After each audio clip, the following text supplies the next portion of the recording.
That's the head of a dragon.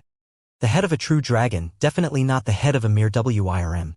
Hanli was shocked as he looked up at the gargantuan creature in the distant sky. The massive head in the sky was completely identical to the heads of true dragons he'd seen in tomes. Furthermore, the entire head was a shimmering golden color as if it had been constructed entirely from gold. There were also a couple of tree-like golden horns on its head, and it was quite an intimidating being to behold. But it's not a true dragon? Its aura does indeed possess the might of a true dragon. But the spiritual power within its body is only comparable to a mid-body integration demonic cultivator at most. How could a true spirit-level being possess such paltry spiritual power? Yichu exclaimed. A cold light flashed through Yi Ying's eyes upon hearing Yichu's words, and she murmured to herself, "It's not a true spirit-level being, but it can reveal the body of a true dragon, which means it's forcibly activating the blood of a true dragon, thereby allowing it to manifest such a form." The blood of a true dragon? Then the Long family must be involved here. Yichu's brows furrowed with a cold expression. That is indeed most likely the case. I've always found it strange that the young master of the Long family was assigned this mission not long after I was assigned the same mission. It looks like he's coming after me. Yi Ying chuckled coldly. He's coming after you, young mistress? Could it be because of that rumor? A thought occurred to Yichu, and a stunned look appeared on her face. What rumor? After activating his great development technique, Hanli had finally recovered from that indescribable sense of intimidation, and he turned to Yi Ying with a dark expression. Hee, all you have to know is that the young master of the Long family is behind this, and that he's after the heavenly phoenix spirit blood in my body.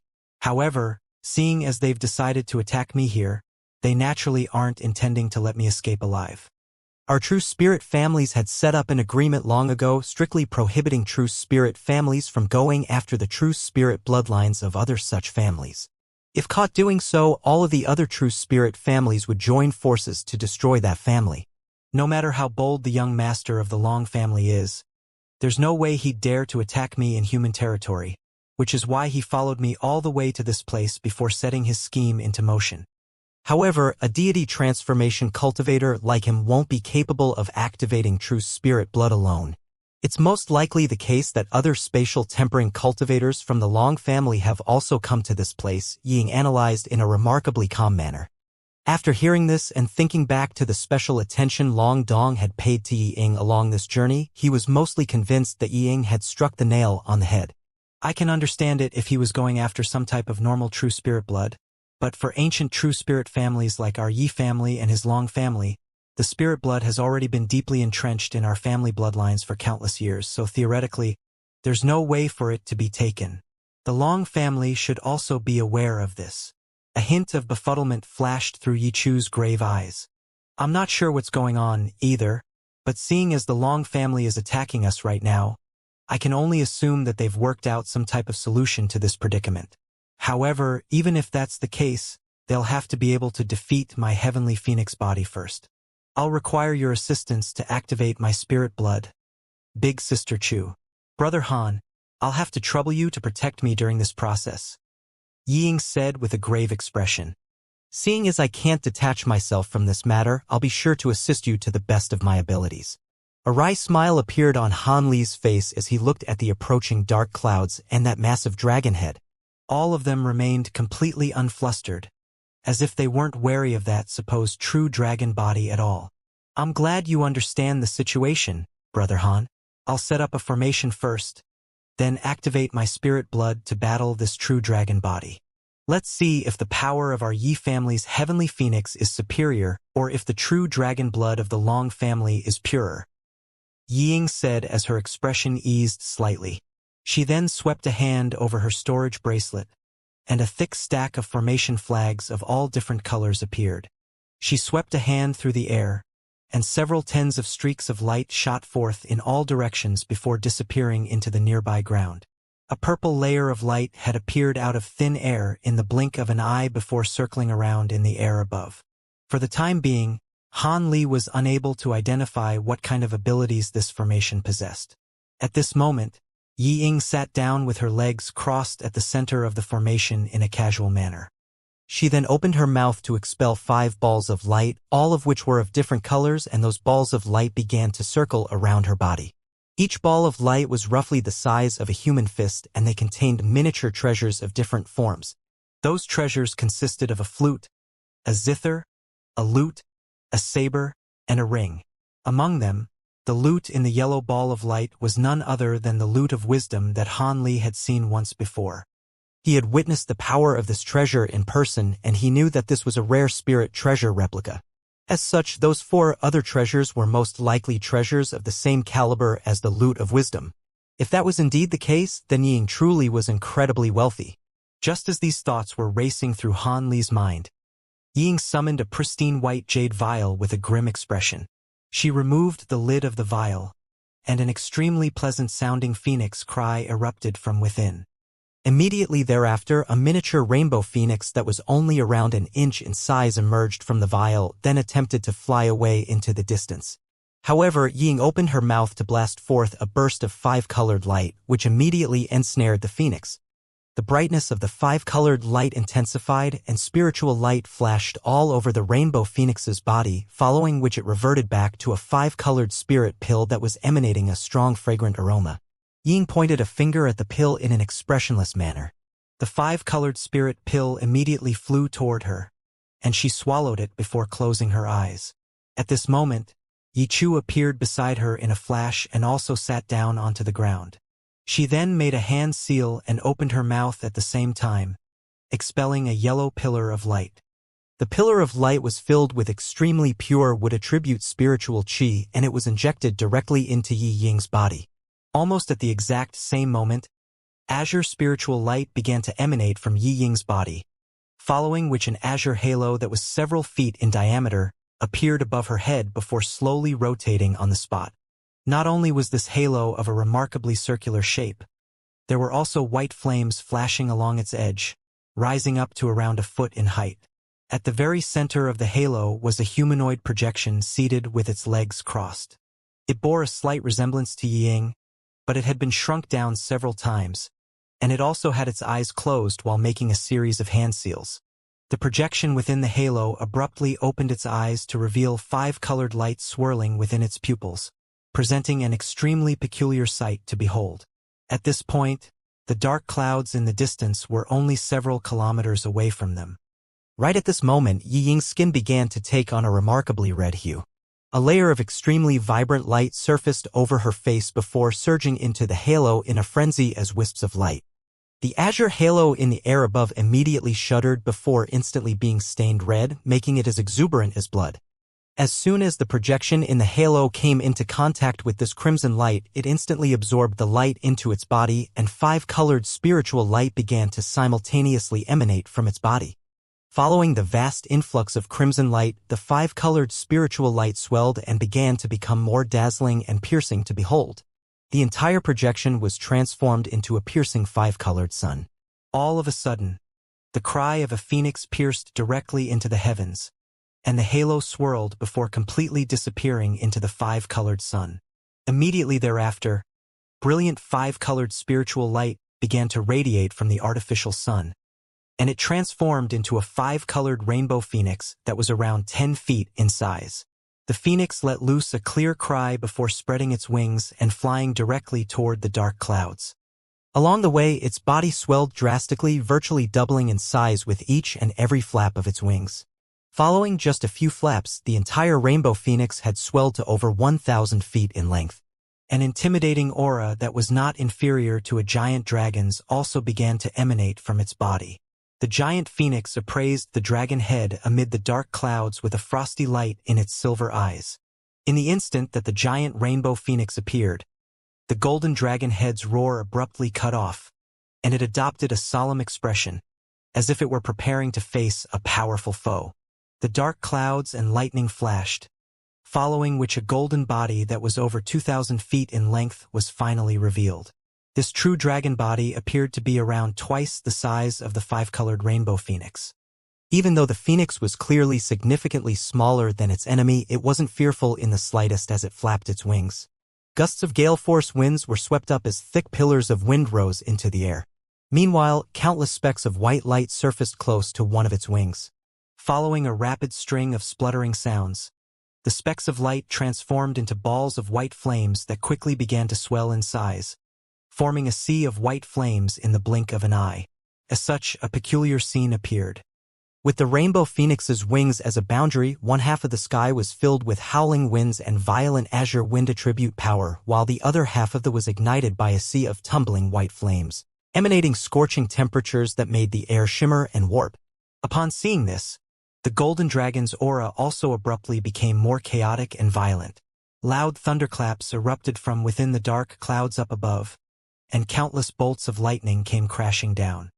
These bolts of lightning transformed into silver lightning WIRMS, each of which was over 100 feet in length, and countless such lightning WIRMS began to gather around the golden dragon. Just as Han Li was looking on from down below in a flabbergasted manner, the roar of a dragon and the cry of a phoenix rang out in unison. The golden dragon opened its mouth to blast forth a golden pillar of light, and the silver lightning WRMS around it also immediately surged toward the phoenix. Meanwhile, the rainbow phoenix swept both wings forward at once, sending forth an azure typhoon and a white sea of flames in retaliation.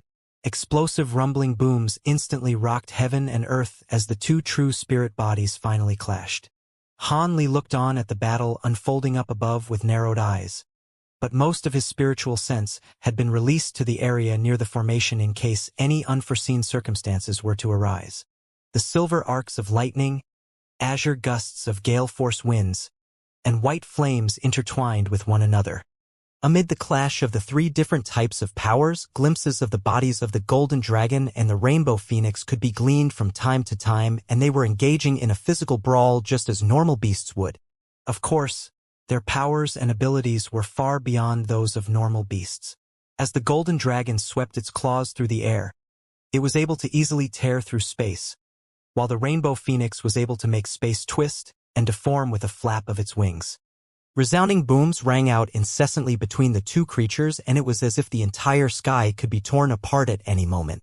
Han Li was feeling quite astonished as he witnessed this battle. If these so-called true spirit bodies were already this devastatingly powerful, then just how unfathomably destructive would true dragons and heavenly phoenixes be? The records on the tomes suggested that true dragons and heavenly phoenixes were beings that defied the natural order, and that they didn't even have to fear the true immortals of the true immortal realm. It appeared that those claims could indeed be true. Han Li stared up at the golden dragon and rainbow phoenix in the air above with an intense, unblinking gaze. The two appeared to be completely evenly matched. In that case, wouldn't this become a prolonged battle of stamina that could rage for days on end? With that in mind, Han Li cast his gaze toward Yi Ying and Yi Chu, and his expression immediately faltered at the sight that he was greeted with. Both of the women had their eyes tightly shut while maintaining a hand seal, and five-colored light was swirling erratically over their bodies. Yi Chu was still blasting azure light out of her mouth, which continued to pour forth into Yi Ying's body, but the color of her skin had already changed drastically. Her initial green skin had turned translucent and as pristinely white as jade. She had completely transformed into a seductive beauty, who appeared to be in her late teens with a gorgeous oval face and a pair of exuberant eyes. Yi Chu seemed to have sensed Han Li's gaze, and she turned her attention to Han Li with a completely cold and emotionless look. Han Li could naturally sense the hint of anger in her eyes, and he gave her a smile before immediately turning away. Right at this moment, a peculiar crackling sound rang out in the air above. Han Li's heart stirred as he directed his attention upward again. In doing so, he discovered that the situation up above had taken a drastic turn. The gusts of powerful winds were transforming into blue spiritual light as massive translucent ice lotus flowers blossomed in the air. A burst of glacial power that could congeal the entire heavens had suddenly been injected into the battle. This burst of glacial power somehow managed to coexist in perfect harmony with the sea of white flames. In fact, not only did these vastly contrasting powers not reject one another, they presented an enhancement effect to each other instead, effectively doubling their respective powers. Flowers of white flames and blue ice lotus flowers intertwined, spreading over virtually the entire sky and forcing back the lightning WRMS at a steady rate.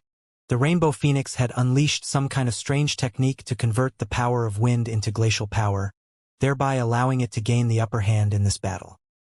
So you're able to convert between powers of the 5 elements. Looks like you finally unleashed the Yin-Yang Extreme Mantra. Good, very good. This day has finally come. The golden dragon in the sky was clearly being forced onto the back foot. But not only was it not flustered in the slightest, it began to chortle with elation instead. You know of this cultivation art? A hint of bewilderment crept into the Rainbow Phoenix's voice as it faltered in midair. The Phoenix's voice was identical to that of Yi Ying's. However, the giant dragon in the sky completely ignored the Rainbow Phoenix's question. Instead, a burst of thunderous chanting erupted from its mouth, following which an astonishing scene unfolded. The golden light around the dragon's massive body receded, transforming into a vibrant crimson color instead. The dragon then opened its mouth to blast forth a thick pillar of crimson light. As soon as this pillar of light came into contact with the air, it materialized into a giant sword that was over 100 feet in length. The sword was of a translucent crimson color with a dragon hilt and a phoenix blade. An overwhelming aura of blood and gore was surging violently from the sword, inducing within one the urge to puke. That's the blood crystal Mo sword. To think that this spirit treasure fell into your hands. Could it be that you're planning?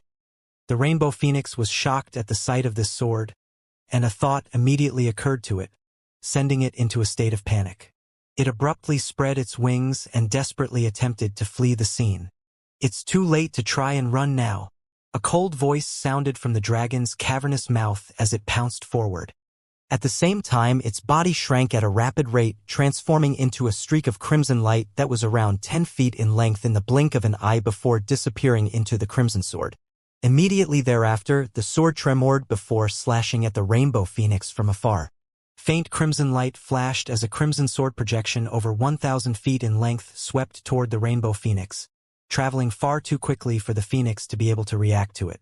In response to the oncoming attack, the Rainbow Phoenix let loose a cry of shock and fury. Its enormous body appeared to have remained completely unscathed, but a crimson phoenix projection that was several feet in size had been forced out of its body. The crimson sword projection then swept backward, transforming into a streak of crimson light that enveloped the crimson phoenix projection within. The streak of light then rapidly hurtled backward, disappearing into the sword after just a few flashes. Brilliant crimson light erupted from the sword amid a dull buzzing sound. Meanwhile, the Rainbow Phoenix's body disappeared as specks of spiritual light amid a dull thump.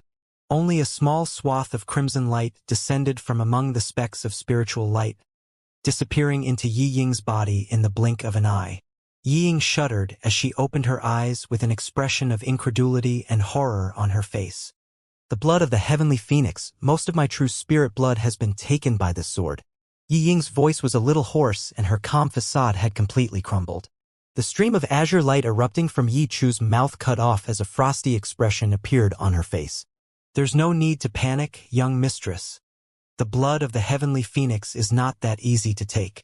It's only been temporarily trapped by that sword at this point. Even if cultivators from the Long family have manipulated their true dragon blood to enter the sword, they still won't be able to truly take and assimilate the spirit blood in a short time.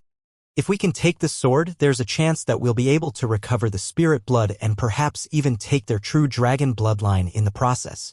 After hearing Yi Chu's words of reassurance, Yi Ying finally recovered some of her composure.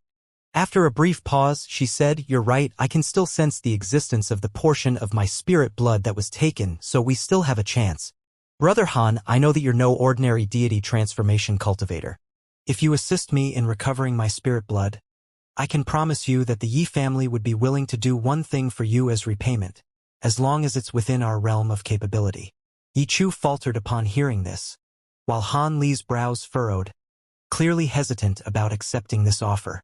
Don't hold on to the false hope that the Long family will allow you to escape. If we're killed here, you'll have to face them on your own.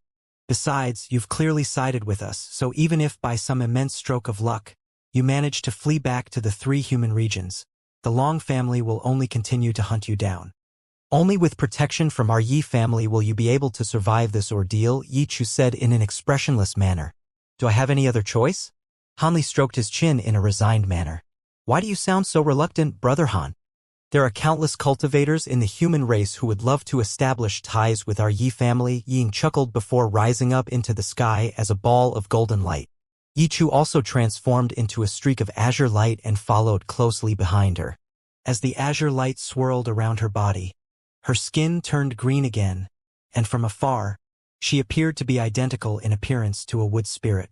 Meanwhile, Han Li also rose into the air toward the crimson sword up above with his body enshrouded in a ball of azure light. Due to the disappearance of the golden dragon and the rainbow phoenix, all of the lightning, glacial lotus flowers, and white flames in the overhead had disappeared, revealing clear blue skies. If it weren't for the massive crimson sword hanging in the air, it would almost appear as if the battle from earlier had never taken place. Han Li was naturally well aware that his opponents wouldn't allow him to attack the crimson sword in an unobstructed manner. As expected, just as he was flying toward the crimson sword, spatial fluctuations erupted on either side of the sword, and two middle-aged cultivators who bore a strong resemblance to one another appeared amid flashes of brilliant silver light. Both of them wore brocade robes with their hair tied up using lengths of purple string, and the two of them appraised Han Li's trio with cold expressions on their faces.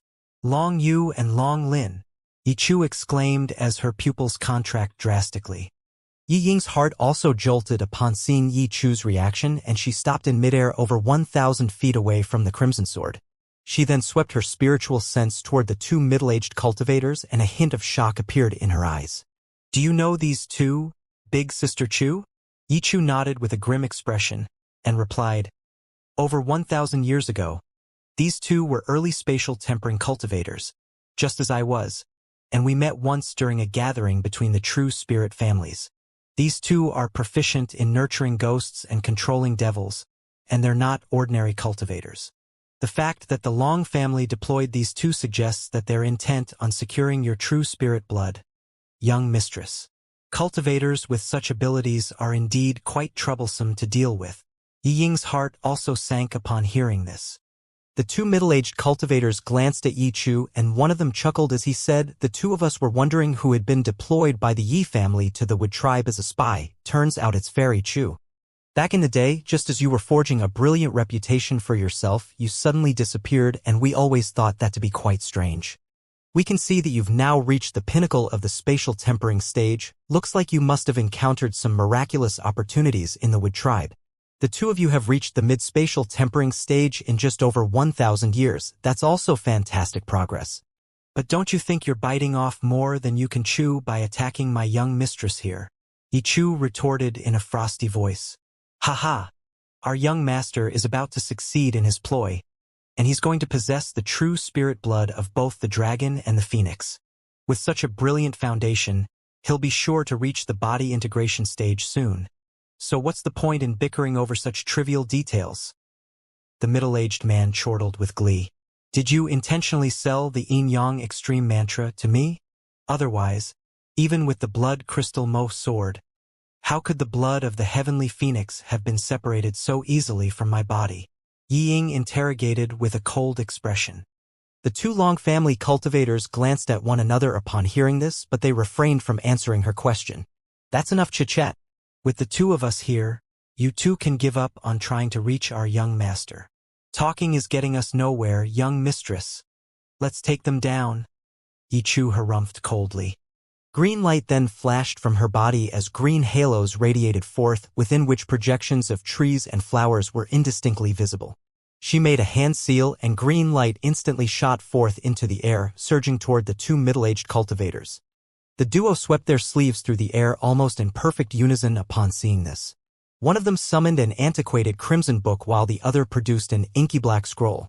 One of them raised a hand and pointed at the crimson book, flipping through the pages of the book as countless crimson runes surfaced. Those runes then transformed into crimson devil projections, all of which opened their mouths to produce streaks of crimson light that hurtled toward the azure light rising up from below. Meanwhile, the other middle-aged cultivator unfurled his black scroll, and a gust of black wind whistled forth from within amid a swath of mist before also hurtling toward the azure light. As the crimson light and black winds intertwined with one another, keeping the oncoming azure light at bay, The opposing forces clashed and explosions rang out incessantly. Yi Ying's expression darkened upon seeing this, and she flipped both hands over to produce a shimmering golden saber in one hand, while a green ring appeared in the other. She waved both hands through the air, and the two objects flew through the air. The golden saber swayed before slashing through the air as a saber projection that was over 100 feet in length. The other green ring let loose a clear ringing sound before transforming into a massive green projection, and it also hurtled toward the crimson sword. "Don't even think about it," one of the Long family cultivators yelled upon seeing this. He then patted a jade pendant that was hanging from his waist, and it transformed into a streak of white light that rose up into the air before manifesting a white barrier of light that enshrouded the crimson sword.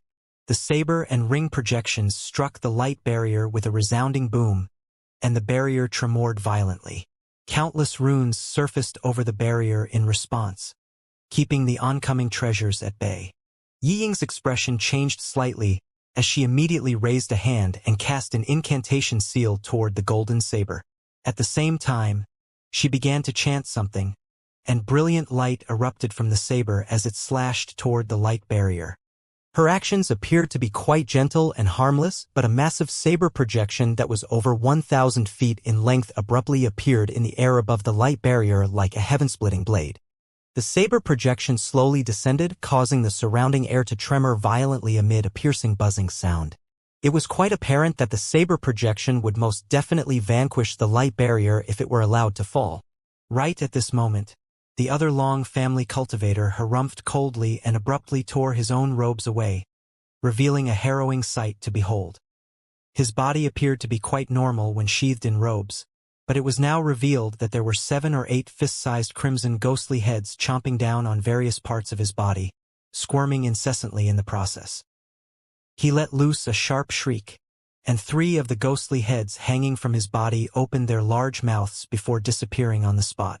In the next instant, 3 balls of qi erupted forth above the white light barrier. Within the inky black qi, 3 red ghosts with crimson hair that were around 50 to 60 feet tall emerged. The 3 malicious ghosts looked up at the massive sword projection in the sky and 2 of them suddenly transformed into a pair of crimson longswords, which fell into the grasp of the ghost at the center. The qi then swirled before disappearing into the 2 longswords as well as their ghostly wielder. The malicious ghost immediately let loose an ear-splitting howl as its body swelled to 7 or 8 times its original stature, reaching over 300 feet in size. It then raised the crimson swords in its hands, which had both also been enlarged to the same degree, and lashed out at the saber projection up above. Red and golden light intertwined amid an earth-shattering boom. The descending saber projection was kept at bay by the 2 longswords despite the stark contrast in size. The saber projection was then completely vanquished and disappeared following the clash. In contrast, the 2 ghostly swords and their ghostly wielder suddenly crumbled without any premonition, forming clouds of red mist that refused to disperse. Right at this moment, a projection circled around in the air above before crashing down toward the malicious ghosts. In the face of the oncoming attack, the crimson-haired ghost at the center remained completely unflustered. The clouds of crimson mist swirled to manifest the twin longsword as well as their ghostly wielder once again, and it appeared that they were completely unscathed. The projection hurtled downward but was easily kept at bay by the 2 swords before being swatted flying. Yi Ying's face paled slightly as she witnessed this from afar. She gritted her teeth and rustled her sleeve to summon 3 fist-sized balls of light that were yellow, red, and white respectively. The light then receded to reveal a flute, a zither, and a lute. Yi Ying then pointed her fingers at the 3 treasures in rapid succession, and they began to shimmer with lights of different colors again as they shot forth through the air. During this process, they fused as one to form a 3-colored streak of light, which hurtled toward the malicious ghost. However, the streak of light had only traveled through the air for a short distance when 4 balls of qi erupted up ahead once again, following which 4 more crimson-haired malicious ghosts appeared. In the face of the oncoming streak of 3-colored light, they opened their mouths in unison to blast forth 4 bursts of black qi, all of which struck the streak of light, resulting in an evenly matched impasse. Yi Ying's heart jolted with shock upon seeing this. Yet just as she was about to unleash another technique, A crimson shadow suddenly appeared in the air overhead. The shadow swept both arms through the air, and two thick bursts of sword chi came crashing down with ferocious might. The red ghost that was situated on the white light barrier had torn through space without her noticing and silently teleported to a spot right above her head. In a fit of shock and fury, Yi Ying's body swayed as she transformed into a streak of golden light, narrowly evading the attack as she hurtled back in retreat. At the same time, she waved a hand through the air, and the golden saber, as well as the green ring in the distance, immediately flew back toward her before launching a series of powerful attacks against the malicious ghost overhead. The ghost displayed no signs of weakness, either, as it swung its pair of swords through the air to protect itself.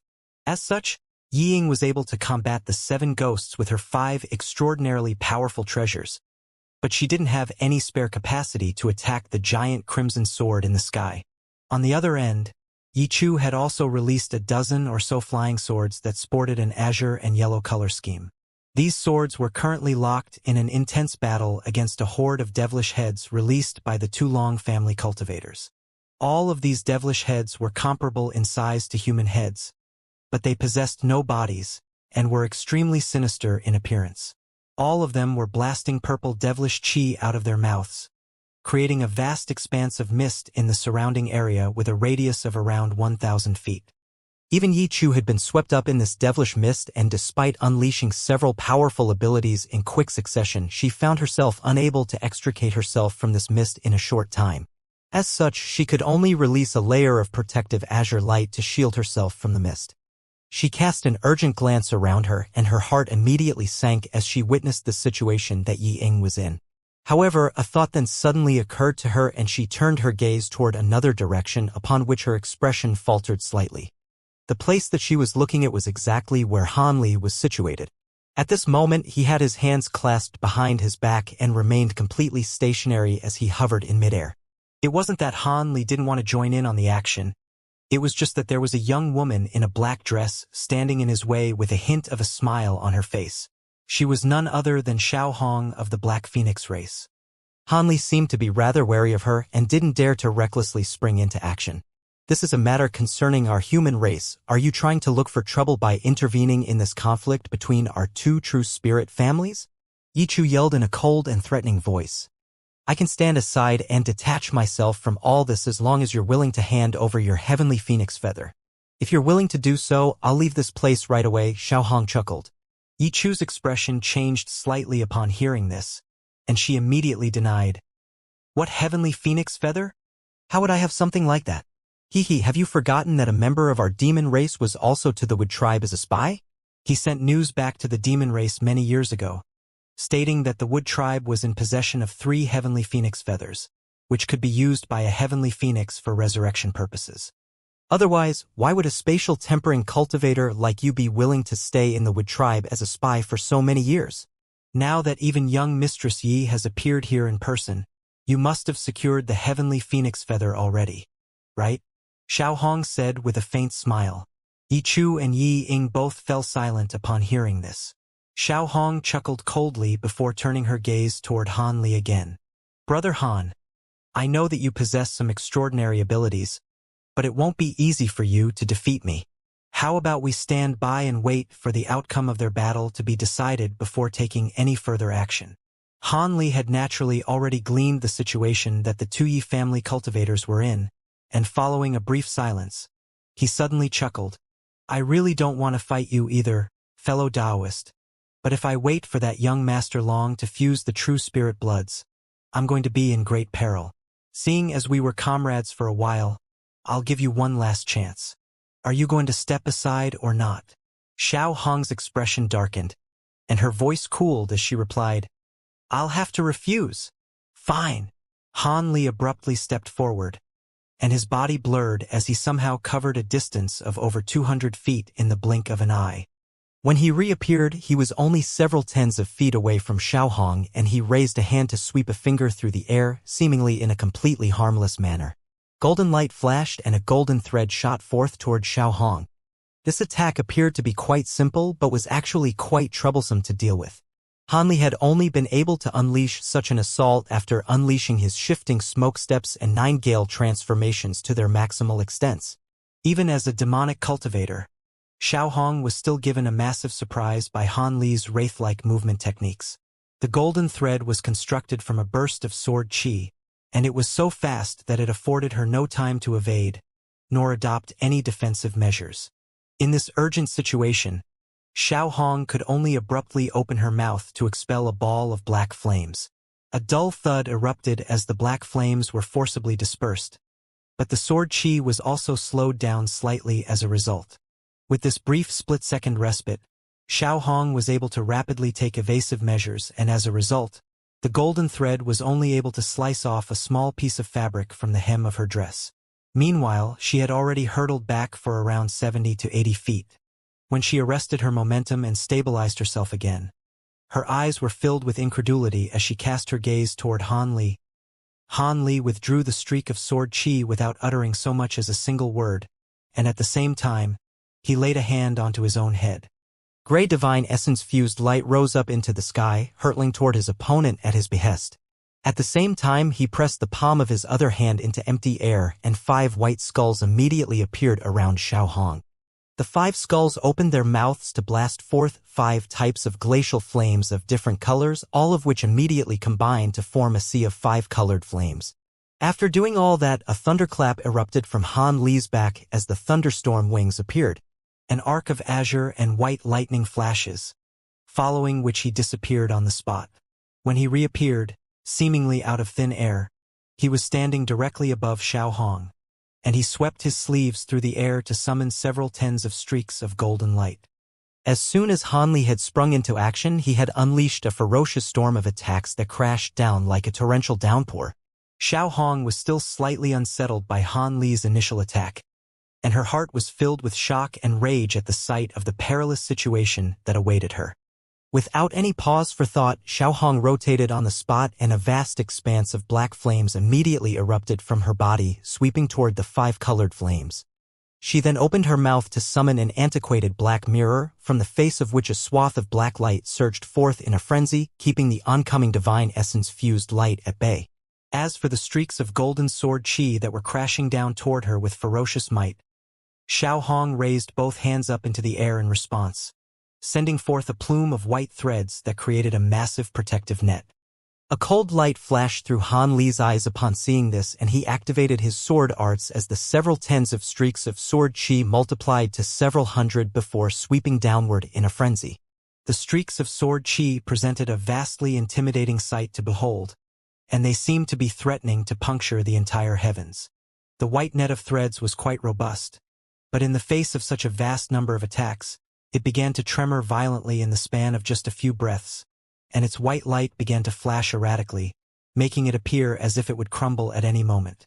Meanwhile, the black flames were only able to withstand the sea of 5 colored flames for a short while before being completely overwhelmed, following which the 5 colored flames continued to sweep toward Xiaohong.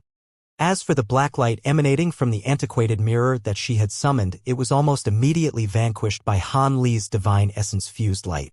The divine essence-fused light continued onward, quickly inundating the mirror.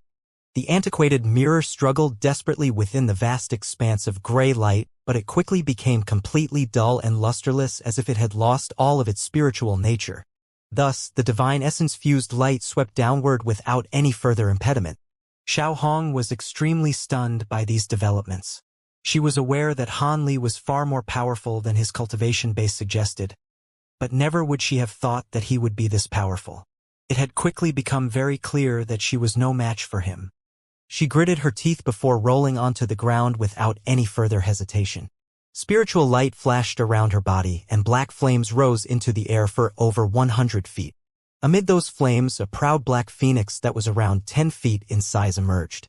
It let loose a loud cry that speared directly into the heavens, and it spread open its wings to create a white rift of light.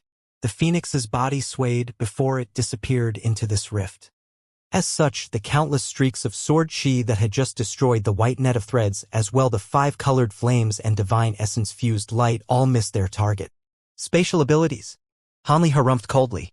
Black light flashed from his glabella as his third demonic eye appeared.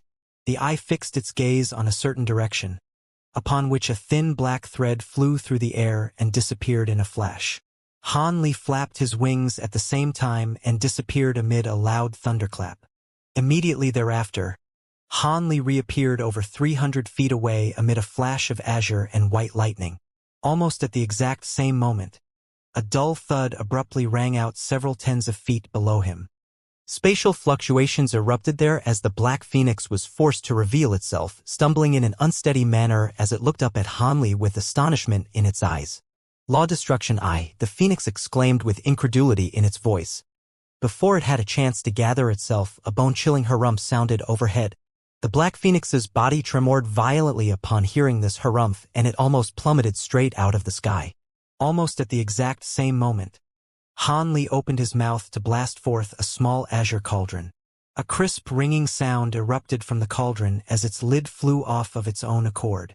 Countless azure threads erupted from within the cauldron, sweeping downward amid a vast expanse of azure light.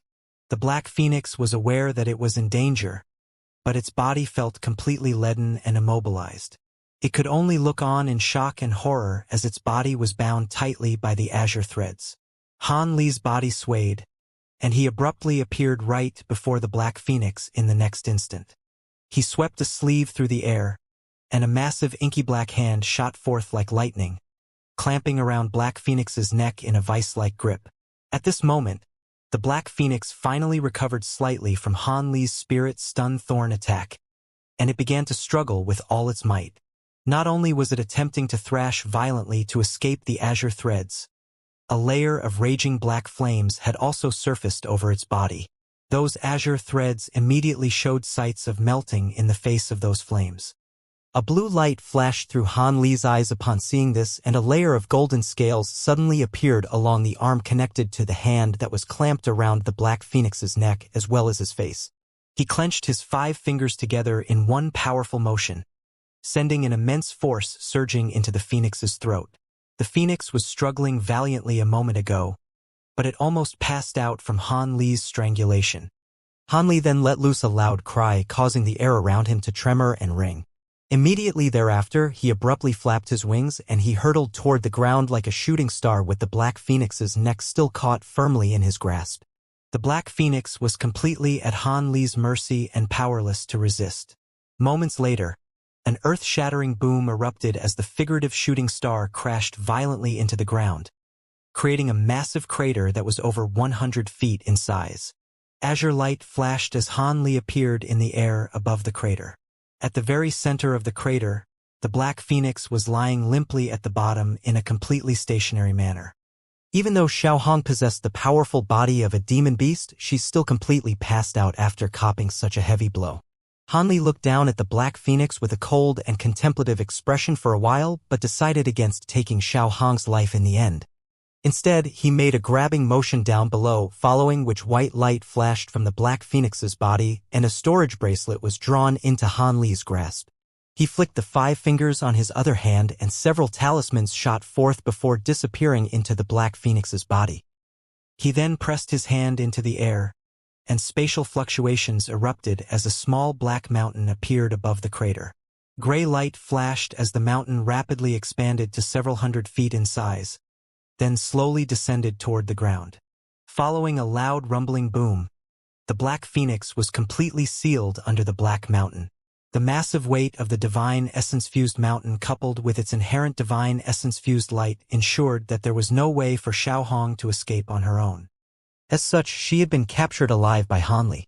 This process appeared to have been a rather lengthy one, but it had actually only taken Han Li the span of a few breaths to completely subdue this demonic cultivator who actually possessed a superior cultivation base compared to his.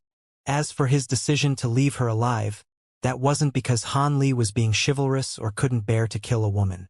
It was just that, with other witnesses around, he didn't want to forge a vendetta against one of the 7 major demon subspecies. He wasn't part of a vastly powerful true spirit family like the Long family or the Yi family, so he had to act with caution.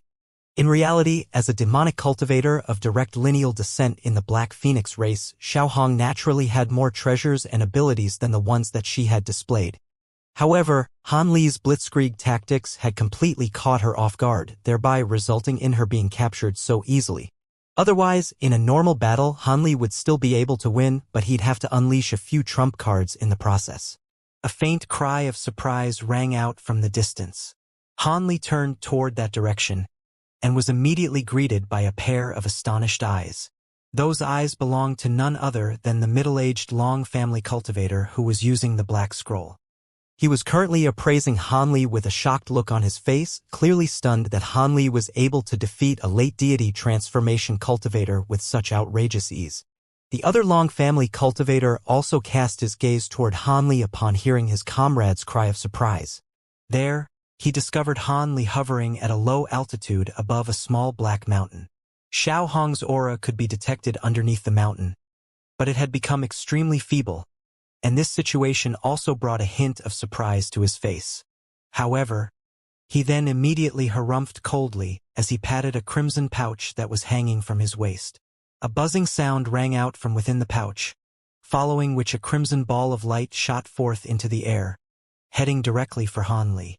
The actions taken by the two Long family cultivators naturally also drew Yi Chu's attention to Han Li.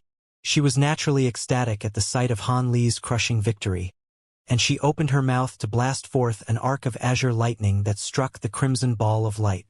The ball of light tremored and suddenly transformed into a massive ghostly head, pouncing toward her with a violent expression, forgetting its intended target in its fit of rage. Han Li was naturally not going to squander such a brilliant opportunity. A thunderclap erupted from his back, and he shot forth as an arc of azure and white lightning. Following a few flashes in quick succession, he suddenly appeared beside the massive crimson sword hanging in the sky. At this moment, the blood crystal Mo sword was flashing with a peculiar crimson light and was encased in that robust white barrier of light. The other Long family cultivator's brows furrowed as he swept a palm toward Han Li from the distance. His actions appeared to be quite gentle and nonchalant, but a glittering and translucent hand of light suddenly appeared above Han Li. It was around 10 feet in size and flashed toward Han Li like lightning. Before the massive hand had even struck Han Li, a gust of fierce winds were swept toward him with such ferocity that he was struck by a sense of asphyxiation. Han Li's eyelids twitched, but he didn't release any treasures. Instead, brilliant golden light erupted from his body as he clenched his fists and aimed a vicious strike into the air. In the instant that the two fists lashed out, they transformed into black and white in color and began to flash with mysterious spiritual light. He was going to combat the attack manifested from a secret technique unleashed by a spatial tempering cultivator with his body alone. The Long family cultivator was ecstatic to see this, and he immediately injected more power into that hand, causing it to swell even further as it crashed down toward Han Li. Following the sound of a gong being struck, the seemingly unstoppable white hand was brought to an abrupt halt. Immediately thereafter, a crisp crack akin to the sound of chinaware being shattered rang out as the hand of light crumbled before vanishing as specks of spiritual light. Han Li's fists were held high above his head with golden light flashing all over his body, which appeared to be completely unscathed. The Long family cultivator's cold smile immediately congealed upon seeing this. However, Han Li had no intention of having a staring contest with him. He swept his sleeve through the air to hurl forth a couple of silver beads which immediately swelled to around the size of large bowls. The two beads then flew directly toward the white light barrier, and indistinct thunderclaps could be heard churning within the beads. These were none other than a pair of the lightning beads that Han Li had refined. Just as the lightning beads were about to crash into the barrier of light, spatial fluctuations suddenly rippled in the air before it, following which an inky black ghostly arm appeared. The two silver beads struck the arm and immediately exploded. Two thunderous rumbling booms erupted as countless arcs of silver lightning shimmered and intertwined, instantly encompassing the entire area with a radius of over 200 feet. Even though the white barrier of light hadn't been directly struck by the lightning beads, it still tremored violently from the astonishing might unleashed by those beads, and it appeared as if it could shatter at any moment. A small portion of the lightning bead's power had still managed to strike the light barrier. Han Li narrowed his eyes, and before the power of lightning had dissipated, he flicked his 10 fingers through the air in rapid succession. Streaks of golden sword chi immediately whistled through the air, heading directly toward the white barrier of light. In the light barrier's current state, it would definitely be shattered if it were to be struck by those streaks of powerful sword chi. A monstrous roar suddenly erupted from within the lightning, following which a dozen or so black shadows instantly shot forth from within, striking the streaks of sword chi with unerring accuracy. All of the streaks of sword chi immediately dimmed before being reduced to nothingness. The silver lightning also finally vanished at this moment. Standing right before the white barrier of light was a completely black giant ghost that was over 100 feet tall. This ghost had a pair of horns on its head, and its entire body was covered in black scales, creating a suit of natural armor. There was also a pair of fleshy bat-like wings on its back, as well as a pair of extraordinarily long arms that hung straight down to the ground and appeared as if they had been forged from fine iron. Even Han Li was struck by a bone-chilling sensation when casting his gaze toward the ghost's face. This ghost's face was completely flat and devoid of facial features. Furthermore, its massive body was riddled with holes, and no part of it was left unscathed aside from its two massive long arms. It was quite clear that this ghost had withstood most of the power from the lightning beads and sword chi that Han Li had unleashed. Otherwise, they would have been more than enough to destroy the white barrier of light protecting the crimson sword. The giant ghost raised its head and let loose a shrill howl, following which countless bursts of black yin chi appeared around it before disappearing into its body. In the blink of an eye, it had completely regenerated to full health. A sinister voice suddenly sounded beside Han Li's ear. He experienced the horror of this faceless ghost monarch that I've been nurturing for thousands of years. You nosy brat. This ghost is no less powerful than I am. Ghost monarch. Peculiar expression appeared on Han Li's face upon hearing this. Be careful, fellow Taoist Han, faceless ghost monarchs are vastly renowned beings of the ghostly realm, and they're no less powerful than spatial tempering cultivators. A female voice was then transmitted to him, and it belonged to none other than Yi Chu. After witnessing Han Li detaining Xiao Hong so easily, a hint of hope had arisen in her heart. Almost at the exact same moment, the ghost monarch turned its head toward Han Li. Even though it had no eyes, it seemed to still be able to detect Han Li's presence. It let loose a low roar as it suddenly raised its arms into the air. Violent winds were immediately swept up as black yin chi swelled, causing the surrounding sky to dim significantly. At the same time, countless howls of despair rang out from within the yin chi, making it appear as if there were countless ghosts lurking within.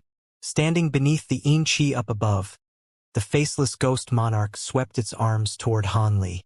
The yin chi in the air swirled violently, instantly manifesting an unfathomably gargantuan black ghostly claw. The claw was over 1,000 feet in size, and azure ghostly flames were shimmering over its surface as it slowly descended toward Han Li.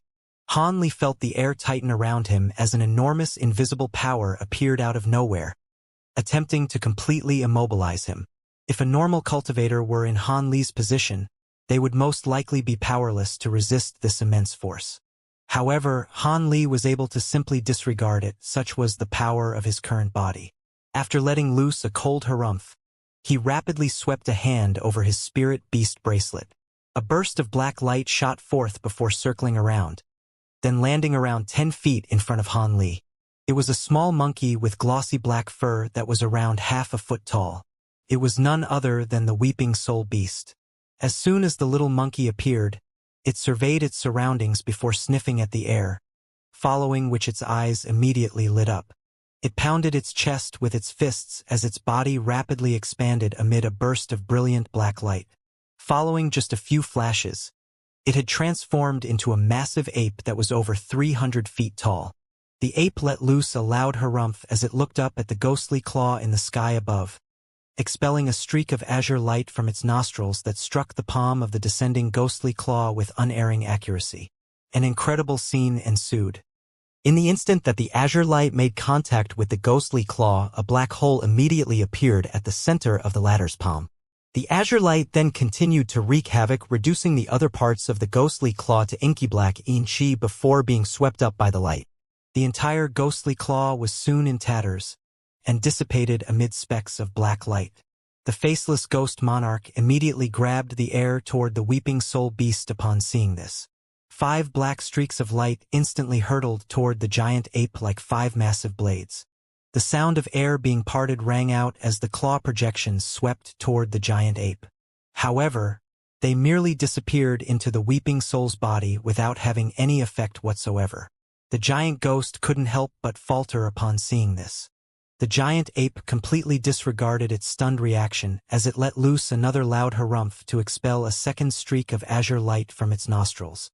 The two streaks of azure light intertwined and flashed through the air, sweeping up the residual yin-chi up above like a gust of autumn wind lapping up fallen leaves. The streaks of light then shot back toward the giant ape before being swallowed. A pleased expression appeared on the weeping soul beast's face, following which it turned its attention toward the ghost monarch in the distance. At this moment, the faceless ghost monarch finally recovered from its shock, and it let loose a cry of violent rage. All of a sudden, an antiquated suit of armor surfaced over its body, upon which azure flames were burning incessantly. At the same time, a pair of white bone warhammers had appeared in its grasp. Hanli focused his gaze on those warhammers to discover that they had been refined from the skulls of two massive demonic ghosts. One of the warhammers was sweeping up gusts of yellow winds while the other had black mist swirling around it, and Hanli wondered what kind of abilities they possessed. Meanwhile, the weeping soul beast paid no heed to the pair of war hammers at all as it blinked and blasted forth the two streaks of azure light from its nostrils again, both of which headed straight for the massive ghost. The faceless ghost monarch swung its two war hammers through the air, and a vast expanse of black light immediately surfaced before swatting the azure light aside with ease. The weeping soul beast's soul-devouring light had been dispelled by this ghost monarch. Han Li's expression changed slightly upon seeing this. The weeping soul beast also adopted a solemn look as it let loose a low roar. Winds were immediately swept up around it as countless arcs of lightning flashed in the surrounding area. The giant ape's body swelled once again as its fur began to turn red. 3 crooked horns slowly sprouted from the top of its head while its glabella bulged before splitting open, revealing a crimson demonic eye. At the same time, its face elongated and it bared its fangs in a menacing manner. 3 black bone spikes that were around 10 feet in length each also appeared on its back, and sinister black yin-chi was swirling around them. The weeping soul beast had undergone a transformation into a sinister, malicious ghost. The yin-chi swirling around its body seemed to be even more powerful than that of the faceless ghost monarch, and as soon as the demonic eye on its glabella opened, a bolt of lightning that was as thick as a large bowl shot forth amid a resounding boom. The arc of lightning was as red as blood and instantly reached the faceless ghost monarch. An incredible turn of events then unfolded. In the face of this crimson arc of lightning, the faceless ghost monarch let loose a roar of utter shock and horror. It abruptly brought its war hammers together, and at the same time, its enormous body hurtled back in retreat, seemingly intending on fleeing for its life. 2 muffled thumps erupted as the pair of white bone war hammers came into contact with the arc of crimson lightning. However, the war hammers were instantly reduced to plumes of smoke as if they had encountered the very bane of their existence. In contrast, the arc of crimson lightning hadn't been impeded even in the slightest, and it went on to strike the faceless ghost monarch's suit of azure flaming armor. The suit of armor met the same fate as the pair of war hammers, dissipating without posing any resistance. As such, the arc of lightning punctured the ghost monarch's chest before binding around its body like a spirit snake, then towing it back toward the weeping soul beast. The giant ghost let loose a howl of anguish as it was forcibly wrenched toward the massive ape's cavernous mouth. Following a flash of crimson light, the giant ghost was swallowed by the weeping soul beast. The mighty faceless ghost monarch, which was supposed to be comparable in power to a spatial tempering cultivator, had just been subdued and devoured by the weeping soul beast with ease. On this occasion, the 2 Long family cultivators, as well as Yi Chu and Yi Ying, were all completely flabbergasted. This wasn't some kind of insignificant ghostly minion. It was a powerful ghost monarch. How could it have been crushed like a papier-mâché structure like this? Just what kind of spirit beast was this shape-shifting little monkey? And what kind of insane ability was that crimson arc of lightning that it had just unleashed? The same thoughts were racing through the minds of all 4 cultivators. However, before they had recovered from their shock, Han Li's body flashed and he instantly arrived before the white barrier of light. He swept a sleeve through the air, and 72 streaks of azure light shot forth in a frenzy. Brilliant spiritual light flashed as they instantly combined to form a giant golden sword that was around 100 feet in length. The giant sword only flashed once before striking the light barrier with ferocious might. A crisp crack sounded as golden and white light intertwined with one another, and a thin white line appeared on the white light barrier. Crap! Both of the Long family cultivators had clearly underestimated the power of Han Li's flying swords, and expressions of shock immediately appeared on their faces. Meanwhile, the light barrier tremored before crumbling with that thin white line as the center from which all the cracks stemmed. The white barrier of light had already been reduced to a very fragile state by Han Li's earlier attacks, and his flying swords were able to land the final blow to destroy it. Thus, the blood crystal Mo sword was bared to Han Li. He didn't hesitate even in the slightest as he activated his sword arts. The giant golden sword flashed before abruptly disappearing on the spot, but in the next instant, it reappeared and struck the crimson sword with violent force. A loud clang rang out as piercing golden and red light radiated from the two swords. The giant golden sword tremored in response, and was completely repelled. Han Li's brows furrowed slightly upon seeing this. He swept his sleeve through the air to hurl forth several silver lightning beads, but the crimson sword remained completely unscathed even in the aftermath of the beads' explosions. The slightly panicked Long family cultivators calmed down again upon seeing this, and one of them cackled in a sinister manner. "Ha ha! Just give up, you nosy brat. The blood crystal Mo sword is ranked on the chaotic myriad spirit roll. You think you have what it takes to destroy it?" Han Li's expression darkened slightly as he scrutinized the crimson sword. All of a sudden, he pointed a finger at the giant golden sword. A ringing sound erupted as the giant sword tremored, then split up into 72 small golden swords again amid a flash of brilliant golden light. These smaller swords then manifested several hundred streaks of sword chi, each of which was around a foot in length, and all of them began to circle through the air. Immediately thereafter, Han Li began to chant something as he made a rapid series of hand seals, casting one incantation seal after another. All of the flying swords immediately tremored before dispersing high up in the air, then hurtling toward all directions. Amid a few peculiar flashes of light, all of the golden streaks of sword chi disappeared as if they'd never existed. Han Li had set up the aureate sword formation with the giant crimson sword at the center, planning to use the formation's astonishing power to force Long Dong's soul out of the sword, or to destroy the spirit treasure altogether. The sword formation was set up in mere moments, and as Han Li injected his spiritual power into it, a burst of astonishing spiritual pressure immediately rose up in all directions. With the giant crimson sword at the center, countless glittering golden threads appeared in an area with a diameter of over 1,000 feet. All of these golden threads were slowly converging toward the center. Even though neither of the Long family cultivators had seen the aureate sword formation before, their hearts still stirred with unease upon seeing this. After glancing at once another, the cultivator who was wielding the crimson book suddenly made a hand seal.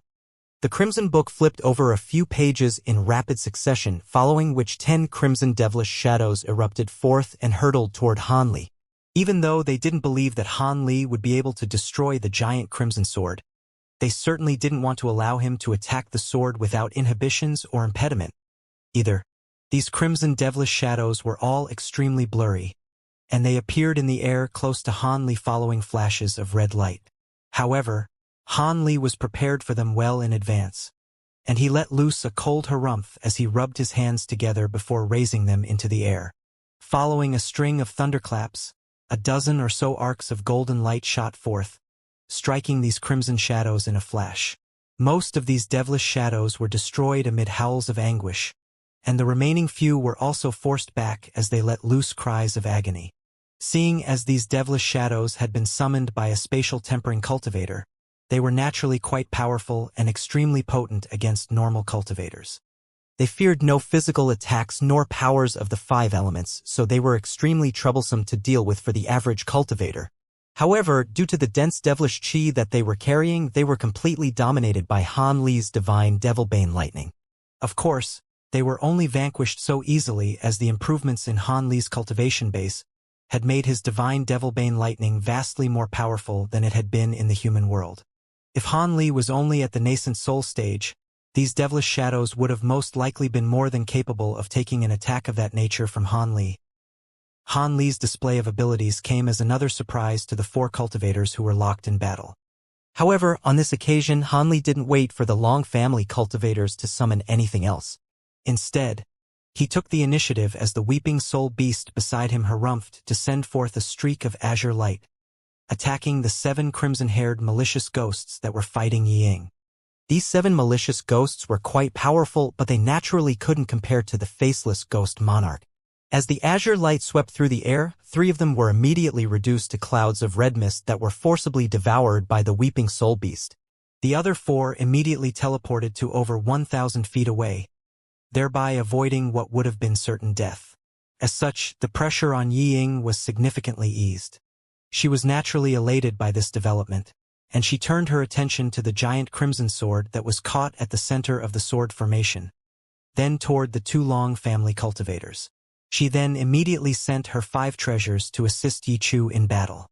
Even with their combined powers, the 2 Long family cultivators were only barely able to keep Yi Chu occupied. With the inclusion of Yi Ying's 5 treasures into the battle, the surrounding purple mist in the air was being quickly forced back. As such, neither of them had any spare capacity to attack Han Li as they each summoned a small red drum and a blue metal ruler respectively. As the drum was played, a swarm of crimson ghostly hornets was manifested within the purple mist before sweeping forth amid a loud buzzing sound. Meanwhile, the blue metal ruler twirled on the spot, suddenly tearing open the nearby space to summon a massive octopus-like, devilish creature.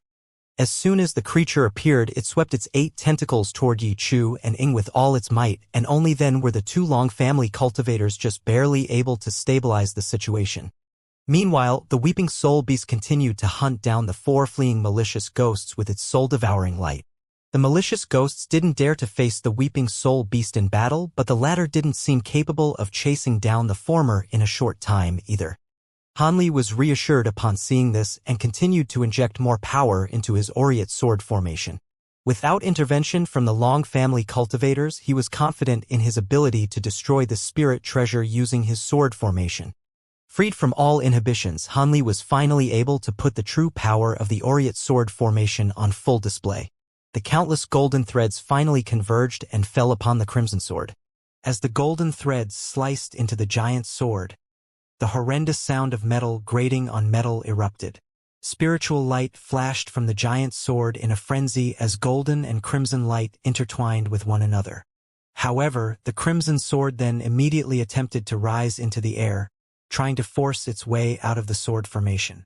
However, there were even more golden threads waiting for it in the air above. As such, the giant sword only managed to rise up for several tens of feet before being forced to descend once again. Without any avenues for the escape, the sword could only continue to withstand the power of the sword formation. Even though it was a spirit treasure, without anyone to wield it, there was no way that it would be able to withstand the might of the sword formation for too long. Mere moments later, the spiritual light emanating from the sword began to dim in the face of the countless golden threads, and it emitted an anguished ringing sound. However, there was no end to the golden threads around it, and they were only becoming brighter and sharper.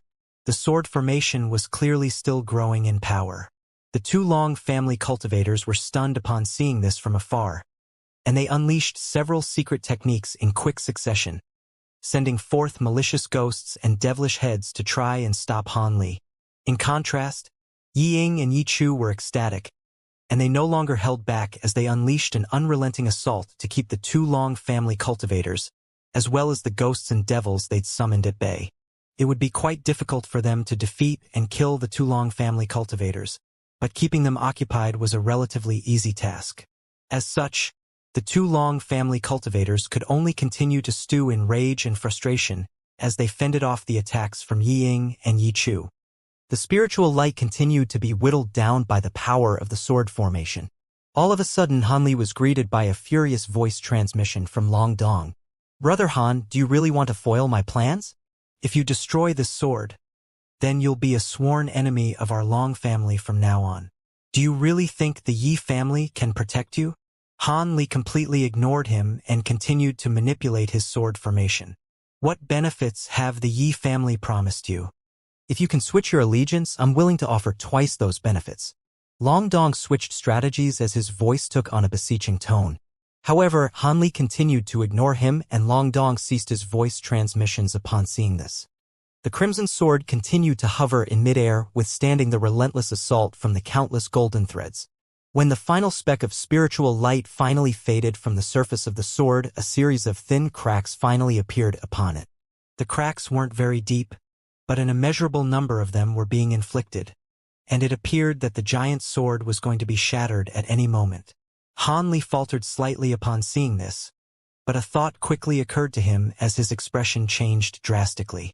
He let loose a loud cry as his body hurtled back as a streak of azure light, completely abandoning the sword formation in his hasty retreat. Almost at the exact same moment, the cries of a dragon and a phoenix erupted from within the Crimson Sword at the same time, following which it exploded amid a resounding boom. A scorching red sun appeared in the air, radiating scintillating white light in all directions. As soon as the golden threads in the sword formation came into contact with this white light, they completely shattered and crumbled. Within the span of just a single breath, the sun had swelled countless times in size, encompassing an area with a radius of several thousand feet. Even the Tulong family cultivators, as well as Yi Ying and Yi Chu, were affected by this explosion, and all four of them were given a massive fright. Thankfully, they were situated quite far away from the Crimson Sword to begin with, so they had ample time to withdraw their treasures and abilities before fleeing the scene. The power produced by a self-detonating top-grade divine spirit treasures was most likely quite fearsome even to a body integration cultivator. If it weren't for Han Li's quick thinking, he would have most definitely perished in that explosion already. At this moment, he was situated several thousand feet away from the white sun, looking on with a set of pale features. Even though he had withdrawn his flying swords during his retreat, a dozen or so of them were withdrawn a little too late, and the power of the explosion had damaged their spiritual nature. He was going to have to nurture them for a period of time in the future to facilitate a full recovery. Thankfully, all of his azure bamboo cloud's warm swords had many types of precious materials, such as refined crystal, infused into them. Otherwise, they would have all been completely destroyed as part of that explosion. Han Li looked on at the scorching sun with an intense, unblinking gaze as blue light shimmered within his eyes. The scintillating sun was far too bright for a normal cultivator to stare directly into, but that didn't seem to faze him at all, and he could clearly see everything that was going on within it. All of a sudden, his expression changed slightly as he spread open his wings, disappearing on the spot as an arc of azure and white lightning. In the next instant, Han Li reappeared out of thin air before grabbing the air down below with a palm that was as pristine white as jade. 5 bone rings immediately surfaced on his 5 fingers before disappearing in a flash. 5 bursts of glacial flames were blasted from his fingertips, creating a sea of 5 colored flames that enshrouded a vast area down below. A crimson shadow that was around a foot in length suddenly appeared. It was a vibrant red blood dragon with an incomplete blood phoenix clamped tightly within its mouth. A small portion of the blood phoenix's body had disappeared and the remaining portion of its body remained completely motionless in the blood dragon's mouth as if it had lost all of its spiritual nature. Within the glacial flames, the blood dragon was scurrying around in a surreptitious manner, clearly attempting to flee the scene using the chaotic explosion to cover its tracks. However, never would it have thought that Han Li had an ability like the Brightsight Spirit Eyes. Not only was its location immediately identified, Han Li had even summoned his 5 glacial flames to ensnare it. With its body trapped within the 5 glacial flames, the blood dragon was moving at less than a tenth of its original speed, and all of its movements had become extremely slow and sluggish.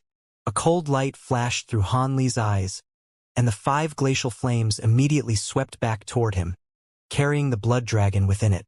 At the same time, Han Li opened his mouth to summon the Heaven Void Cauldron, which was enshrouded in a ball of azure light. "Don't you dare!" The blood dragon immediately let loose a roar of shock and fury as a streak of crimson light shot forth from its body, hurtling directly toward the cauldron. In this desperate situation, Long Dong's soul released its final bit of true spirit blood as a streak of sword chi in a final stand. If this was just a normal attack, then the Crimson Sword Chi would most likely be able to vanquish it. However, the Heaven Void Cauldron itself was also a divine spirit treasure, and the azure threads it unleashed were extremely versatile. Azure light immediately flashed in the air as most of the azure threads disappeared at Han Li's behest. The remaining threads also suddenly transformed into a streak of azure light to combat the oncoming crimson light. In the next instant, spatial fluctuations erupted in the air around a foot above the crimson dragon, and a plume of azure threads shot forth from within space. The azure threads dispersed, instantly ensnaring the blood dragon and the blood phoenix within the 5 colored flames before drawing them toward the Heaven Void Cauldron. All of a sudden, a ball of azure light suddenly emerged from the desperately struggling blood dragon. The ball of light flashed before appearing over 100 feet away, then flashed several times in quick succession to cover a distance of 300 to 400 feet. A cold light flashed through Han Li's eyes as a burst of black light suddenly shot forth from his Law Destruction eye. A dull thump rang out in the air, following which the azure ball of light stumbled out of thin air, and it seemed to have dimmed significantly. However, before Han Li had a chance to unleash any other attacks, the azure ball of light abruptly flashed through the air, disappearing into the distance in the blink of an eye. Han Li's brows furrowed as the black light that had just accumulated within his third demonic eye dissipated. The Law Destruction eye did indeed possess the ability to puncture space, but he naturally couldn't do anything from such a long distance away. Meanwhile, the Blood Dragon and the Blood Phoenix had already been sealed away into his Heaven Void Cauldron. The lid of the cauldron then came crashing down with a resounding boom. What everyone had failed to notice was that in that instant, 2 discrete specks of golden light suddenly emerged from one of Han Li's sleeves before disappearing into the cauldron in an extremely stealthy manner. At this moment, the other 4 cultivators were situated several thousand feet away from Han Li, and all of them were stunned to see Han Li capturing the true spirit blood while Long Dong fled for his life. The 2 Long family cultivators glanced at one another before immediately fleeing the scene as 2 streaks of light. Those ghosts and devils they had summoned also fled in hot pursuit. The direction they were escaping toward was none other than the one that Long Dong had just disappeared in. Yi Chu and Yi Ying displayed no intention to give chase. Instead, both of them flew toward Han Li moments later. The 2 of them appeared just over 100 feet away from Han Li. Yi Chu was looking at Han Li and his weeping soul beast with undisguised shock in her eyes. Meanwhile, Yi Ying wore a smile on her face, but her eyes were fixed on the azure cauldron in front of Han Li. It was quite clear that the 2 had become extremely wary of Han Li after he had captured the true spirit bloods. Brother Han, thank you for your assistance. If it hadn't been for your efforts, the Long family would have most likely succeeded in their scheme. Rest assured, Brother Han, the conditions I promised you earlier remain unchanged. Your efforts won't be for nothing, Ying said with a seductive smile. Indeed, with the power of our Yi family, there are very few wishes what we won't be able to grant you. Yi Chu also said in a slow voice, but there was a barely disguised threat in her words. Han Li's lips twitched, but he didn't say anything as he patted the azure cauldron before him. A ringing sound erupted as the lid of the cauldron was lifted once again. The Blood Dragon and the Blood Phoenix both emerged at the opening of the cauldron with countless azure threads binding their bodies. Yi Ying and Yi Chu were ecstatic to see the true spirit bloods. A crimson light flashed past Yi Ying's face, and the indistinct projection of a miniature blood phoenix appeared for a split second. Han Li smiled as he flicked a finger toward the azure cauldron. All of the azure threads around the blood phoenix were immediately severed, and it was tossed toward Yi Ying. Yi Ying was ecstatic to see this, and she let loose a delicate cry as the other miniature blood phoenix flew forth from her body, crashing into the oncoming incomplete blood phoenix. Brilliant crimson light flashed, and the 2 of them combined as one without any impediment, forming a crimson ball that was around a foot in size. The ball was of an extremely vibrant shade of red, as if it had been forged from blood essence. After circling around in the air for a while, it transformed into a blood phoenix that was around a foot in size, flapping its wings as it flew in circles around Yi Ying. Yi Ying wore a smile on her face as she pointed a slim finger at the blood phoenix. Following a crisp heavenly cry, the blood phoenix spread its wings and disappeared into Yi Ying's body as a streak of crimson light. Immediately thereafter, A layer of crimson light surfaced over Yi Ying's body. At the same time, the indistinct projection of a blood phoenix appeared behind her. It was initially rather blurry, but it slowly became clearer and gradually stabilized. After a while, the blood phoenix projection disappeared, and Yi Ying opened her eyes with excitement shining on her face. Most of my true phoenix blood has been recovered. There's still a small portion missing, and it's most likely been forcibly devoured by this true dragon blood. So it won't be easy to separate it. Thankfully, the true dragon blood has also fallen in our hands. Brother Han, toss the true dragon blood over to me as well. Blood of this caliber has to be stored carefully, as using ordinary containers could quite possibly damage its spiritual nature. Yi Ying smiled as she flipped over her hand to produce a small purplish golden gourd that was extremely intricate and beautiful. However, Han Li merely smiled in response, but showed no intention of handing over the true dragon blood. Fairy Yi, if I recall correctly, I seem to have only promised to help you recover your true spirit blood. Now that you've already recovered the heavenly phoenix blood, isn't it too greedy of you to ask for this true dragon blood as well? What are you trying to say, fellow Taoist Han? Could it be that you want to keep this true spirit blood for yourself? Yi Chu's voice immediately cooled as she shot daggers from her eyes. I may be an ascended cultivator, but I know the taboos of the true spirit families.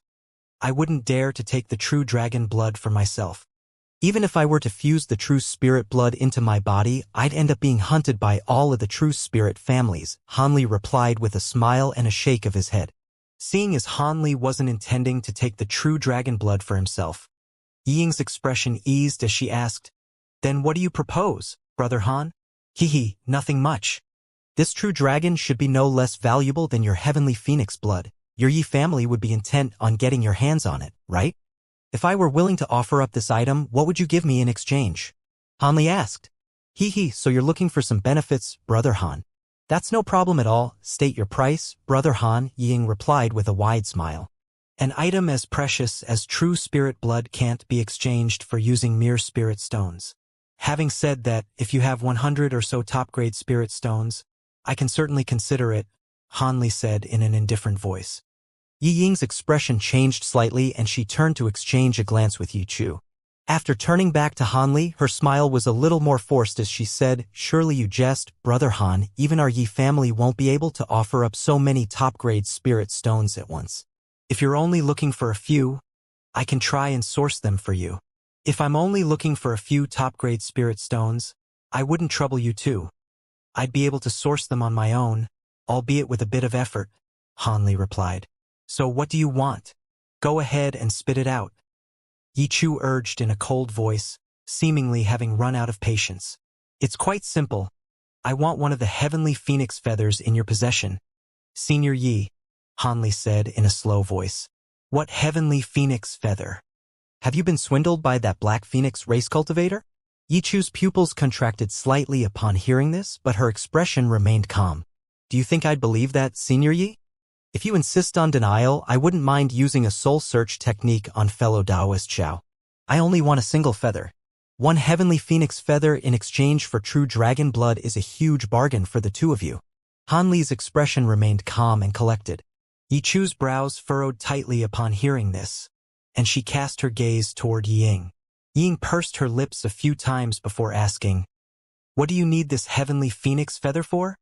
This item is also very useful to our Yi family, so would you be able to accept anything else instead? How about the 2 Xianxia dragon fruits I obtained earlier? I have a treasure that needs to be refined again, and that process just so happens to require a heavenly phoenix feather. As for Xianxia dragon fruits, those are quite tempting as well, but in comparison, they obviously pale next to a heavenly phoenix feather, Han Li replied calmly. So you're only after the heavenly phoenix feather, Brother Han? Is there no room for negotiation? Yi Ying stared at the blood dragon atop the azure cauldron with an indecisive look on her face. If you're in possession of Immortal Gaze pills or 9 heart spirit Xianxias, I wouldn't mind taking them as well, Han Li chuckled. If I had such things, why would I even need the true dragon blood? I could just take those to ascend to the spatial tempering and body integration stages. All right, you have yourself a deal, I'll exchange for the true dragon blood with a heavenly phoenix feather. Ying gritted her teeth and agreed in the end. Yichu's expression changed slightly upon hearing this, and she opened her mouth to say something, but swallowed her words in the end. Han Li's eyes immediately lit up. Haha, that's a very wise decision, fellow Taoist Yi. If you'd allow me to examine the phoenix feather in order to verify its authenticity first, I'll immediately hand over the true dragon blood. You wouldn't be worried that I'll take the treasure and leave, right? Han Li said with a smile. Ying sighed and turned to Yi Chu as she instructed, Big Sister Chu, give him a phoenix feather. Yes, young mistress. Yi Chu hesitated momentarily, but did as she was told in the end. She swept a hand over her storage bracelet to produce a fiery red jade box. Not only was this jade box of a vibrant crimson color, its surface was engraved with fiery patterns. Upon being produced, it began to emanate a scorching aura, and the surrounding temperatures were instantly raised significantly. Flame jade. Han Li was quite taken aback at the sight of this jade box. So you also recognize the materials of this jade box, Brother Han. Indeed, this is myriad year flame jade, which ranks alongside myriad year profound jade. Only a container constructed from rare extreme fire attribute materials like this can ensure that the phoenix feather doesn't lose any of its spiritual chi, Ying said with a slightly smug smile on her face. Only true spirit families like your Yi family would bear to use such a precious material to construct a container. Han Li chuckled. Yi Chu removed the lid of the box in an expressionless manner to reveal 3 5-colored long feathers, each of which was around 3 feet in length. She pointed a finger at one of the feathers and it drifted out of the box before hovering over to Han Li. A serious expression appeared on Han Li's face as he made a grabbing motion toward the feather and it was slowly drawn into his grasp. He then began to stroke it with his finger and carefully examine it. The feather was glittering and translucent and 5 colored runes were shimmering indistinctly over its surface. The spiritual chi emanating from it was also quite extraordinary. There's no mistaking it, this is indeed a heavenly phoenix feather. Han Li nodded with a content expression as he said, It would most likely be impossible to try and artificially replicate such a brilliant treasure anyway. He flipped over his palm to produce a pristine white jade box that was emanating astonishing glacial chi. It was none other than a jade box constructed from myriad year profound jade. Yi Chu and Yi Ying couldn't help but exchange a surprised glance upon seeing this box. Han Li placed the heavenly phoenix feather into the box, and white light flashed, following which the jade box disappeared. Seeing as I've received the phoenix feather, the true dragon blood naturally belongs to you two now. Han Li glanced at Yi Chu and Yi Ying with a smile on his face before flicking a finger toward the azure cauldron. Following a crisp clang, the azure threads around the blood dragon unraveled, and it was tossed toward the two women. Spiritual light flashed around the blood dragon's body as it began to struggle in mid-air, looking as if it wanted to run away. However, Ying was prepared for this well in advance, and she immediately lifted the gourd in her hands with an elated expression. A loud buzzing sound immediately rang out and a swath of blue light abruptly swept forth from the opening of the gourd. The blue light flashed and enveloped the blood dragon's body before dragging it toward her. Yi Chu and Yi Ying immediately began to examine the blood dragon with an intense, unblinking gaze, scanning through its body with their spiritual sense over and over again at the same time. After a long while, Yi Chu exhaled and finally nodded in approval. It really is true dragon blood. A smile also appeared on Yi Ying's face. She made a hand seal and the blue light forcibly shrank the blood dragon before drawing it into her gourd. Yi Ying stowed away her gourd before turning to Han Li with a sweet smile. You really are a man of your word, Brother Han. Would you be interested in becoming a guest of our Yi family when we return to Deep Heaven City? Our Yi family has always treated brilliant cultivators like you with kindness and respect. Deep Heaven City? I have no intention of going back there anytime soon. I'm going to remain in the primordial world for a while and I won't be going back in the near future, Han Li immediately replied without any hesitation. Han Li's response came as quite a surprise to the two women. A wistful expression appeared on Yi Ying's face, but she didn't press the issue any further as she said, In that case, then so be it. However, if you change your mind, you can come to our Yi family at any time, Brother Han.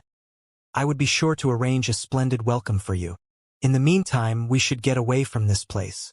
Otherwise, the beings from the wood race may track us down soon. Also, that fellow Taoist from the Black Phoenix race must be quite a headache for you, right, Brother Han? How about you leave her to me?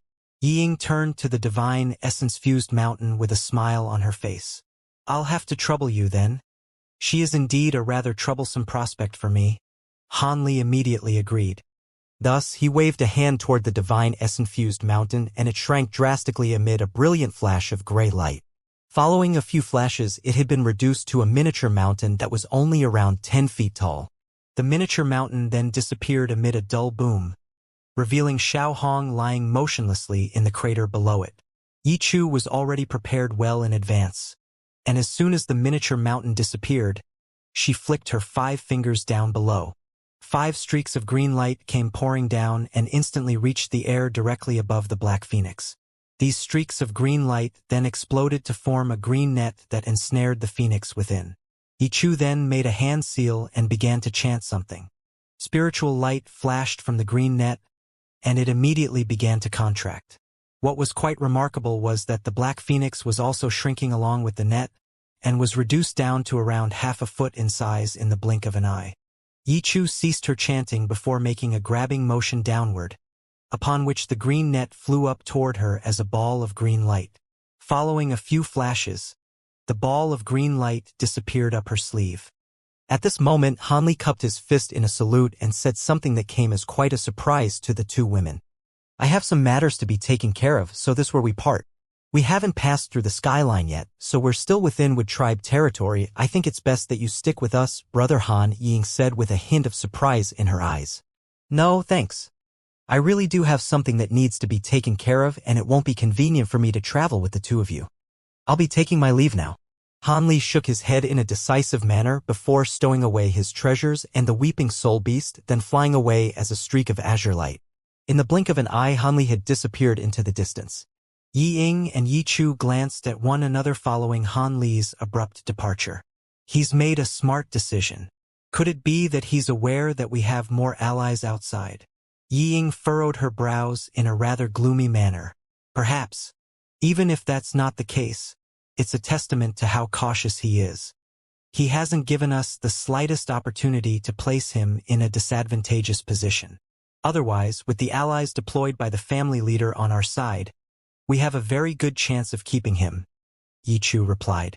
Big Sister Chu, you used a secret technique earlier to transmit your voice to me, urging me not to attack him. You're already a cultivator at the pinnacle of the spatial tempering stage. Couldn't we have brought him down together? Perhaps there was no need to even offer that heavenly phoenix feather. Yi Ying was still clearly rather forlorn at the fact that they were forced to offer up a heavenly phoenix feather. If I only had to defeat him, then I'm at least 70% confident in my ability to do so at a very conservative estimate. However, killing him or capturing him alive is an entirely different story. You've witnessed that man's abilities and treasures, young mistress. He was able to capture that Black Phoenix race cultivator alive in just a few exchanges, and the sword formation he set up at the end is even capable of destroying divine spirit treasures.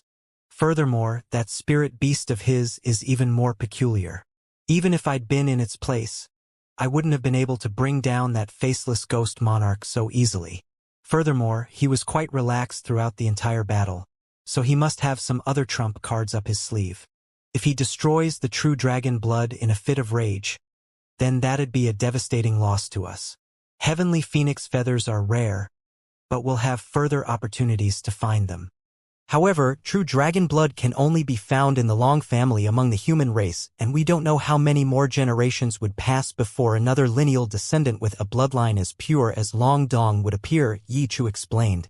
After a prolonged silence, Yi Ying sighed in a resigned manner. I'm aware of this as well. That man's abilities and treasures are indeed quite extraordinary. Seeing as even Big Sister Chu wasn't confident in bringing him down, then I think we made the right decision. In any case, we've obtained the true dragon blood, so surely the family leader won't blame us for anything. The true dragon blood is far too important for us to be taking risks with it. Thankfully, that man was quite smart and didn't force our hand. In any case, let's get out of here.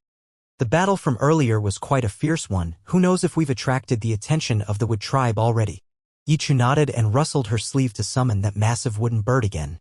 The two women flew into the bird's body as streaks of light, and the bird immediately transformed into a ball of green light that flew away into the distance like a shooting star. Meanwhile, Han Li was already thousands of kilometers away. As he flew through the air, a hint of excitement appeared in his eyes as his lips curled up into a smile. All of a sudden, he opened his mouth to expel the Heavavoid cauldron again. Han Li carried the miniature cauldron with one hand before gently tapping its lid to open up a small gap. Blue light flashed through his eyes, and two golden shadows emerged from the gap. After circling through the air for a while, they settled on the cauldron's lid and revealed themselves to be a pair of thumb-sized gold devouring beetles. Han Li smiled as he opened his mouth again to blast forth two balls of pure spiritual qi that enshrouded the pair of spirit insects. Brilliant golden light erupted from the bodies of the gold-devouring beetles, and they swelled to around half a foot in size, giving off a rather menacing appearance. Han Li began to chant something, and the two giant insects suddenly opened their mouths in unison. Crimson light flashed, and two small balls of blood emerged from within their mouths. Han Li's eyes lit up as he made a grabbing motion to draw the balls of blood toward him. When he opened his 5 fingers again, a miniature blood dragon and a miniature blood phoenix, each of which was only several inches in length, had appeared on his palm. Han Li had somehow managed to retain a bit of the true spirit bloods for himself. Yiying and Yichu had been extremely cautious, but never would they have thought that Han Li would possess mature gold-devouring beetles that were capable of devouring all things. Otherwise, they definitely wouldn't have allowed Han Li to recover the spirit blood. After all, unless special secret techniques or treasures were used, true spirit blood couldn't be split up, so they had become complacent, thinking that there wouldn't be any issues. Han Li looked at the miniature blood dragon and blood phoenix in his palm, both of which were desperately attempting to fly away. An azure light shimmered from his fingers to ensnare them as a contemplative look appeared on his face. Han Li hadn't decided on how he was going to use these two true spirit bloods. However, one thing was for sure. True spirit blood was definitely extremely precious and was most likely equal in value to some legendary immortal pills. Unfortunately, he didn't know much about true spirit families and true spirit bloodlines, so he didn't know what to do for the moment. As such, he could only make a decision after conducting more thorough research on true spirit blood in the future. All of a sudden, Han Li's expression changed as he abruptly flipped a hand over to produce a shimmering silver wooden box. He placed the miniature blood dragon and blood phoenix into the box, then swept his sleeve through the air to plaster several talismans onto the box. Silver light flashed, and the wooden box disappeared. After doing all that, Han Li cast his gaze toward the extremely far distance, and his eyes narrowed reflexively. All of a sudden, an incredulous look on his face. It's that guy. His pursuer's spiritual sense was extremely powerful, so it was definitely too late for him to run. The high zenith invisibility talisman most likely wouldn't help him in this situation either. However, his pursuer's aura was significantly more feeble than it was before, suggesting that it had suffered severe injuries. Qing Yuanzi was able to combat a body integration cultivator at just the spatial tempering stage using his aureate sword formation. Even though my cultivation base is inferior to Qing Yuanzi's, I should still be able to hold my own against a half-dead opponent like this one. On top of that, I have some other trump cards up my sleeve that I can use should the situation demand it. Han Li's mind was racing rapidly, and he was beginning to regret parting with Yichu and Yiying. If he was still with them, then he wouldn't have had to face this crisis. However, there was no use in crying over spilled milk, and Han Li quickly refocused his attention on the situation at hand. After making a decision, he immediately flew downward as a streak of azure light. Following a few flashes, he appeared on the summit of a small mountain.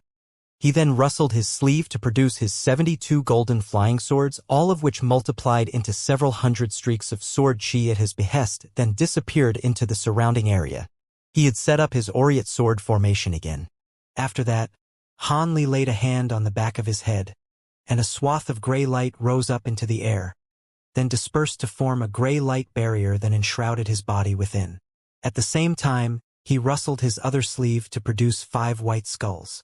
All 5 skulls opened their mouths in unison to blast forth the 5 glacial flames, which combined with the gray light. As he stood within the gray light, Hanli made a hand seal and the flames gradually expanded, forming a thick five-colored halo that rotated around his body.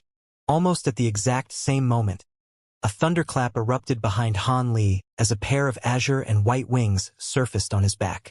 After doing all that, Hanli clasped his hands behind his back and looked up at the sky in the distance with a grim expression on his face. Moments later, spiritual light flashed in the distance, and a ball of silver light came hurtling toward him. Following a few flashes, it appeared in the sky above the mountain that Hanli was situated on.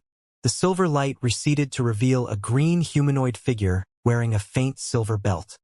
It was none other than the low silver tier high-grade wood spirit that had appeared in the blackleaf forest.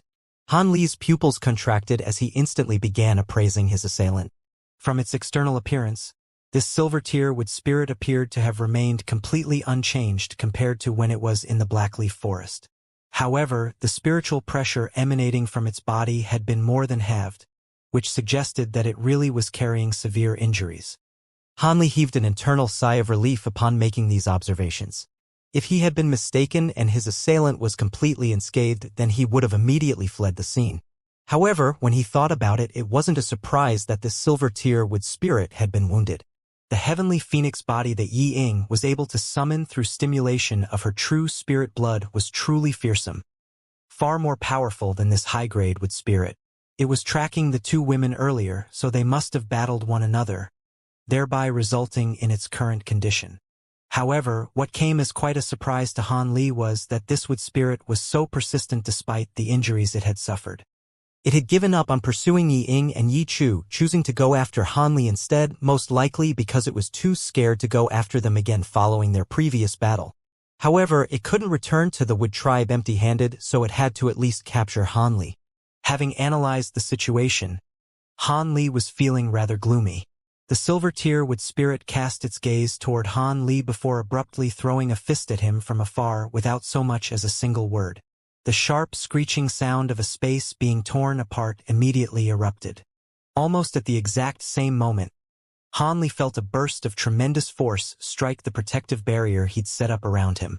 The five-colored halo tremored as the gray light barrier twisted and warped while Hanli was forced to stumble back several steps.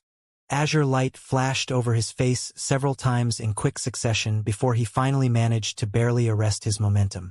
Hanli's expression changed slightly following that attack. That strike was packing at least several tens of tons of force. Thankfully, he possessed a body far more powerful than that of normal cultivators of the same cultivation. Otherwise, even a spatial tempering cultivator would have found that attack quite difficult to withstand. It appeared that silver tier wood spirits were even more fearsome than the legend suggested. The wood spirit was quite surprised to see Hanli handling that attack so easily. Seemingly having realized that Hanli wasn't as weak and frail as it had imagined, it harumphed coldly before striding forward expressionlessly. Brilliant silver light erupted from its body as it appeared just over 100 feet away from Hanli in a flash. At the same time, a suit of green wooden armor abruptly appeared over its body. The surface of the armor was shimmering with silver light and riddled with countless sharp spikes that differed in length. The ordinary-looking wood spirit suddenly appeared a lot more sinister and menacing. Hanli's pupils contracted as he flapped his wings, upon which he disappeared on the spot as an arc of azure and white lightning. In the next instant, he appeared over 300 feet away, having already made a hand seal and begun chanting something. The wood spirit immediately strode forward again without any hesitation, rushing directly toward Hanli. However, the wood spirit had only traveled just over 100 feet when 7 or 8 shimmering golden threads appeared before it without any premonition. The wood spirit's heart jolted with surprise as azure light shimmering from its fingers, and it immediately grabbed toward the golden threads. The azure light and golden threads came into contact with one another amid a series of dull thumps, and spiritual light intertwined as the two opposing forces came to an impasse. A hint of surprise flashed through the wood spirit's eyes as it spread open the fingers on its hand, summoning the same azure light to try and join in on the attack. However, right at this moment, golden light flashed in rapid succession in the nearby area as a series of golden threads emerged out of thin air. All of them had appeared very close to the wood spirit, and they converged toward it as if they were trying to slice his body into pieces. These golden threads were traveling extremely quickly, and the wood spirit was yet to ascertain their power, so it naturally wasn't willing to take any reckless risks. As such, it twisted around and an identical green silhouette appeared around 70 to 80 feet behind it. The golden threads flashed through the air, slicing the wood spirit into countless segments, but they had merely struck an afterimage. At this moment, more and more of these golden threads began to appear around the wood spirit. All of them were shimmering with frosty light as they slowly converged toward it. "This is a sword formation," the wood spirit exclaimed. It immediately brought its hands together, and a ball of piercing silver light appeared between its palms. After separating its hands, a loud explosion erupted as countless streaks of silver light shot forth in all directions, striking the oncoming golden threads. The golden threads and silver light clashed amid a string of resounding booms, creating a vibrant display of golden and silver radiance. These streaks of silver light appeared to be even more powerful than the sword formation as they were able to shatter the oncoming golden threads. The wood spirit's body swayed and it shot forth as a green shadow, attempting to take this opportunity to escape from the sword formation. In the next instant, it appeared around 500 to 600 feet away. It was on the brink of escaping from the sword formation.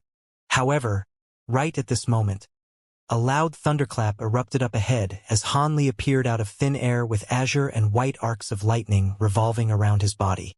He then immediately lashed out with a pair of fists, one of which was white while the other was black, creating a devastating dual attack.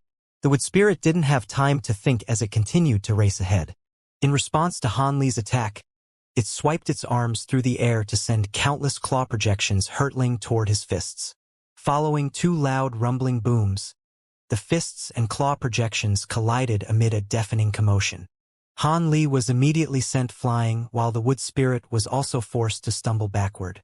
When the wood spirit finally arrested its momentum and attempted to charge out of the sword formation again, the vanquished golden threads had appeared again and were converging toward it.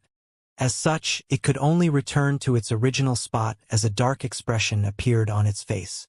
This silver-tier wood spirit was already being struck with the feeling that it was perhaps a mistake to try and hunt down this human cultivator.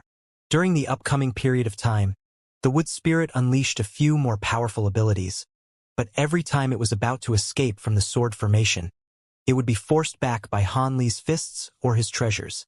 Furthermore, the golden threads that were destroyed only took a short time to recover before sweeping toward it again. With Han Li's current immense power in conjunction with his extremely robust body, even the wood spirit was unable to forcibly steamroll over him and escape from the sword formation. Of course, this was only because the wood spirit was severely wounded and could only muster up around half of its full power. Otherwise, Han Li wouldn't be able to stand in its path at all. However, as things currently were, Han Li really was able to trap a silver-tier wood spirit through the use of his aureate sword formation. At this moment, the countless sword threads within the sword formation were converging once again. The wood spirit's eyes flashed, and it could sense that it was in some peril. All of a sudden, it stopped what it was doing and stood motionlessly within the sword formation. However, silver light was surging erratically over its suit of wooden armor, and all of the spikes on the armor began to tremor gently while emitting a dull ringing sound.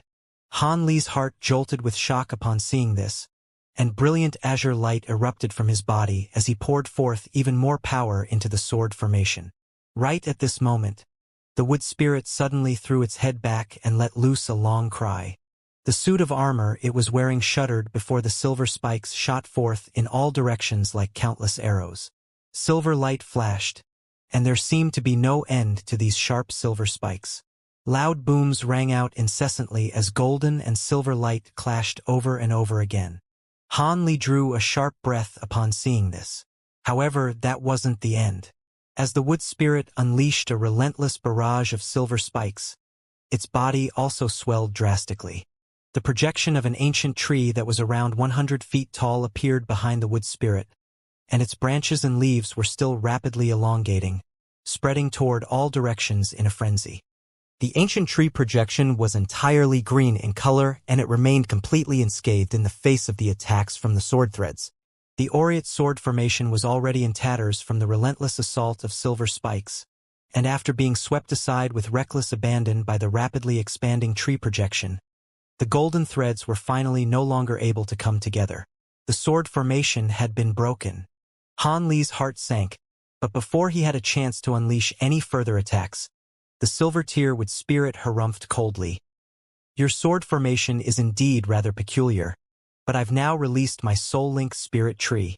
In my current state with spirit and tree combined as one, your fate of death is sealed. The wood spirit made a hand seal, and brilliant green light erupted from its body as it transformed into a projection, disappearing into the ancient tree projection behind it in a flash, seemingly having fused itself with the tree.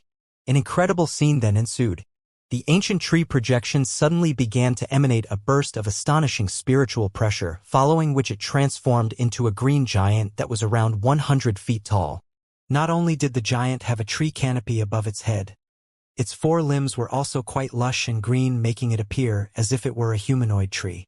On the trunk of the tree was a giant face that was identical to that of the wood spirit. This was the true form of beings from the wood tribe, the wood spirit body. At this moment, the torrent of silver spikes had ceased, and the green giant was the only thing remaining in the sword formation. Han Li was a little flabbergasted as he looked on, but he still immediately activated the sword formation again to summon the golden threads that had disappeared. As soon as those golden threads emerged, they swept toward the giant once again. However, the green giant merely stood on the spot and appraised Han Li with a hint of mockery in its eyes. The sharp screech of metal grating on metal rang out amid flashes of golden and green light. All of the golden threads were repelled while the green giant remained completely unscathed. Hee, a mere deity transformation cultivator like you is trying to harm my soul link spirit tree? What a joke. I'll have to hibernate for 100 years after using my wood spirit body. But even the so-called divine spirit treasures of your human race won't be able to harm me in my current state. You should just give up and resign yourself to death. The giant chuckled coldly before striding forward, completely shrugging off the golden threads around it as it covered a distance of 70 to 80 feet. One more step would almost take it right to where Han Li was standing. Han Li's lips twitched as he withdrew the five-colored halo around his body. In the next instant, the halo appeared around the giant's waist amid a resounding boom. The oncoming giant's speed suddenly faltered significantly as it was reduced to less than a tenth of its original speed. Han Li was elated to see this, and he hurriedly pointed a finger toward the green giant. A silver fire raven abruptly emerged from the ground, opening its mouth to blast forth several balls of silver flames as it rose up into the air. It then spread its wings, and scorching silver flames erupted all over its body as it also pounced toward the giant. A few rumbling thunderclaps rang out as several silver balls of lightning surfaced beneath the giant's feet. Immediately thereafter, balls of silver flames exploded, completely inundating the giant, creating a thunderous commotion in the process. In the distance, a set of golden and silver robes appeared over Han Li's body as he flew over into the air directly above the giant. The robe spread open at Han Li's behest before swelling to several times its original size.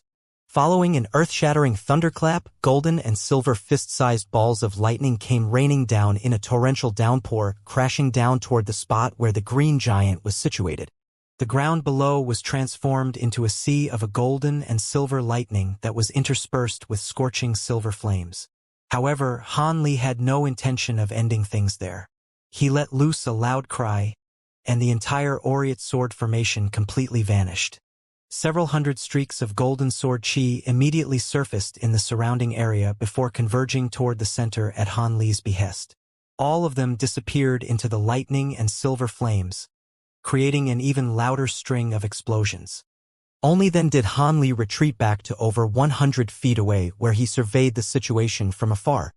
He was sure that even if a cultivator at the pinnacle of the spatial tempering stage were to be struck by his lightning robe, lightning beads, spirit engulfing heavenly flames, and flying swords at once, they definitely wouldn't be able to emerge unscathed. As for body integration cultivators, only the heavens knew if the combination of those attacks would have any effect. Following the span of a few breaths, the lightning finally began to dissipate. The giant's body was revealed once again, and it appeared that it hadn't moved so much as a single inch from its original spot. Han Li's heart immediately sank as he assessed the giant's condition. The giant's body was shimmering and glittering, as if it had been carved from a block of translucent green jade. What was even more incredible was that it was entirely smooth and unscathed. Such a fearsome barrage of attacks hadn't even hurt it in the slightest. Meanwhile, the giant's massive hands were locked around the 5-colored halo around its waist, and it clenched its 10 fingers tightly to crush the halo with its immense power.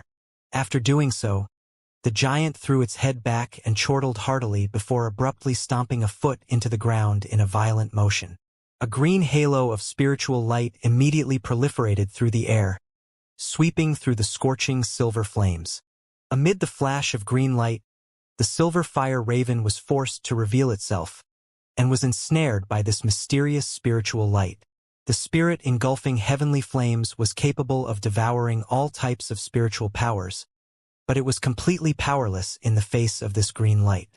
As for the 72 azure bamboo clouds warm swords in the air, the green giant paid them no heed at all, allowing them to strike its body, upon which they would be immediately repelled by flashes of green light.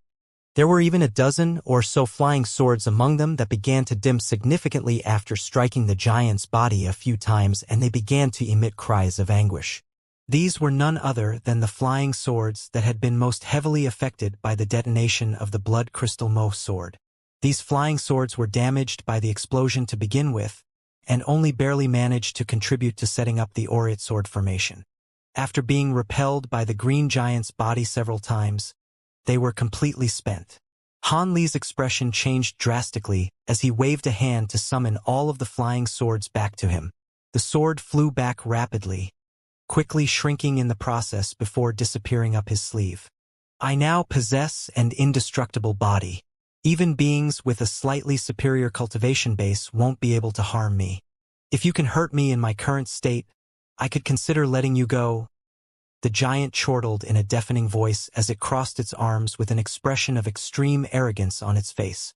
After transforming into this giant form, this silver-tiered spirit was far more powerful than before, and its body had also become vastly more robust. None of Han Li's attacks had any effect on it, and that was quite concerning for him. Only then did he realize that he had underestimated the massive gulf between a silver-tiered spirit and a spatial tempering cultivator. Having cultivated the Provenance True Devil Arts and the 100 Meridian Refinement Mantra, he was naturally aware that his powers went far beyond the realm of his cultivation base. However, he had never established a clear gauge on his exact power level. Deity transformation cultivators were definitely no match for him, and he hadn't encountered any opportunities to test his powers against spatial tempering cultivators. After witnessing the spatial tempering stage Yi Chu and the two Long family cultivators in battle, he was under the impression that he was comparable to them in power if he were to unleash all of his abilities. In the case of the Long family cultivators, whose devils and ghosts were vulnerable to his divine Devilbane lightning, there was even a good chance that he would be able to defeat them. If he had known this earlier, he would have fought the Crimson Shadow he had encountered in the Shadow Tribe without resorting to using his gold-devouring beetles. On this occasion, he knew that he would be unable to escape the detection of the silver-tiered spirit's powerful spiritual sense, so he could only take the initiative by setting up the aureate sword formation in advance to fight for his life. Otherwise, facing such a powerful being in direct combat would be nothing short of suicidal. However, never would he have thought that even a severely wounded silver-tiered spirit could be this powerful. None of his secret techniques or treasures could harm it, and its speed and power had also undergone drastic improvements. This ability of the wood spirit was insane. In this situation, there was only one more strategy that he could try. If that didn't work, then he would have to resort to fleeing using his blood shadow evasion technique in the hope that he could encounter something that would save him during his escape. In any case, he definitely wasn't going to give up and offer his head on a silver platter.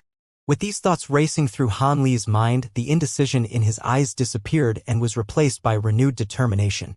Without uttering a single word, he suddenly flapped his thunderstorm wings, and after several flashes, arcs of azure and white lightning began to revolve around his wings, forming a series of fist-sized azure and white balls of lightning. These balls of lightning were crackling loudly as Han Li made a hand seal with a grim expression on his face. Azure light flashed on either side of his body, and 4 identical azure figures appeared, all of which had wings on their backs. Interesting. The green giant chuckled nonchalantly upon seeing this. The 5 azure figures wore grave expressions as they shot forth through the air, transforming into white threads in the process before disappearing in a flash. The green giant chortled as it abruptly swung a massive hand toward a certain spot that was several tens of feet away. A loud boom erupted as the space there was shattered and warped. A dozen or so white threads immediately emerged from the spatial cracks before stumbling out as a series of azure figures. The giant made a grabbing motion with its massive hand, and a burst of immense invisible power swept past, crushing all of these azure figures into nothingness. It was clear that the figures were a result of Han Li's abilities.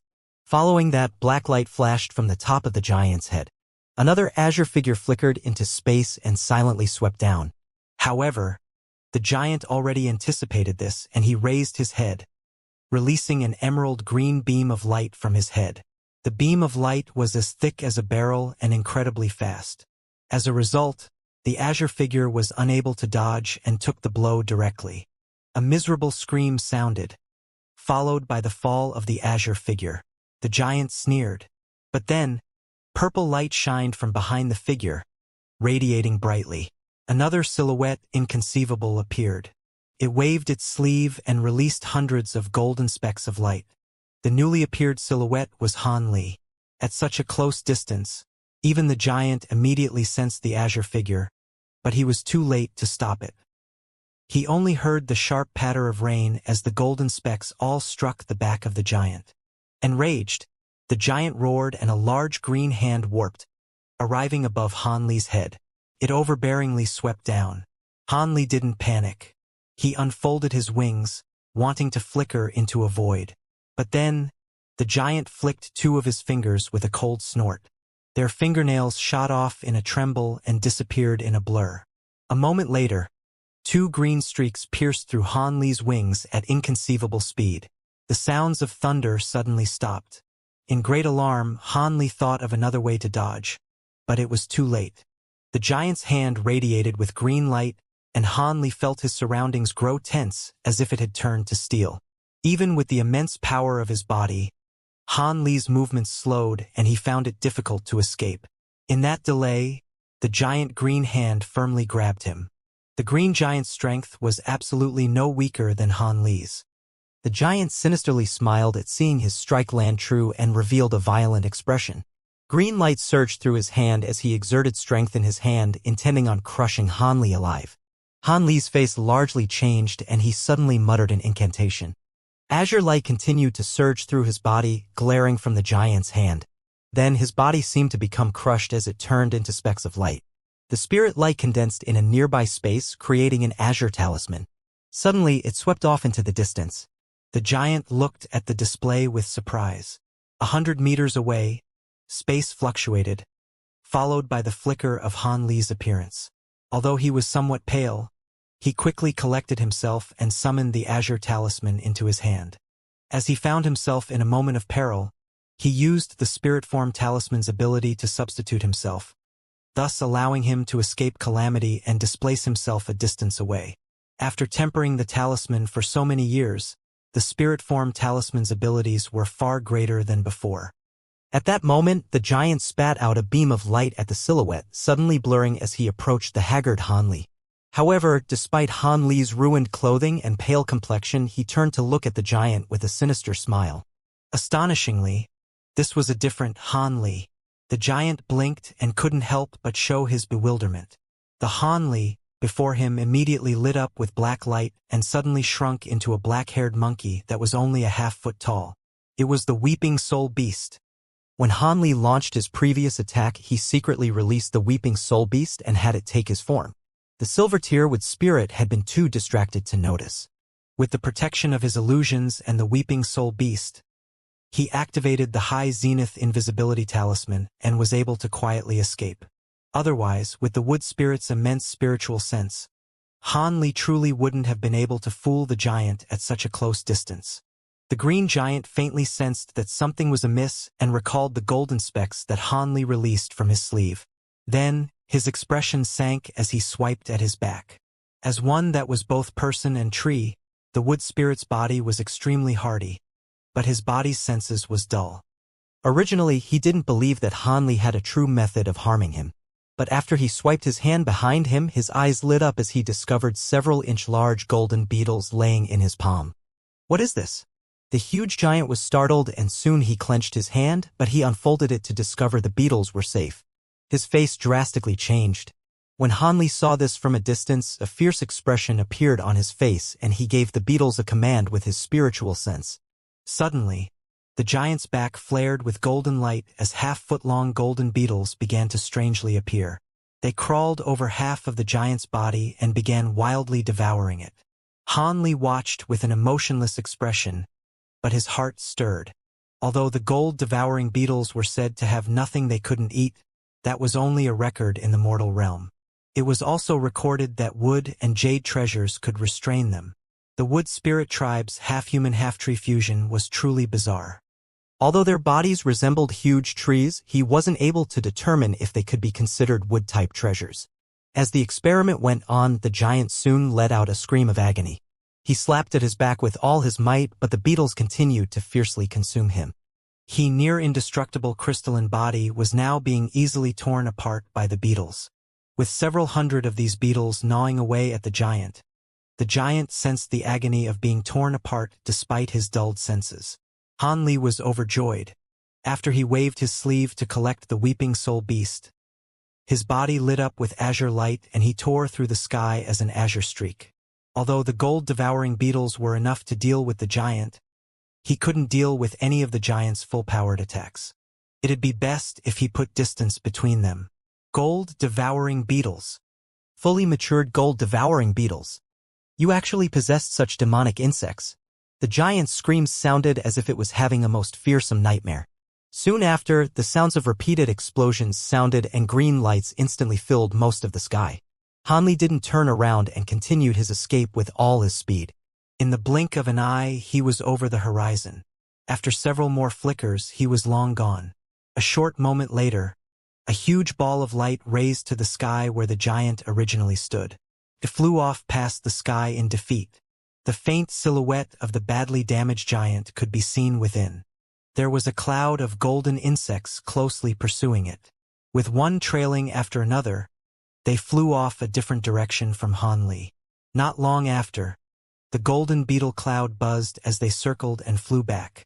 Not only did they return to their inch-large size, but beetles flew in unorganized disarray. Fortunately, the gold-devouring beetles weren't slow. They streaked past the air like bolts of lightning. 500 kilometers away in an area with scattered rocks, Hanli sat cross-legged with a pale complexion. He was doing his utmost to command the beetles back to him. He already consumed a truly significant portion of his spiritual sense. When the beetles finally returned to him, he eventually lost control of his body as it trembled and fell. At that same time, he put his hands behind his head and let out a painful groan. A quarter-hour later, he was able to collect himself and sit back up. Using the beetles had been extremely dangerous, resulting in nearly all his spiritual sense being wasted. But even so, his spiritual sense only suffered minor damage. It seemed he wouldn't be able to use the beetles for pursuit to prevent excessive drain. Nevertheless, if he hadn't pursued the wood spirit with the gold-devouring beetles, the wood spirit would have discovered something amiss and wouldn't have given up so easily. Now, the silver-tier wood spirit suffered much damage from the gold-devouring beetles. Even if he was braver, he wouldn't dare to continue tangling with Hanli. Hanli stroked the spirit beast ring underneath his sleeves and let out a long breath. In a secret forest myriad kilometers away, the silver-tier wood spirit Mu Rue was sitting underneath a huge tree in his giant form. One of his arms and nearly half of his body had disappeared, but countless green specks of light flew out from the forest and wildly rushed into his body. The giant's missing body parts regrew at a visible speed. In the time it took to finish a cup of tea, the specks of light ceased and the giant's body was completely restored. But when he opened his eyes, they now appeared exceptionally dim. He held his hands in an incantation gesture, and the giant's body spat out a hollow phantom. It then blurred and condensed into a pale green-skinned wood spirit. The giant then flashed with light and scattered away, turning into a huge tree. After the wood spirit returned to its original form, he glanced in the direction where he fought with Han Li. How very troublesome. This person possesses hundreds of gold-devouring beetles. If I were in peak condition, I could take the risk of killing him and have the beetles lose control. But after receiving 2 heavy injuries in succession, I suffered too much damage to my spirit tree. If I encounter those beetles again, I might truly die. It appears that I have no choice but to give up pursuit. After his expression wavered while in thought, he eventually shook his head and came to a decision. He turned into a ball of silver light and soared back in the direction of Blackleaf's forest. Not long after, Han Li restored a portion of his spiritual sense in another area. Not daring to stay in the area any longer, he suppressed his migraine and tore through the sky in an azure streak. He was heading in the direction of the southern skyline. 2 months later, Han Li arrived above a barren plateau. Soon after, he sought out a small earthy mountain in a remote place and burrowed into it with a yellow flash. In the heart of the mountain, he easily dug out a hidden room 30 meters wide and put it into order. Then he drank several medicine pills and sat down cross-legged. A month later, Han Li opened his eyes, revealing their recovered spirit. His spirit, mind, and body made a full recovery. Han Li didn't immediately stand up. Rather, he started to mutter to himself inside the hidden room. Not long after, he shook his sleeve and summoned an azure ring in his palm. It was the storage bracelet of the Black Phoenix clan's Xiao Hong. Although he suppressed her with the divine essence-fused mountain and spared her life, her storage bracelet was another story. It could be considered the price for sparing her life. As a demon cultivator and direct descendant of her clan, Han Li was very interested in what lay inside the storage bracelet. With a brief look at the bracelet with his spiritual sense, his face lit up in joy. Possessed many rare treasures. First off, demon beast materials occupied nearly half of the storage bracelet, with most of them rarely seen on the market. As a member of one of the 7 great demon clans, she should have a far easier time gathering materials compared to humans. He was also overjoyed to find 8 various colored top-grade spirit stones shining in the corner. Although this was the spirit realm, top-grade spirit stones weren't nearly as precious as one might imagine in the mortal realm. However, they weren't easily acquired either. Top-grade spirit stones were held in small number by high-grade cultivators, but never in large numbers. In particular, one of the white spirit stones was a rarely seen wind attribute spirit stone, much to Han Li's delight. Ever since he entered Deep Heaven City, he always wanted to acquire one. In addition to this, there were also magic tools and various ancient treasures that didn't catch Han Li's eyes. These items couldn't compare to his divine essence-fused mountain and his heaven-void cauldron.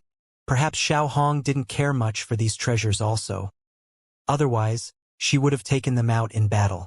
Additionally, there was a small collection of medicine bottles in the bracelet that piqued his interest. When he took them out in his hand, he began to identify them. Most of them were healing medicines, with a few of them being cultivation advancement medicine and rare pill refinement materials.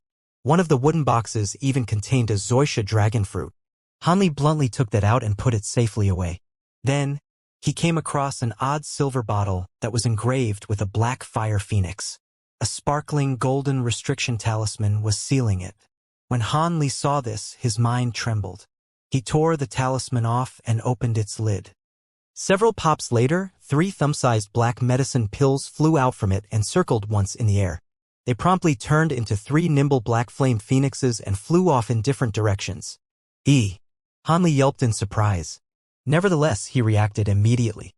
A gray mist of light flew out and swept up the 3 phoenixes. In the gray light, the phoenixes slowly revolved in the air. Light flashed and turned into 3 jet-black medicine pills. The gray mist folded and withdrew, dropping the 3 phoenixes into Han Li's palm back in the form of medicine pills. Han Li picked up one of the pills with 2 fingers and brought it close to his eye. As medicine pills that can transform and fly, they were definitely valuable. As Han Li's expression turned grave, his mind was filled with various legends regarding medicine pills.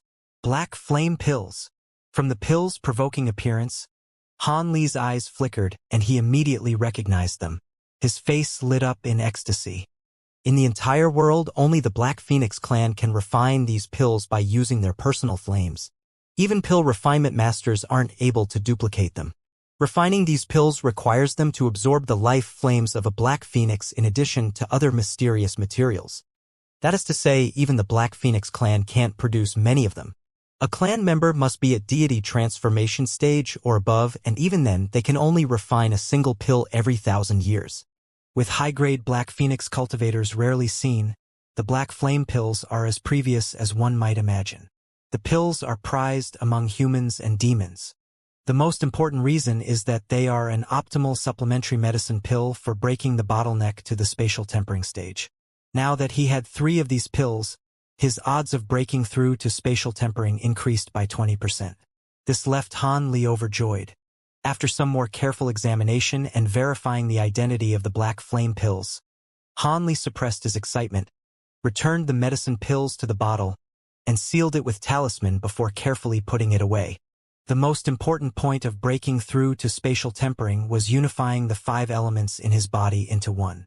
After cultivating the divine essence-fused light, he didn't need to put much more consideration into that. And with the 3 Black Flame pills, he could search for more medicine and secret techniques to increase his odds of breaking through. His hopes of breaking through now greatly increased. But now, his main goal would be to quickly cultivate to late deity transformation stage. By using a large number of medicine pills, it'd only be a matter of time before he broke through the bottleneck of the mid-deity transformation stage. What was most troublesome would be that his original medicine pills would lose efficacy after he entered late deity transformation stage. He would need higher-grade pills in order to further progress. While there were medicine pills effective for late-stage cultivators, they weren't large in number. The most famous of them was the True Toad liquid. In fact, the reason why he risked taking this mission was largely related to the spirit toad it required. After some thought, Han Li suddenly recalled the mysterious guest that knocked on his door before he left Deep Heaven City and narrowed his eyes. If it truly went as smoothly as that person proposed, he could obtain much True Toad liquid. Although he couldn't use the green liquid to produce the medicine limitlessly, it would be enough for him to cultivate for some time. Having carefully remembered the promises of his visitors, Han Li felt there were no other problems and let out a long sigh before tossing the matter to the back of his mind. With a single hand, he swept his hand past the storage bracelet and took another extremely important gain. It was a sparkling rainbow feather. It was the rainbow phoenix feather acquired by the 2 women of the Yi clan. Han Li lightly stroked the feather and the air shined with rainbow light, nearly submerging the entire room with it. Han Li's heart stirred. It was worthy of its reputation as the life feather of a true spirit-grade heavenly phoenix. With only the feather, it released an aura above any mystical bird found in the mortal realm. Han Li stared at the feather and his vision flickered. He suddenly opened his mouth and spat out azure-white lightning. A soft roll of thunder sounded. Sparks of light shifted several times, condensing into a pair of azure-white wings that were several inches large. Han Li waved his hand at them and the miniature thunderstorm wings landed in his hand. He swept his gaze past it and frowned. There were a pair of slender holes in each of the wings. They were from when the giant wood spirit used its fingernails to pierce through the wings. Han Li's frown then faded away. He further examined the thunderstorm wings once through and concluded the damage would be easily fixed. According to what the soaring sky beast's incarnation said, the so-called thunderstorm wings were originally formed from Kuan Peng feathers and couldn't truly become a spirit treasure, because he couldn't activate the wind attribute worldly laws contained in the Kuan Peng feather. It also required a wind attribute top-grade spirit stone. That was the reason why he was originally looking for a top-grade wind-attributed spirit stone. Now that he obtained a heavenly phoenix feather, a true spirit material, his original plans had changed. He could add the feather into the thunderstorm wings. The heavenly phoenix feather was different from the Kuan Peng feather. The heavenly laws it contained were awe-inspiring spatial abilities.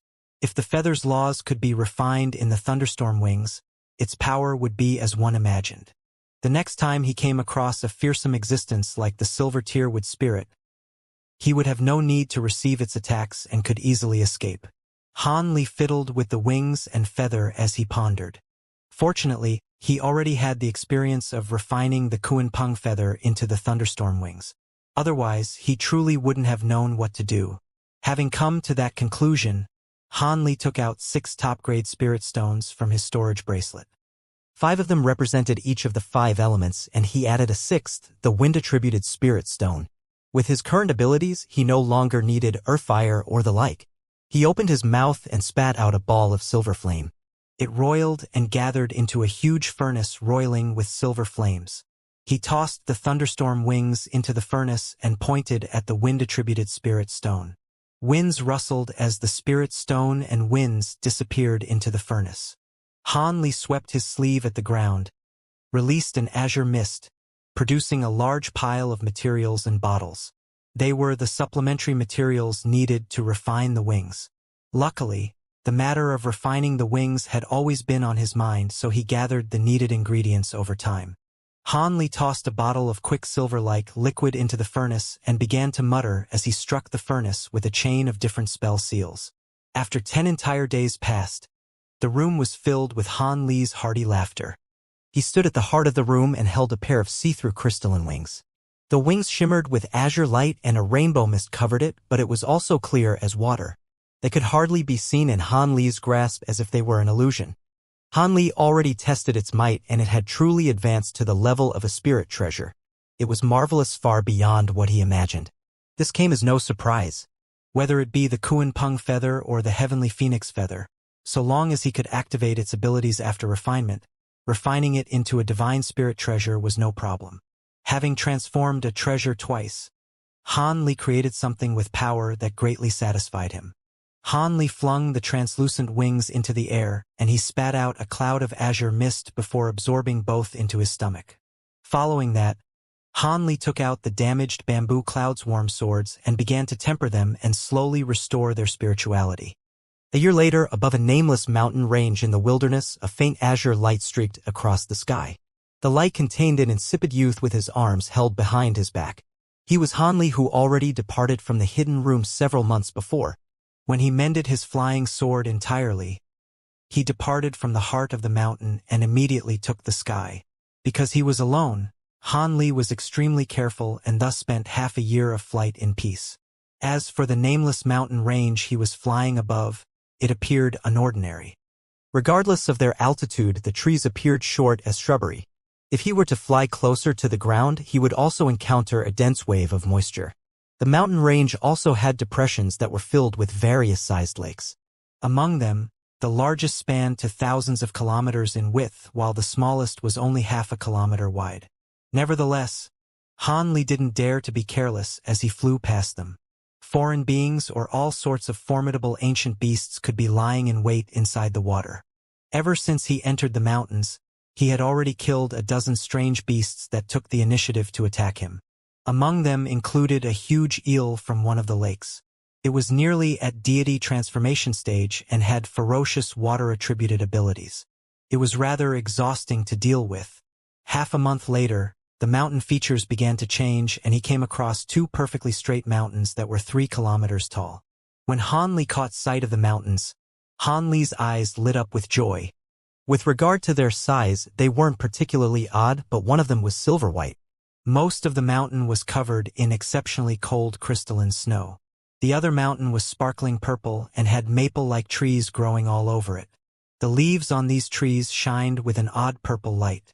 The mountains were separated by over 5 kilometers, but apart from the silver snow and the purple trees, the mountains appeared almost entirely the same. Since the 2 mountains are here, it seems they were telling the truth, Han Li muttered. Soon, his light flashed and he made his way to the mountain of snow. When he drew close, he encountered raging winds that carried an incisive, bone-chilling cold. His expression stirred, but a layer of azure light appeared from his body, and he continued forward unhindered. But before he entered the mountain, 2 streaks of light shot out from the area covered most densely in snow. With several flashes, they arrived 100 meters away from Han Li. Han Li then dismissed his flight light and revealed his body. So it was fellow Taoist Han. I knew that with your abilities, you'd make it out of a trifling mission just fine. The lights in front of Han Li vanished to reveal 2 men. One of them recognized Han Li and spoke with a smile. The person's complexion was pale, and he appeared to be 60 years of age. When Han Li first entered Deep Heaven City, he met Old Man Lu from Spirit Flight Hall. As for the person to his side, He appeared to be a sickly scholar, but he also wore a kind expression. So it was Brother Lu and Brother Ouyang. Didn't you two come here earlier than me? It seems your missions were finished smoothly. Han Li chuckled, refraining from mentioning his brush with death with the Wood tribe. Old Man Lu shook his head and he said, "How could our mission compare with yours? I simply followed a few golden guards as they wiped out a few small strongholds held by foreign races. So long as I was a bit careful, I wasn't in any danger." Han Li smiled and asked, "Apart from your two, have any others come?" Old Man Lu flashed a beaming smile and said, "Of course. Our journey requires many people. Although we predicted that about half of our numbers wouldn't be able to arrive, just about everyone we needed has arrived. Let me guide you. Then I'll have to trouble you." Han Li saluted him. Han Li followed the two and streaked towards the icy mountain. After a short journey, the old man in the lead took out a jade badge and held it out in the air in front of him. A wave of white light flew out from the badge and revealed a field of white lotuses that flashed with light. Old Man Lu commanded the light and entered one of the white lotuses, which soon flashed before disappearing. Han Li blinked. He and the scholar soon followed. There was a layer of illusion formations that were placed there. It was quite mysterious since he hadn't been able to see it. In that case, if an ordinary ancient beast arrived nearby, it wouldn't discover anything odd about the mountain. The three flickered several times with light as they flew above the mountain top and dropped down in front of an ice pavilion. There was a group of various styled ice buildings nearby. There was also a man and two women that were keeping watch of the pavilion. When they saw the three arrive, their sights focused on Han Li. The man possessed a large stature and wore gray robes. His full beard gave him a bold appearance. One of the women appeared over 40 years old, wore azure robes, and had an ordinary appearance. The other woman appeared young, wore green robes, and wore a veil. When Han Li saw the veiled woman, he yelped, "Fairy Ying, I didn't think that you would take the invitation too. What a coincidence!" Han Li called out to her in surprise. The veiled woman replied with a sweet smile, "I knew you'd be here. I can be considered a founding member." She was Fairy Ying, who had invited Han Li to team up when he last attended a meeting for ascended cultivators. A founding member? That is truly outside my expectations. Han Li chuckled. When Han Li was invited to join the group, Fairy Ying wasn't among those who met him, but he still found them to be trustworthy. As for the people who initiated this gathering, Han Li didn't care much about that. Han Li flickered his gaze and swept his eyes past the other two. The two appeared familiar, as if he had seen them before at the meeting for ascended cultivators. However, he didn't seem to have talked to them before. The lowest cultivation the three possessed was at mid-deity transformation stage. The older woman in particular was a late deity transformation cultivator. Thus, Han Li saluted them. The large man and the older woman promptly returned his salute, not daring to neglect him. The veiled woman soon invited Han Li to take a seat in the pavilion. After some thought, Han Li shook his head and said, "I've received a few wounds on my mission, and I've spent some magic power flying without rest. I'll need to recover. If I remember correctly, there is still a month before the determination meeting time." Old Man Lu twirled his beard and spoke with a friendly face. We've overlooked that. Please take a rest. We'll talk to you later. The rooms on the very left don't have anyone in them. Go ahead and choose one. Of course, if you are dissatisfied, you can construct your own. Then I'll go ahead." Han Li faintly smiled and bid them a few words of farewell. He then walked to one of the ice rooms and disappeared inside with a few flickers. As the few cultivators looked at Han Li's back, silence filled the air. The woman slightly frowned and slowly asked, "Is Brother Han hurried to rest because his injuries are severe?" "It shouldn't be. His complexion is fine. It's probably just that he's low on magic power." The large gray-robed man shook his head. Fairy Ying indifferently said that might not be the case. If Han Li possesses exceptional concealment techniques, we wouldn't be able to see anything odd. Nevertheless, since he's here on schedule, he's already demonstrated that his abilities are unordinary. Even if he is somewhat ill, I believe that it won't affect our plans. Didn't fellow Taoist Yuan and Master Jing Yuan also head straight to their rooms upon arriving? She clearly had quite a bit of confidence in Han Li. The sickly scholar smiled and said, "Your words make sense. Although fellow Taoist Han is only a mid-deity transformation cultivator, According to my information, his abilities are among our top 3. The older woman was stunned and doubtfully said, "Your words aren't an exaggeration, are they? Fellow Taoist Han is only a mid-deity transformation cultivator." "Are you sure?" The veiled woman leisurely explained. "Older sister Zhao has remained in diligent cultivation over these past few years in Deep Heaven City and hasn't taken part in our meetings. It is no surprise you don't know of Brother Han.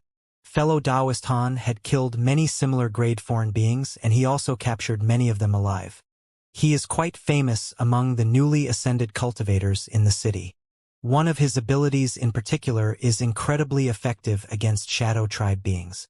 This was primarily one of the reasons we went through such great lengths to invite him. Fellow Taoist Ing means that he will be effective in dealing with those shadow bug beasts?" The older woman realized. Old man Lu added, "That's right. Otherwise, they will be troublesome to deal with. If we consume that much magic power before we encounter our true prey, that would be awful." The older woman nodded and said nothing else. As for the others, they took a seat and briefly chatted. When Hanli entered the ice room, he sat cross-legged and closed his eyes. About 2 weeks later, a clear and long shriek sounded from the outside. Although it wasn't loud, it roused Hanli and the others that were resting. Hanli's brow moved and he opened his eyes. He blinked and tilted his head in thought. Then he stood up and walked out of the ice building. There was a spacious area in front of the ice building, but at an unknown time, it turned into an icy hall that was 300 meters long. It was supported by many huge pillars of ice.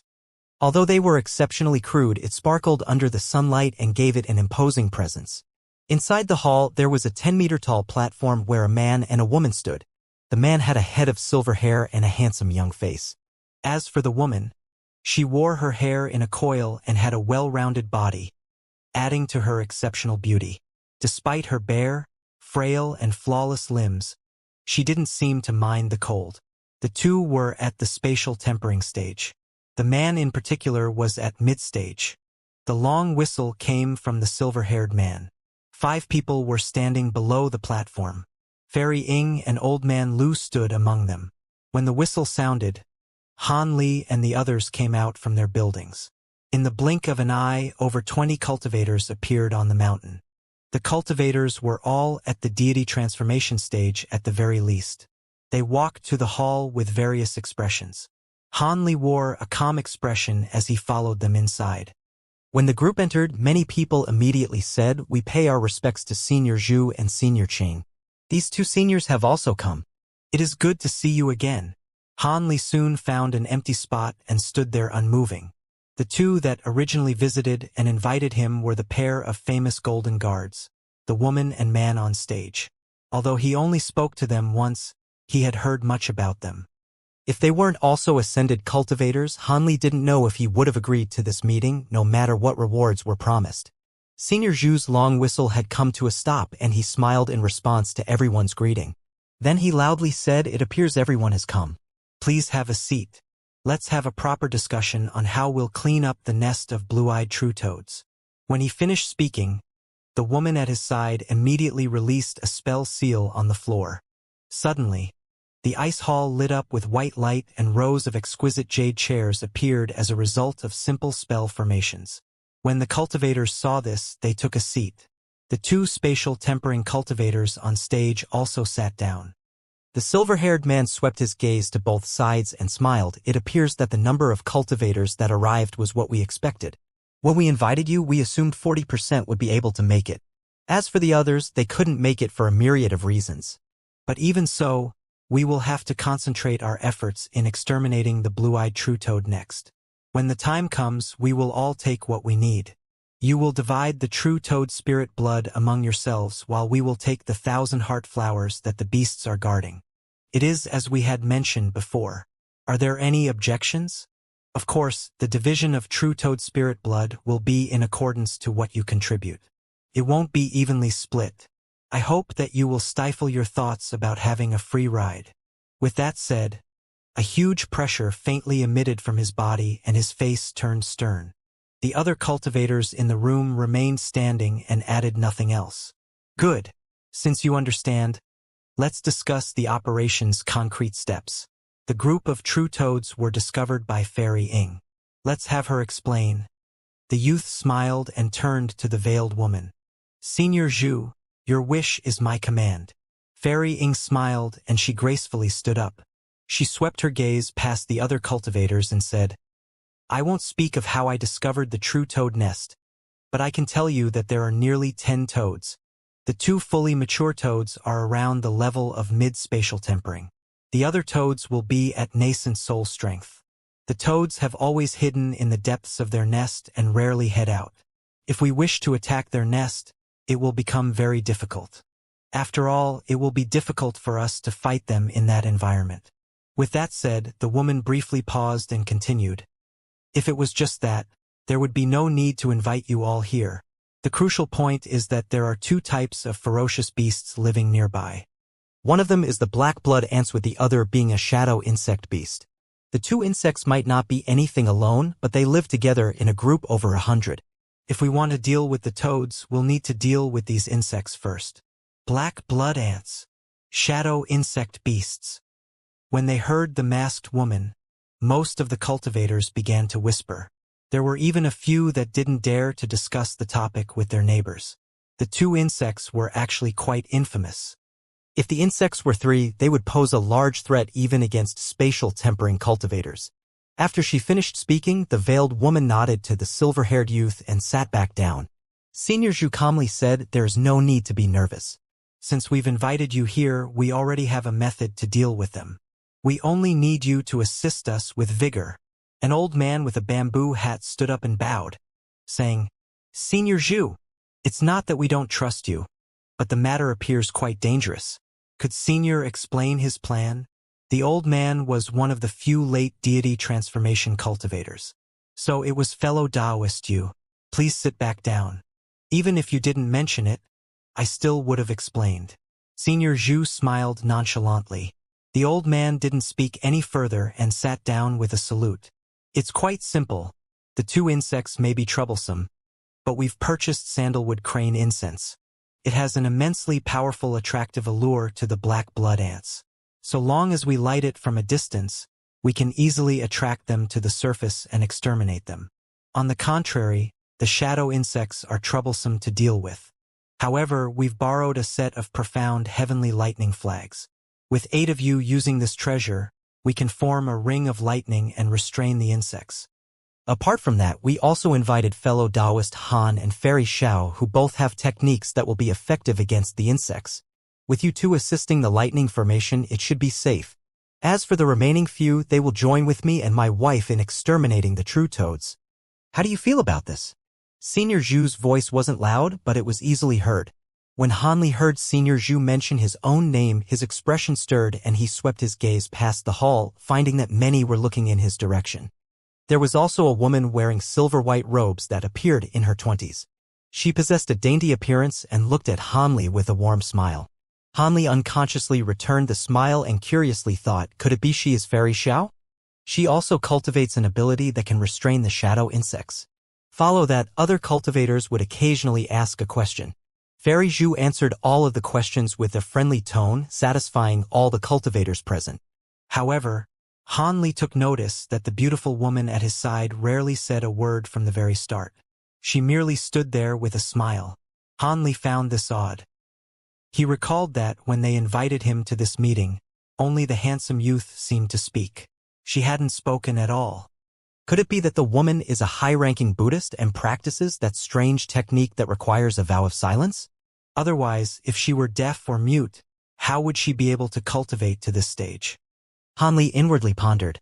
After 2 hours passed, there were no other questions and Senior Zhu began to divide them. It stood to mention that apart from Hanli and Fairy Xiao, there were actually many cultivators among them that practiced a rare lightning technique, allowing them to use the profound heavenly lightning flags and form a ring lightning formation. All of those present were ascended cultivators or the descendants of ascended cultivators. None of them had been born naturalized with this world. Therefore, although their numbers were many, they didn't care much about how they were divided. When they were all given an assignment, Senior Zhu didn't have an intention of delay and promptly gave a command ordering the 20-some people to depart. They all flew west. After 3 entire days of flight, the party eventually arrived in front of a huge lake. With a single glance, they saw a dense and salty mist from the lake, giving it a mysterious presence. Many of the cultivators couldn't help but frown at the sight. Normally, most cultivators were unwilling to enter strange areas in the wilderness like this one, as it was unknown what lurked in the mist and the lake. If they were ambushed, it would be a brush with death. Without need for a warning, everyone slowed their speed and stopped in front of the mist. The silver-haired spatial tempering youth, Senior Zhu, loudly announced from the front, "Fellow Taoists, be careful. There is an unknown demon bird in the mist, but fortunately, they aren't very strong. So long as you are careful of the acid they spit, it shouldn't be fine. As for the mist itself, let me and my wife deal with it." Afterwards, the others waited as the silver-haired youth opened his mouth and spat out a long white jade bottle. It spun in the air and had its mouth pointed at the white mist. The youth formed a hand gesture with both his hands and muttered an incantation, causing the jade bottle to brightly light up. A muffled crackle sounded, followed by the bottle releasing an azure wind. When the wind flew out, it only carried a faint azure light, but after it traveled 10 meters, it blew into a raging gale. Then, in the blink of an eye, it turned into a violent tornado. The mist on the surface of the lake violently roiled as it split apart. A clear path opened in the mist. "We go!" With Senior Zhu's command, he and his wife took the initiative to first fly through the path. The jade bottle he earlier released began to circle above his head and continued to release violent gales. When the others saw this, they felt a sense of relief and followed after them.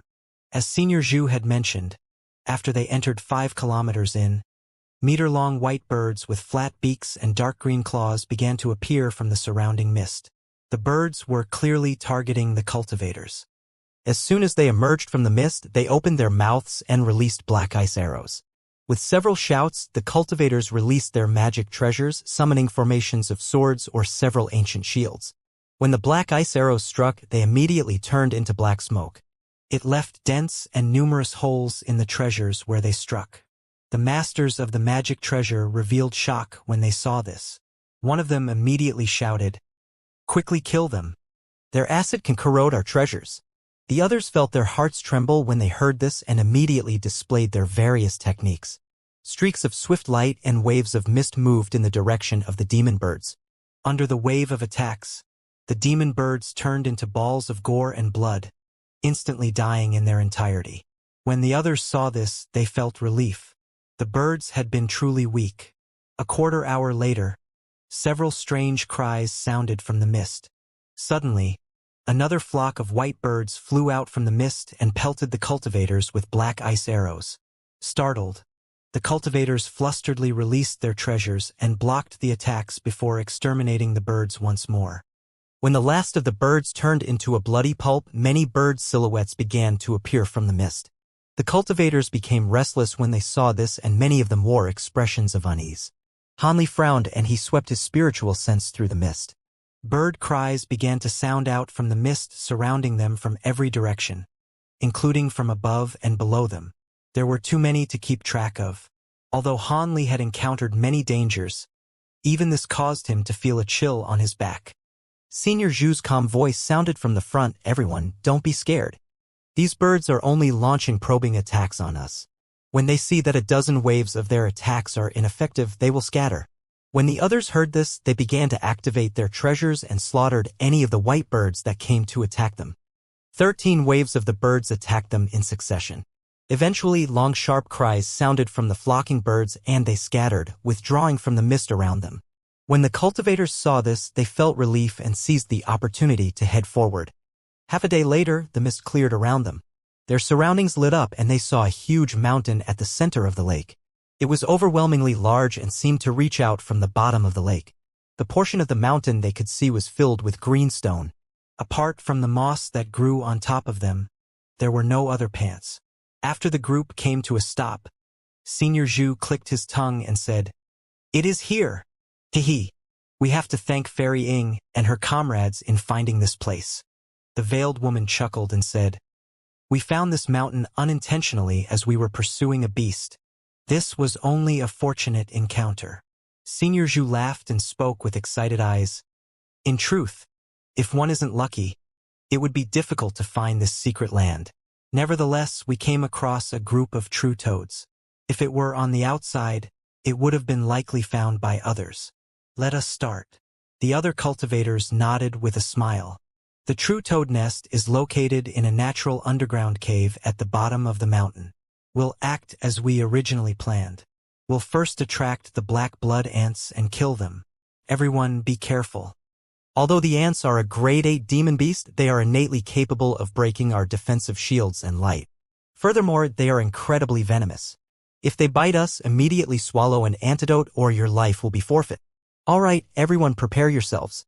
I will light the sandalwood crane incense. Following his quick warning, Senior Zhu flipped his hand and suddenly produced a palm-sized incense burner. He struck a half-foot-long stick of green incense.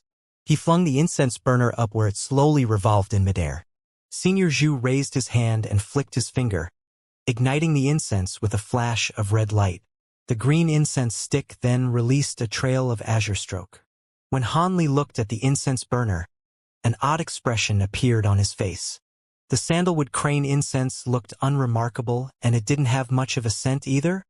Was it truly effective against the black blood ants? Han Li worriedly mused. At that moment, the cultivators began to separate and conceal themselves. Han Li was among them, flying 300 meters up.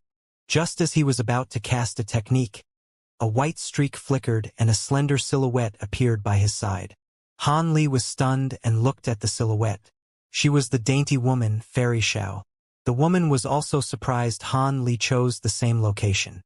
She soon smiled and politely said, "Brother Han, I have 100 bewildering lights flag. It is rather marvelous at concealing a location. How about I use it to hide us both?"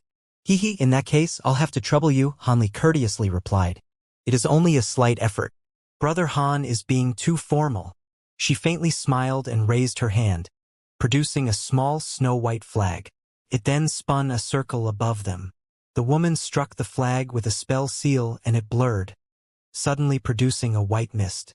It brilliantly shined, covering them in a mist in the blink of an eye.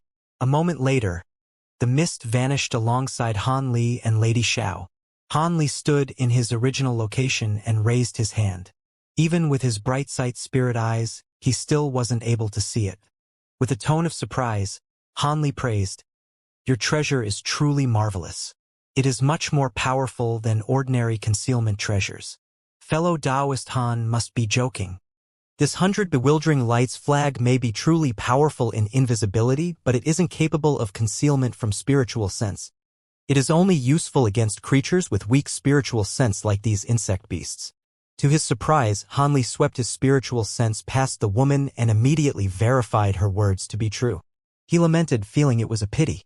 As his bright sight spirit eyes couldn't see through the invisibility, it would be a formidable treasure if it could also hide from spiritual sense. At that moment, the others also hid and withdrew their aura. A moment later, apart from the small incense burner floating in the air, there was nothing else in sight. The sandalwood crane incense was truly effective. In only the time it took to finish a meal, buzzing sounds came from the direction of the mountain. At an unknown cave at the center of the mountain, a group of large winged ants flew in their direction. The ants were each about half a foot long and were fanged. There was also a pair of green wings on their back. It appeared as if they were flying birds. They were truly startling. It was obvious the ants were heading for the incense burner. Eventually, they made their way from the mountain to the incense and were completely surrounded by the cultivators. Suddenly, the nearby space around the burner fluctuated. Senior Zhu and the beautiful woman appeared at nearly the same time, and he shouted, "Attack!" Lights lit up in every direction, and soon, several tens of treasures appeared, turning into mists of light as they swept at the ant swarm. Large-scale attacks such as fireballs and lightning struck as well. From the fierce barrage, it appeared the cultivators wanted to end the ant swarm in a single strike. With multiple huge explosions, the ants were submerged in rainbow light. Soon, waves of heat and cold swept out from the center of the barrage, forming an immense storm at the center of the explosions. The pressure of the winds even blew the cultivators a few steps back. When the light and winds faded, all the ants disappeared, leaving not even a trace of ash behind. The youthful Senior Zhu and the beautiful woman appeared satisfied by this result, not to mention the surrounding cultivators. Dealing with a trifling swarm of black blood ants with their cultivation like slaying a chicken with a butcher's knife. However, the smooth success of the first step of their plan was a good omen. Senior Zhu waved his hand at the incense burner, extinguishing the incense stick and having it return to him in yellow light. Then, it vanished with a flip of his hand. And in another flash of light he summoned a set of flickering silver flags. Each of the flags was only several inches large. Purple talisman characters and a few lightning patterns appeared on the flag's surface, giving them an air of mystery. Without any threat from the black blood ants, we will head into the true toad nest. Here is the set of profound heavenly lightning flags. Those assigned to the formation will come up and take a flag. Senior Zhu glanced at the designated cultivators. The cultivators promptly exchanged a glance and immediately flew forward. The first to take a flag was Old Man Lu. All right, apart from fellow Taoist Zhao and fellow Taoist Sun who will stand on guard outside, the others will follow us inside. The youth pointed out an old man and a middle-aged man, and he then flew into the mountain in streaks of light. The others didn't hesitate and began to follow them in streaks of light. As for the old man and the middle-aged man that was told to stand guard outside, they exchanged a wry laugh. They then concealed themselves. The rest of the cultivators were following Senior Zhu and the beautiful woman into a natural cave inside the huge mountain. After the time it took to finish a cup of tea, Han Li and the others appeared in a moist underground passage. The passage was filled with stalactites dripping with water, leaving the ground exceptionally slippery. There was also an inch-tall moss that grew off the ground. It spread throughout the uneven rock in the passage. Fortunately, the passage was quite wide, allowing cultivators to slowly fly through it. It wasn't so short that they would have to walk. Han Li occasionally looked around and saw a few unusual venomous insects flying through cracks in the cave. With a flick of his finger, he released a red thread into the cracks and turned them into ash. Beside him was Fairy Xiao. She appeared cautious. A layer of faint white light appeared all over her. Regardless of whatever venomous insect pounced on her, they dropped to the ground covered in crystal. It wasn't only Han Li and Fairy Xiao that used small measures to deal with the insects. All the other cultivators were keeping the insects at bay as well. These insects were unremarkable, but none of them dared to get bitten. After all, countless strange things appeared in the wilderness. Even ordinary insects could possibly kill a high-grade cultivator with its poison. Such things had happened before. The cultivators still focused on moving quickly and rarely spoke. Eventually, they remained completely silent. Apart from occasionally exterminating a few insects, there were no other sounds. The passage wasn't too dark. There would be an occasional light that lit off the wall. They resembled the moonlight stones that humans often used. With that, the party continued forward smoothly. A moment later, Han Li's expression stirred, and he took a deep glance at his squad ahead of him. Meanwhile, the Senior Zhu frowned at the very front of the group and the two spatial tempering cultivators came to a sudden stop. Senior Zhu informed the rest of the cultivators to halt. Everyone, be careful. I sense two beasts in front of us. They have an aura close to deity transformation stage and are blocking our way. It is possible there will be other insects nearby. It is inconvenient for me to use more of my spiritual sense to look for them. We will have to send people over to identify the insects with their own eyes. Be careful and don't attack first. Everyone was startled, but one person immediately stepped forward and said, "Have me take a look. I may not have other techniques, but I am quite confident in my evasion techniques. Will Senior Zhu entrust me with this?" Senior Zhu recognized the man and grinned. "Hee, so it was Brother Yu. Your wind movement techniques are quite wondrous. You're exactly who I was looking for." The person who stepped forward was the old man wearing a bamboo hat. The old man chuckled and vanished from sight in a gust of wind. Indeed, his wind movement techniques were impressive. Silence filled the air. Many people thought of the insects blocking their path and couldn't help but feel excited. In the time it took to finish a meal, the old man reappeared with a gust where he originally stood. If no one was paying attention, they wouldn't have noticed that the old man was there. The old man bowed to Senior Zhu, saying, "I am done. There are two profound whirlpool beasts ahead of us. I fear it will be troublesome." Profound whirlpool beasts. The cultivators became restless. Many of the cultivators revealed surprise. Even Senior Zhu couldn't help but frown. Han Li immediately recalled information related to the profound whirlpool beasts. Profound whirlpool beasts weren't particularly fearsome, the exception being in a place like this. The beasts' abilities only had water and lightning movement techniques. Furthermore, they were cowardly and often made their escape with the wind. What was more helpless was that the beasts were also called drumcry beasts. If they discovered any enemy, they would loudly sound out like a huge drum, alerting anything within 100 kilometers. Among humans and demons, there were a few large sects and masters that tamed the beast and used them as alarms in vital areas. If they didn't kill the beasts in a single strike, it would disturb the other insects on the huge mountain. When that time came, who knew what would happen? Senior Zhu sank into thought for a moment and said, "This is rather troublesome. Although I am a spatial tempering cultivator, I am not proficient in concealment techniques.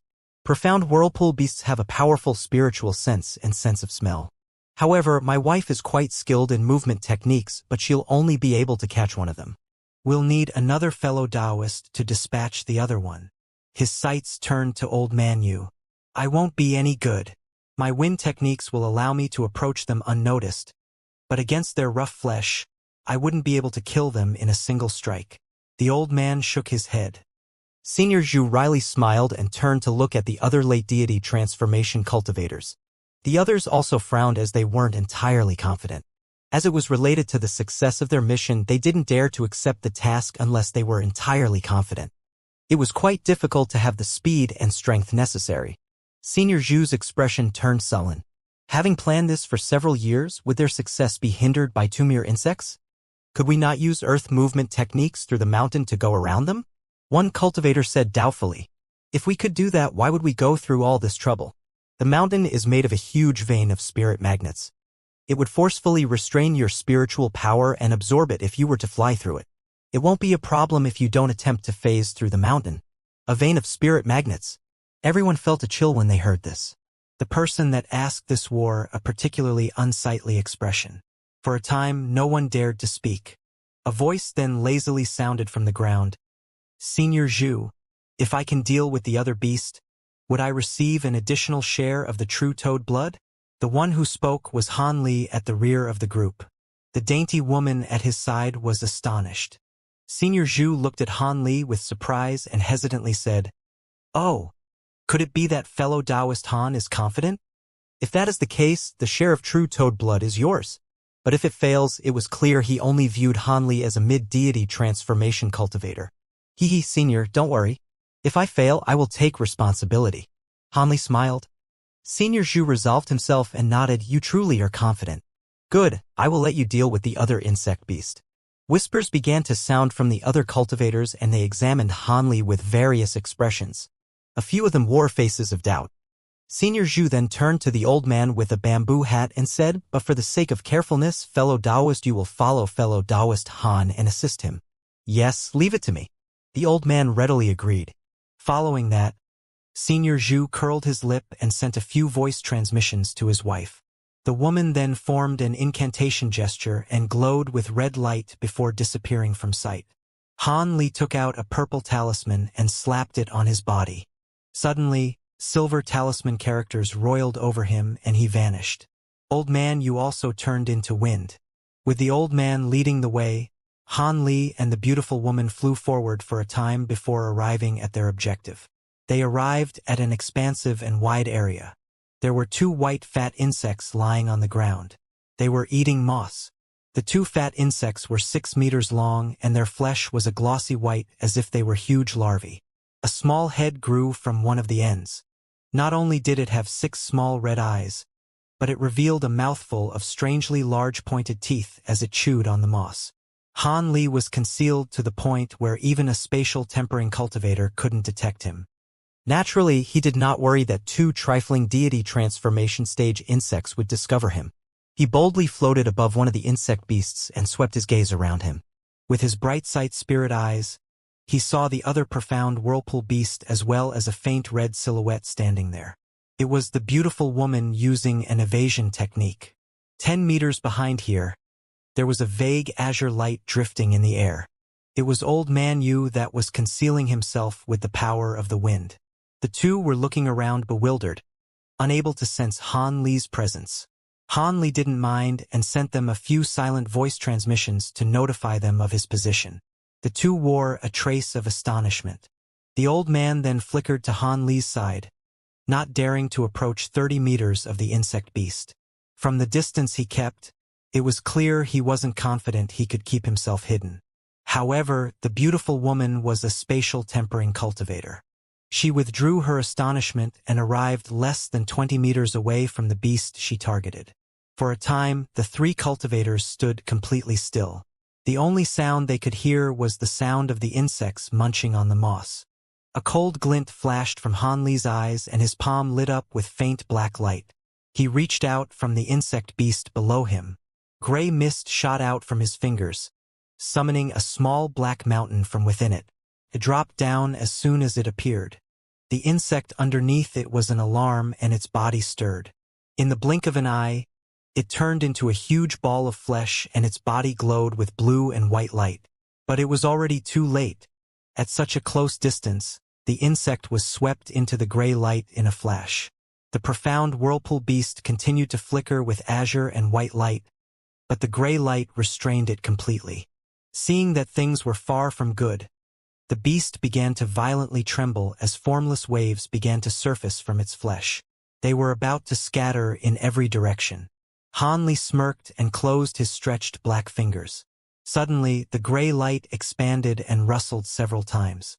8 waves of gray light swept past the beast, absorbing all of the waves of pressures from the beast's body until they were all dissolved by the divine essence-fused light.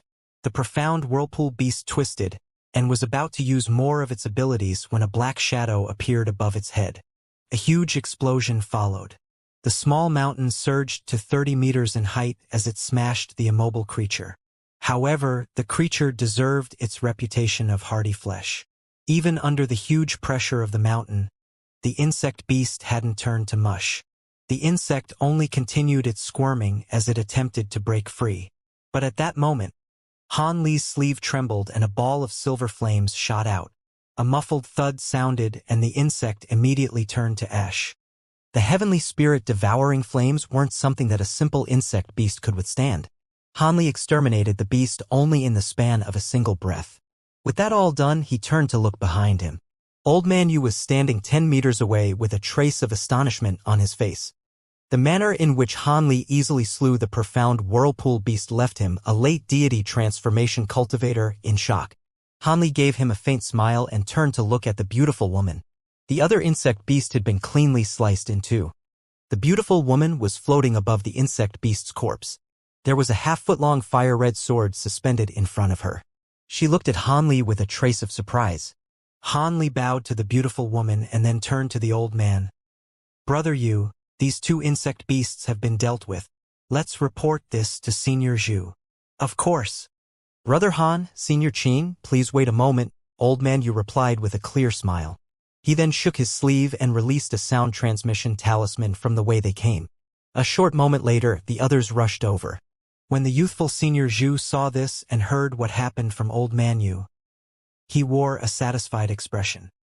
He then uttered a few words of praise to them and continued on their way, not daring to continue on the way.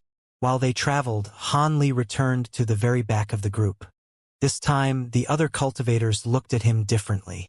Not many of the late deity transformation cultivators were confident they could kill a profound whirlpool beast in a single strike.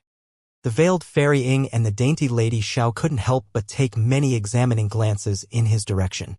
Han Li turned a blind eye to this and followed them without a word. Not long after they made it through the passage began to curve and they heard dripping water. The breeze in front of them was also moist and exceptionally cold. 100-meter-wide underground river soon appeared before them. From the sound of the rushing water, it appeared to be traveling rather fast. "Everyone listen well. After we cross this river, we will arrive at the true toad nest. I've already mentioned the circumstances of the nest to everyone. The frogs will be easily dealt with, but the shadow insect beasts will be very troublesome. We will be relying on you." Senior Zhu turned from the river and looked in the direction of Han Li and the others. He wore a stern expression. A yellow-robed middle-aged cultivator slapped his chest and pledged, "Don't worry, Senior Zhu, with the profound heavenly lightning formation and the addition of Brother Han and Fairy Xiao, the shadow insects definitely won't escape them, no matter their reputation." The other cultivators tasked with carrying the lightning flags spoke in agreement. As for Han Li and Lady Xiao, they exchanged a glance and said nothing else. Senior Zhu nodded in satisfaction. He then waved his hand and he was the first to cross the river, followed by the beautiful woman. The others closely followed after him. Meanwhile, outside the huge mountain in the white fog, the old and middle-aged man tasked with guarding the outside were having a casual chat. "Old Zhao, wouldn't you say that Senior Zhu and the others have made it to the true toad nest by now? TCH, with 2 fully mature blue-eyed true toads, everyone will have a large share even with the size of our group. The young frog's blood isn't as useful, but it also has a partial effect. This is well worth the long and arduous trip. It is only a pity that we were assigned on guard duty. We may have the last share of the spirit blood." The blue-robed, middle-aged man grumbled to the white-robed old man standing aside him. The old man chuckled and carelessly replied, "It seems fellow Taoist soon feels unresigned. Don't think it'll be easy to receive benefits from entering the nest. Perhaps one of them will die." The middle-aged cultivator frowned and doubtfully said, "Die? That can't be. Senior Zhu and the others have completely prepared themselves. It should go smoothly. What danger is there?" The old man sighed and lazily said, "It appears this is the first time that you've head deep into the wilderness. It'll be best if you remember that nothing goes perfectly in the wilderness. Even as we stand guard, a large number of deity transformation or spatial tempering grade ancient beasts or foreign beings could attack us." The middle-aged cultivator bellowed with laughter. "Old Zhao, aren't you exaggerating? This place is so hidden. How can something like that happen?" The old man shook his head and refrained from speaking any further when his face abruptly changed. Bright light suddenly shined from the neck of the middle-aged cultivator. His head fell off in a blur, leaving behind a meter-tall fountain of blood from his neck. "Not good." The old man managed to react in time and noticed something was wrong. He suddenly shot away and shook his sleeve, summoning a small azure shield in front of him, covering him in a barrier of light. He then spat out a red streak that revolved around him. However, this was no use at all. The space above the old man's head fluctuated and a 3-meter-large azure-black claw appeared from space. It sliced through the old man's sword and defenses at lightning speed and closed its grip. With a miserable scream, the claw crushed the old man into a ball of gore. Even his nascent soul couldn't escape. The middle-aged cultivator's headless body then trembled and a ball of green light shot out from it. It was a 2-inch large nascent soul. It held a badge and was flusteredly escaping. But just as the nascent soul was about to blink 100 meters away, a black mist flew over and covered it. It blurred and promptly disappeared. The 2 deity transformation-grade cultivators were both destroyed in a single strike. A moment later, black and azure light flickered nearby. A huge and a smaller figure suddenly appeared nearby. One of them was 30 meters tall and had a dark face with fierce fangs and 2 horns. He strongly resembled a giant devil. The other was 3 meters tall and was slender. She appeared to be a beautiful woman. She held a pole and a blue axe in her hands that was as tall as she was. The 2 had a pair of scarlet flesh wings that flickered with various ancient talisman characters. The flight that flashed appeared mesmerizing. Not bad. The nascent soul of a deity transformation-grade cultivator is quite filling. The axe-wielding woman glanced at the headless corpse and used her snake-like tongue to lick her lips. She begrudgingly said, "It's a bit of a waste for you to destroy the other one." The devil-like giant uttered with a rumbling voice, "I only recently advanced through my bottleneck, so I can't control my strength very well. Besides, it's merely the nascent soul of a deity transformation cultivator. We're looking for the nascent soul of spatial tempering cultivators. Now that is truly filling. If we can consume a pair of body integration cultivator nascent souls, it'll be possible for us to advance to Yuxia Kings." The young woman interrupted her companion's daydream and frowned, saying, "Body integration grade cultivators? That's to see if we can even kill one. We wouldn't be able to even if we teamed up. All right, enough talk. We have important business. I didn't think that we'd come across human cultivators so quickly. We should still be half a year away from Deep Heaven City. The horned giant flapped its wings and sinisterly laughed. It is strange. They are most likely humans that have come looking for treasure. As we've killed them, we've done our duty. Even if others have escaped, let's leave them to the others behind us. We're only responsible for dealing with clear objectives. That's right. Let's go. In a moment, the main army will arrive. The beautiful woman nodded with a smile. She then blurred and promptly vanished. The giant then loudly bellowed and absorbed the headless body into his mouth. With several noisy chews, he swallowed it and flapped his wings as he disappeared into the air. Not long after the two foreign beings left, a strange drone sounded from the horizon. It was soft at first, but the sound gradually became louder as a black dot appeared, followed by 2 and 3. In the blink of an eye, countless black dots filled the sky like an overwhelming swarm. There were thousands upon thousands of black dots. They traveled quickly and arrived at the huge mountain in the blink of an eye. At that moment, the true appearances of the black dots were clear to see. They were winged people similar to the giant and the woman. Their arms and legs were bare. They only wore enough to cover their hidden parts. There were a huge number of giants as well as winged women. These winged foreign beings continuously moved through the sky wave after unbroken wave. Even after 2 hours, black dots continued to appear from the horizon as if their numbers were unending. Suddenly, the sound humming through the air suddenly sounded with thunderous booms. Mountain-like colossuses soon appeared. They were 2 to 3 kilometers tall and their bodies were faintly yellow. They were conic beehives that slowly revolved in the air around them. In front of the colossuses were winged serpents covered in lightning and had over a dozen heads. They were slowly pulling them forward. To the side of the beehives, there were troops of winged foreign beings that were fully armored and armed. They seemed to be escorting the colossuses. The creatures appeared rather clumsy, but they were actually extremely fast. They brought a storm with them as they traveled, scattering even the fog below them. As for the huge beehives, they provoked the white birds lurking in the mist, causing them to pelt them with black ice arrows. When the silver-armored foreign beings saw this, they waved their huge blades, slaughtering them like a tiger in a flock of sheep, slaughtering most of them in a brief moment. When the other birds saw this, they fled back into the mist with cries. The foreign beings didn't pursue them. Instead, they simply withdrew and continued to escort the towering giants.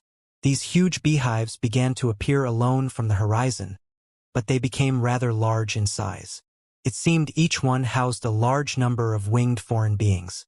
As the huge beehives continued to arrive from the horizon, some of them were enormous. Then after 100 of these huge hives appeared, they ceased, only to be followed by groups of strange ancient beasts.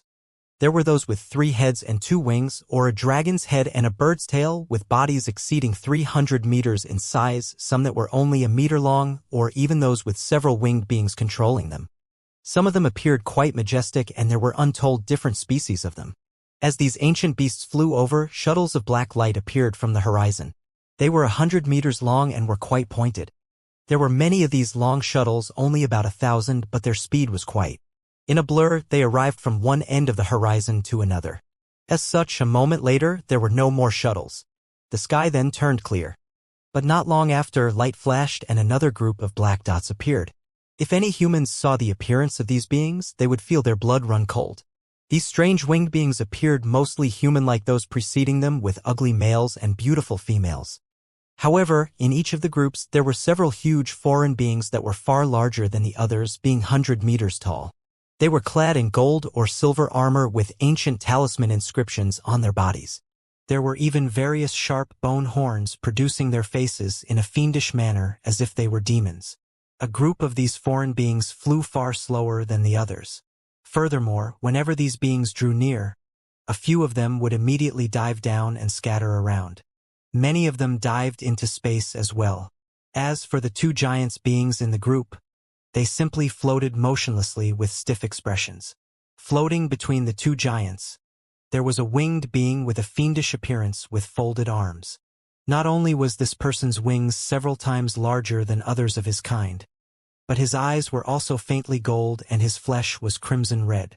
He was coldly looking at the others as they searched, but soon, his golden eyes stirred and they fell on a huge catching mountain below him. Not long after, over 100 different foreign beings flew back and they stood at attention. They all appeared quite docile. The forward group encountered two deity transformation grade cultivators. It was nearby here, right? A young woman respectfully answered, Sir Mengxiang. The information should have been correct, but apart from that mountain, we found no other traces of humans. The mountain seems to contain a vein of spirit magnet stone. We cannot directly see it. A vein of spirit magnet stone. That is quite remarkable. Let's open it up. The golden-eyed foreign being sneered, and he soon raised his hand. A crimson light flashed. In the blink of an eye, it turned into a pulsing blood-red light sphere. He closed his hand and the light sphere twirled and blurred forward. A streak of light shot out from his hand, but it immediately surged to an unbelievable size. Covered half the sky. The foreign being then flipped his palm and casually waved it forward. A red light suddenly flashed from the top of the mountain. Then it appeared completely ordinary. At that moment, two huge foreign beings waved their arms and fiercely released attacks at the mountain.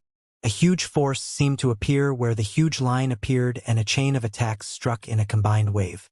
Then, a huge explosion sounded and the huge mountain released a series of groans. Half of the mountain slid off like sliced tofu. Inside a huge cave, Han Li had flickering gray mist covering his body. It was an impenetrable defense, but he wore an unsightly expression as he looked 20 meters in front of him. There was a large gray-robed man that was split into two. He was lying in a pool of blood. At his side was a small flag that flickered with lightning. Han Li felt his heart shiver. A brief moment ago, a red light flashed there, where the large man happened to be. He then fell in two halves. As such, the spell formation created from the flags fell apart and the fist-sized black shadows immediately escaped from the lightning. The other cultivators were stunned and then revealed a furious alarm. Lady Xiao was also shocked. A mist of light flashed from the other side of the cave 100 meters away, followed by a chain of explosions. Senior Zhu and another dozen cultivators were attacking the true toad nest. Han Li's heart stirred. Just as he thought to sweep the 100 shadow insects in his divine essence-fused light and prevent their escape, he suddenly felt huge vibrations as half of the mountain began to fall. At that same moment, there was an underground river began to roil and surge with waves that were 30 meters tall. The entire cave began to collapse, inch by inch. Just as Han Li realized what was going on, he was aghast and immediately formed an incantation gesture, increasing his protective mist several-fold as a wave of water engulfed him. In the time it took to make a cup of tea, a dozen streaks of light flew out from the remaining half of the huge mountain. Light flashed away and a dozen silhouettes appeared in the air. Senior Zhu and the others looked around and their faces turned bloodless. Surrounding them were over 100 winged foreign beings. They were staring at the cultivators like prey. From their aura, they were all at least deity transformation stage. There were at least 7 of them at spatial tempering stage. The golden-eyed being looked at their cultivation and indifferently said, "So there are many humans, but with only 2 at spatial tempering stage. I am disinclined to deal with you. You kill them. If you can leave them alive, do it. We'll interrogate them." Then with a flap of his wings, the foreign being vanished over 300 meters away. He flickered twice and vanished from sight. Apart from splitting apart the enormous mountain, the gold-eyed foreign being did nothing else. Senior Zhu's face turned pale. He wasn't able to see through the cultivation of the golden-eyed Yiksha, but with a trace of hope in his heart, he asked the Yiksha tribe, "Our species have yet to fight. There was no reason to disturb our treasure hunt. What's the reason for surrounding us? Attack!" The order came from the strongest of the 100 Yikshas, a woman that gave Senior Zhu an enchanting smile. However, her voice was unmistakably icy. The surrounding Yikshas immediately brandished their huge axes and blades, launching fierce streaks of light from every direction towards the surrounded cultivators. The situation was similar to how the human cultivators had launched full-scale attacks on the black blood ants earlier, but with the positions reversed. Although there was a large difference in numbers and powers between the humans and the foreign beings, Senior Zhu and the cultivators weren't about to succumb at the first blow. In their terror, the cultivators released their strongest treasures, blocking the barrage of attacks with their utmost power, causing a clash of rainbow lights. Among the cultivators, there were many that used evasion and concealment techniques to directly blur through space as they attempted to flee. In furious alarm, Senior Zhu blurred and arrived at the beautiful woman's side. The two clasped palms and blue-red light flickered from either of them. They then spat out a small flag. The two small flags were densely covered in unknown talisman characters. As soon as the flags appeared, they glared with light and fused into one, creating a red-blue barrier that enveloped them both. At that moment, the blade streaks swept through the air, wildly slashing at the barrier and leaving white marks. In huge rumbling explosions, the streaks ruptured largely. The human cultivators forcefully blocked the attacks for a moment with their various techniques and treasures. But soon, the attacks pierced through and completely submerged them. Miserable screams shouted in succession after the explosions. But several huge blade lights ceased attacking the group of cultivators. Instead, they shifted directions to the space far away. White arcs strangely crossed the air and crimson light lit up through the air. Several split corpses then appeared and fell. These concealed cultivators weren't able to escape the attention of the Yakshas and were easily killed. At that moment, the light that the cultivators amassed turned dim. What were originally over 10 cultivators were reduced to a sparse 6. Among them included the two spatial tempering cultivators. Their protective treasure was truly powerful. It was able to block the combined attacks of the Yakshas. As for the others, they had turned to ash.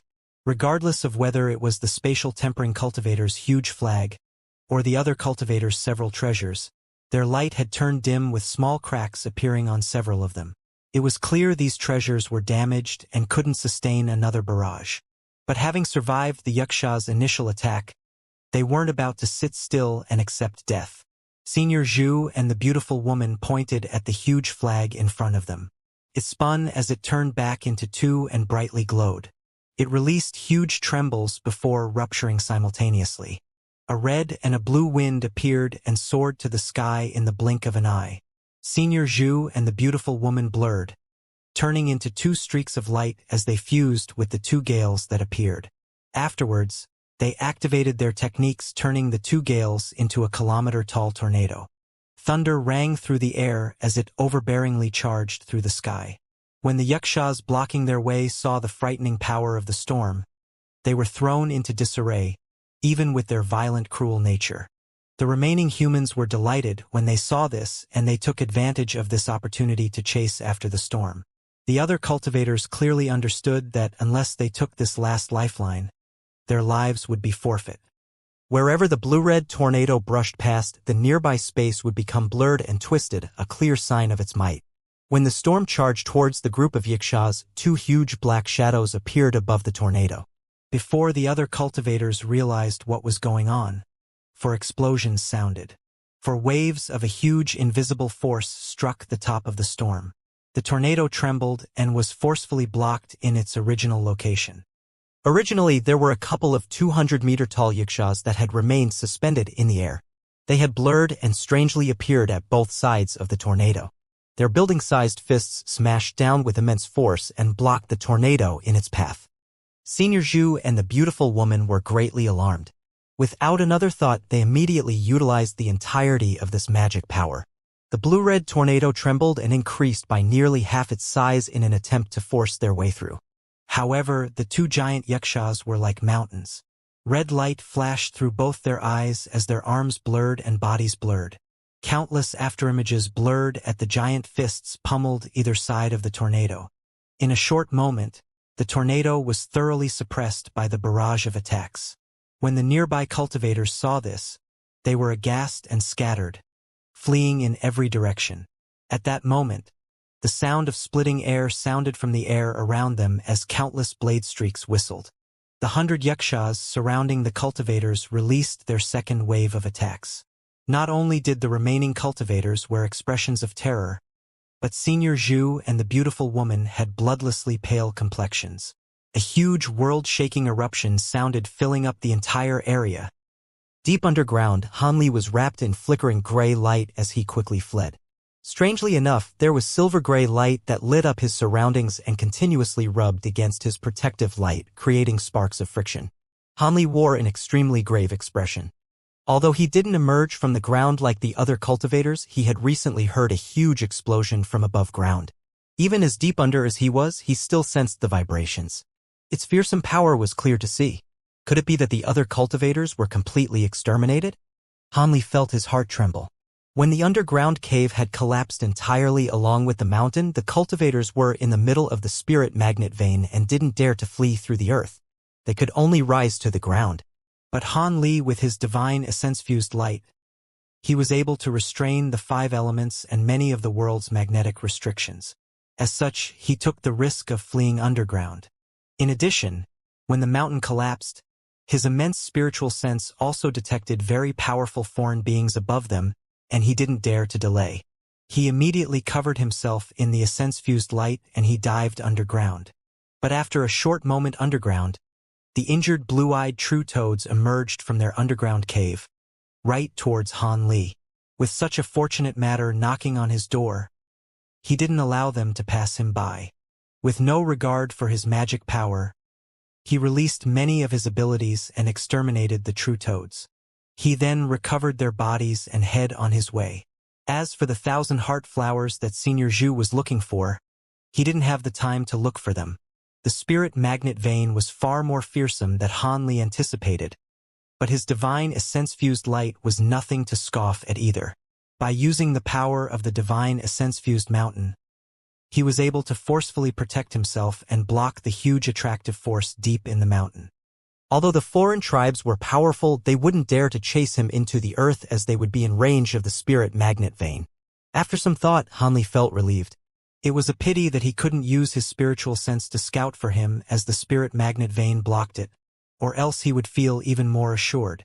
As Hanli thoughts whirled through his head, he eventually traveled thousands of kilometers underground and found that the silver light surrounding him began to grow dim.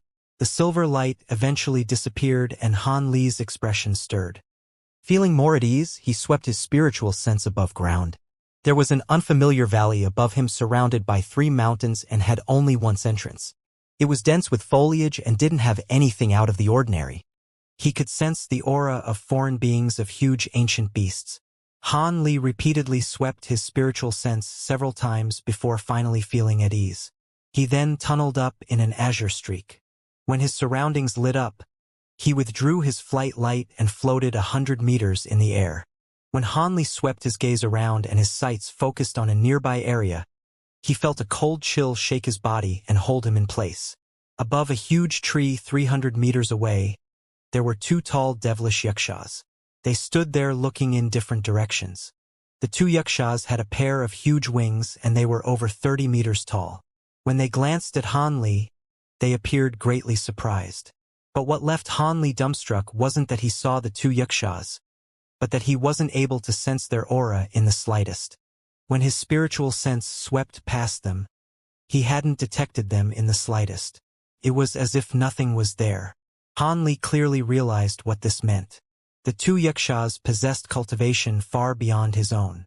They were likely the so-called yaksha kings. As such, he couldn't help but hold his breath. As Hanli inwardly cursed, the 2 yakshas had yet to take any action. They simply looked at an area a kilometer away. A light flashed and another rainbow light shot out of the ground. There was another cultivator that appeared. Hanli was stunned when he saw this. The light that emerged from the ground was a dainty woman on top of a rainbow jade boat. She was Lady Xiao. When she saw Hanli, her expression lit up and thought to call out to him. But when she saw the 2 motionless yakshas, her complexion paled. One of the yakshas wore an odd expression and said, "How strange. From their smell, they should be 2 of the humans that our king detected earlier. Those fellows are useless. They can't even handle such an easy task." The yaksha that spoke was the one that cleaved the mountain Mengxiang. It was unknown why he was here. The other yaksha chuckled and said, "Indestructible king, there is a spirit magnet nearby. They were able to fly underground without being affected. Please don't blade your subordinates." The first yaksha king snorted and raised his hand, producing a cloud of crimson light from his hand. "That still isn't a reason to let these 2 escape. When I return, I will have to properly punish them." You two must have some skill to be able to make it this far, but your lives end here. Han Li's and Lady Zhao's expression greatly changed. With a ring of thunder and gust of wind, a rainbow phoenix phantom and an azure bird phantom appeared from Han Li's back. They flashed and turned into a pair of crystalline wings. As for Lady Xiao, her small rainbow boat shouted, unfolding as it turned into a five-headed WRM. The rainbow WRM bared its fangs in a menacing appearance. When the other Yuxia saw Han Li's and Lady Zhao's abilities, his eyes lit up and he called out to his companion, Indestructible King, wait. These humans appear to be unordinary cultivators. That person seems to have the true phantoms of a heavenly phoenix and a Kuan Peng. The other one seems to have a true dragon variant, the sliver of the soul of a rainbow WIRM. How surprising. Chakravarti, what are you saying? Could it be you want me to let them go? And I am not fond of being called by my title. Call me by my name. The first Yuxia frowned. Although the crimson light faded from his hand, he turned his head and wore a displeased expression. Hee, that was only something I overlooked. Esteemed Meng Xiang, why must we quarrel endlessly on this matter? Why don't we make use of these two for a gamble? The Yuxia named Chakravarti chuckled. A gamble? On what? Meng Xiang's expression stirred, guessing what his companion meant. It's quite simple. Let's settle our previous dispute on a gamble. We'll act separately to kill them. Whoever is successful will determine the winner. Chakravarti sinisterly smiled. Meng Xiang coldly asked, Humph, two trifling deity transformation cultivators? They'll die in a single strike. How do we determine the winner? With a plan in mind, Chakravarti said they aren't common deity transformation cultivators. Furthermore, we won't personally attack them. Why don't we release our demented minions to attack them? We'll bet on how they deal with the humans. Meng Xiang's expression wavered for a moment. After finding the conditions acceptable, he agreed. Demented minions. Fine, let's have it your way. Could it be that you fear that you'll be outdone? Very good. Chakravarti widely smiled and turned to the humans, sternly saying, You humans hurt us. Don't say that we were bullying you. We're giving you a chance at life. We'll first let you go for 500 kilometers. Then we'll release our demented minions to pursue you. Take note that you had best not separate. If you separate more than 50 kilometers from one another, we will personally hunt you. 500 kilometers? Han Li stroked his transparent wings with a calm expression. Chakravarti coldly said, That's right. If you don't arrive in the time it takes to burn an incense stick, we'll release our demented servants regardless. Don't think about getting lucky. Han Li's eye twitched and he glanced at the nearby Lady Xiao. The woman forced a smile and her complexion slightly improved. The lovely smile complemented her dainty appearance. Right, fellow Taoist Xiao, let's go. After a moment of silence, his wings suddenly stirred and he disappeared into space. A moment later, he strangely warped 300 meters away. Afterwards, Lady Xiao appeared at his side in the silent blur. She was riding the huge five-headed WIRM. As Han Li smoothly used his teleportation ability to its perfection, the two Yuxias exchanged a glance. A brief moment of surprise appeared on their face but quickly disappeared. Lady Xiao was similarly astonished and wore an expression of joy. Since they were both fleeing for their lives, they had a greater chance of success given Han Li's astonishing ability. Without needing a single word, she stepped on the five-headed WIRM. The WIRM moved its head back and forth, immediately wrapping the two in a rainbow mist. Then they shot away at an astonishing speed. Several blinks later, they disappeared from the horizon. The two Yuxia kings stood still in place. They emotionlessly looked at the two cultivators making their escape, as if holding complete confidence in their so-called demented minions. Lady Xiao promptly commanded the rainbow light at a speed that would allow them to reach 500 kilometers in nearly an instant. But since the two Yuxias gave them the time of an incense stick burning, when they arrived 50 kilometers away, the woman slowed them down. Afterwards, she slapped her waist and summoned a snow-white jade pendant, turning into a white mist that covered them. This white light pendant is condensed from the utmost yang energy. Even those body integration stage Yuxia kings won't be able to eavesdrop. We can talk here. Lady Xiao gave a quick explanation, betraying worry from her face. What do you want to say? I fear we have a slim chance at surviving. Han Li's lip twitched and he wryly laughed. Lady Zhao's gaze flickered and she hesitantly asked, Are you able to sense the approximate strength of the Yuxia kings? Han Li clearly explained, At the very least, they're equivalent to our body integration cultivators. Although we aren't capable of examining their exact strength compared to the silver tier with spirit I've seen before, I sense that these two Yuxia are much more powerful. I fear they are unordinary existences. Lady Xiao cried out in alarm. You mean, they are possibly greater Yuxia kings?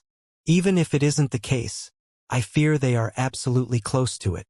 Han Li wasn't completely certain, but even so, Lady Xiao wore a difficult expression. Han Li then asked, Does fellow Taoist Xiao know what demented minions are? They seem to hold confidence in them. I heard my sect elders mention them.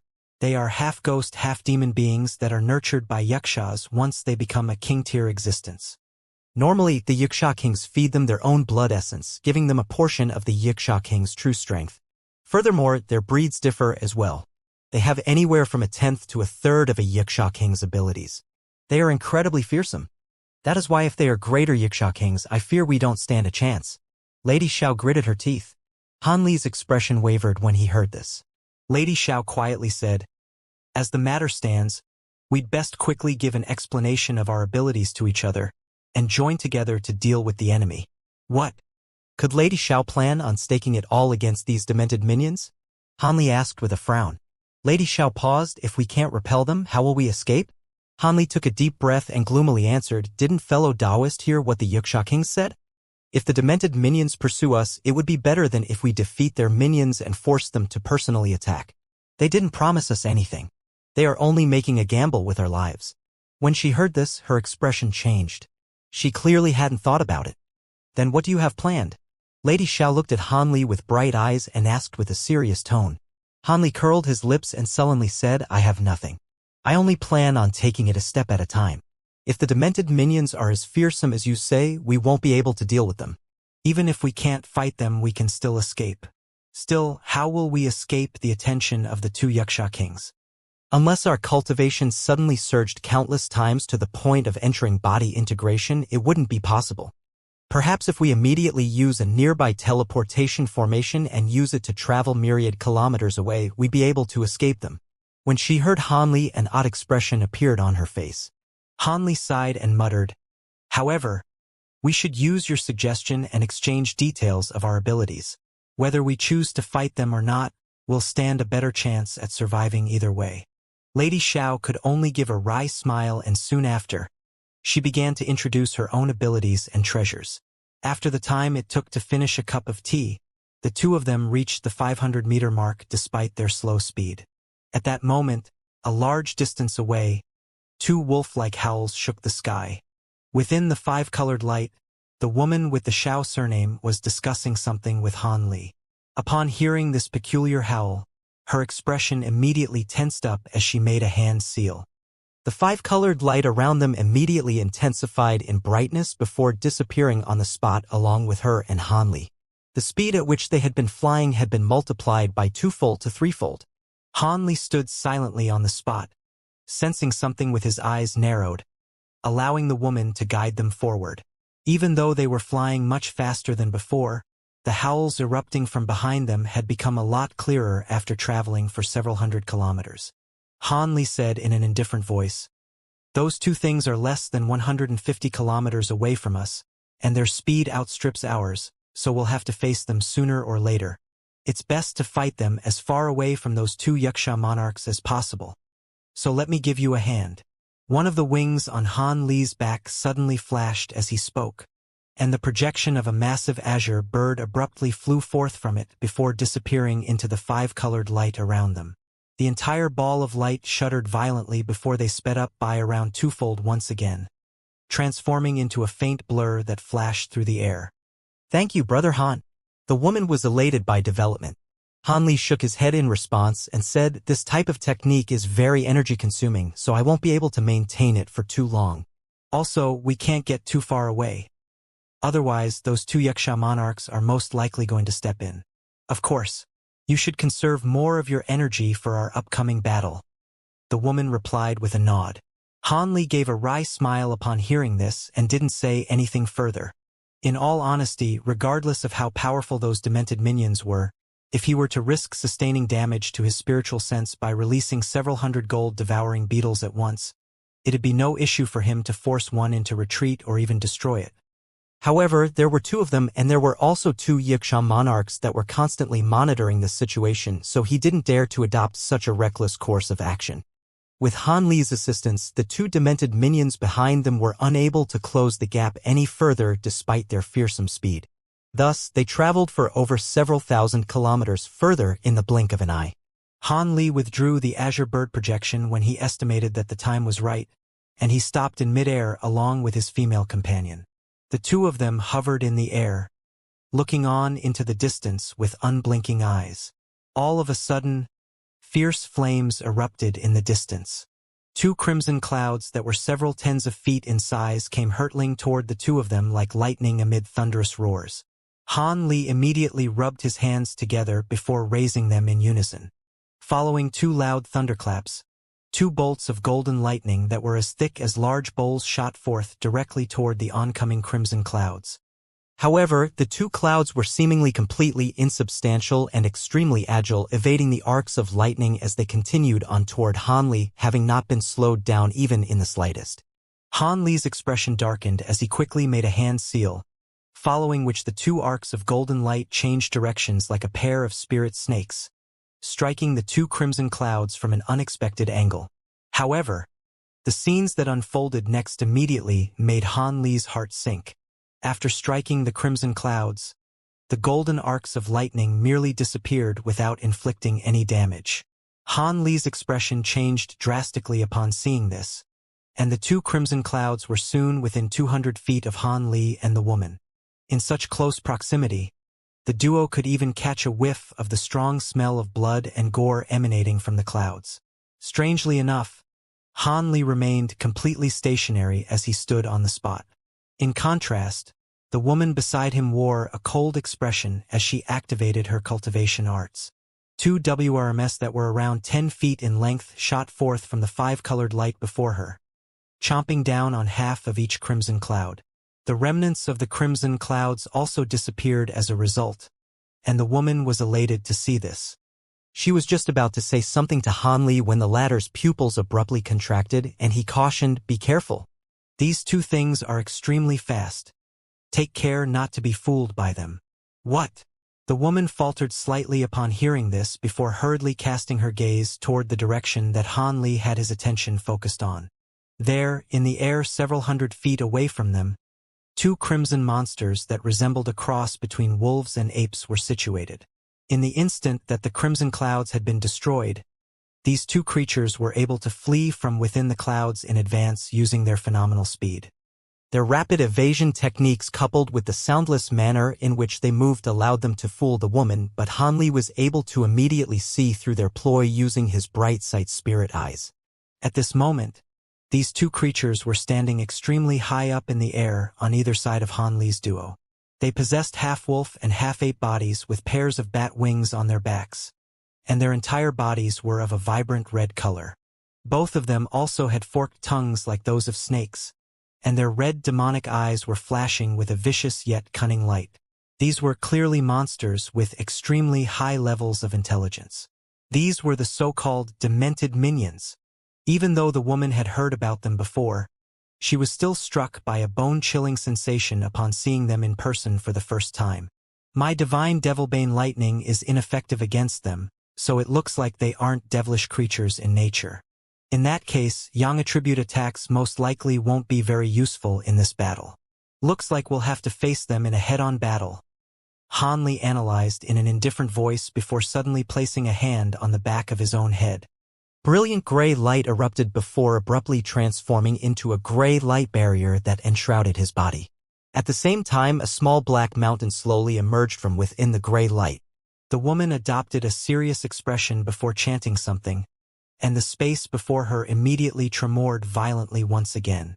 The body of the five-headed WIRM was also revealed, and it appeared to have grown to several times their original size.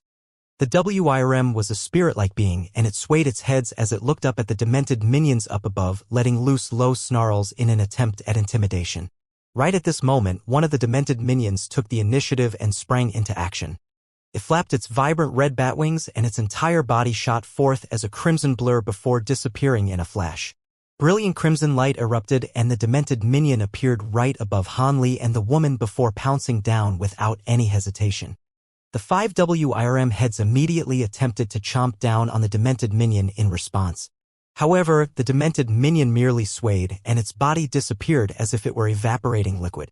As such, all 5 WIRM heads sunk their teeth viciously into empty air.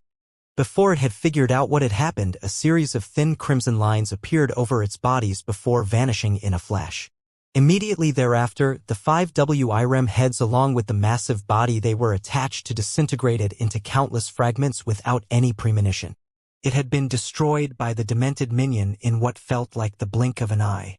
Crimson light flashed in the air once again, and countless more of those crimson lines appeared, descending toward the woman standing beside Han Li. Han Li harumphed coldly as the gray light before him extended to instantly shield the woman within. At the same time, the small black mountain flashed and abruptly appeared over her head. Brilliant light erupted from the crimson lines as they flew through the air before slicing into the gray light, tearing it apart without any impediment before crashing into the small black mountain. Almost at the exact same moment, spatial fluctuations erupted in front of Han Li, following which a faint crimson shadow appeared. A pair of sharp claws were extended before swiping through the air in a completely soundless manner. Within the crimson shadow, a pair of cunning eyes were flashing with a vicious light. The other demented minion had taken advantage of the diversion set up by its companion and snuck over to Han Li before unleashing a sneak attack. Even with Han Li's powerful spiritual sense, he had completely failed to detect its approach. When those sharp claws made contact with the protective gray light around his body, it was already too late for him to adopt any evasive measures. The sharp claws swiped through the air to summon a series of claw projections which instantly slashed through the gray light before hurtling toward Han Li's back like lightning. At this moment, Han Li finally detected what was happening behind him, and he let loose a loud cry as the golden and silver lightning robe surfaced over his body. A loud thunderclap erupted as golden and silver arcs of lightning radiated from the lightning robe, crashing into the claw projections amid a resounding boom. After being struck by the arcs of lightning, the pair of arms to which the claws were attached began to smoke and char. However, the claws themselves continued onward as if they were divine weapons, instantly puncturing the lightning en route to Han Li's back. However, right at this moment, for indistinct golden arms suddenly sprouted from Han Li's back before unleashing a seemingly nonchalant attack toward the pair of claws.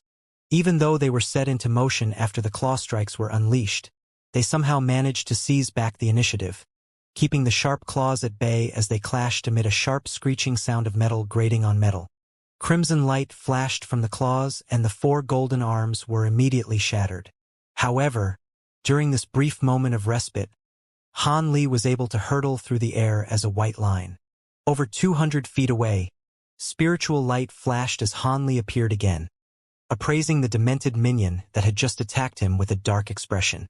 The demented minion appeared to be rather surprised that its sneak attack had been thwarted, and its eyes darted around in a display of bewilderment. On the other end, the woman also flew back several hundred feet after the divine essence-fused mountain withstood the crimson threads for her. Those crimson threads converged toward the center, manifesting back into the demented minion's original beastly form, and it turned to appraise the woman with a ferocious light in its eyes. The 2 demented minions had clearly already picked their respective opponents. "Let's act according to the plan," Han Li suddenly said. "All right." The woman nodded without any hesitation as she flipped her hand over to summon a disc. Meanwhile, white light flashed from her other hand, and she slammed her palm heavily into the disc.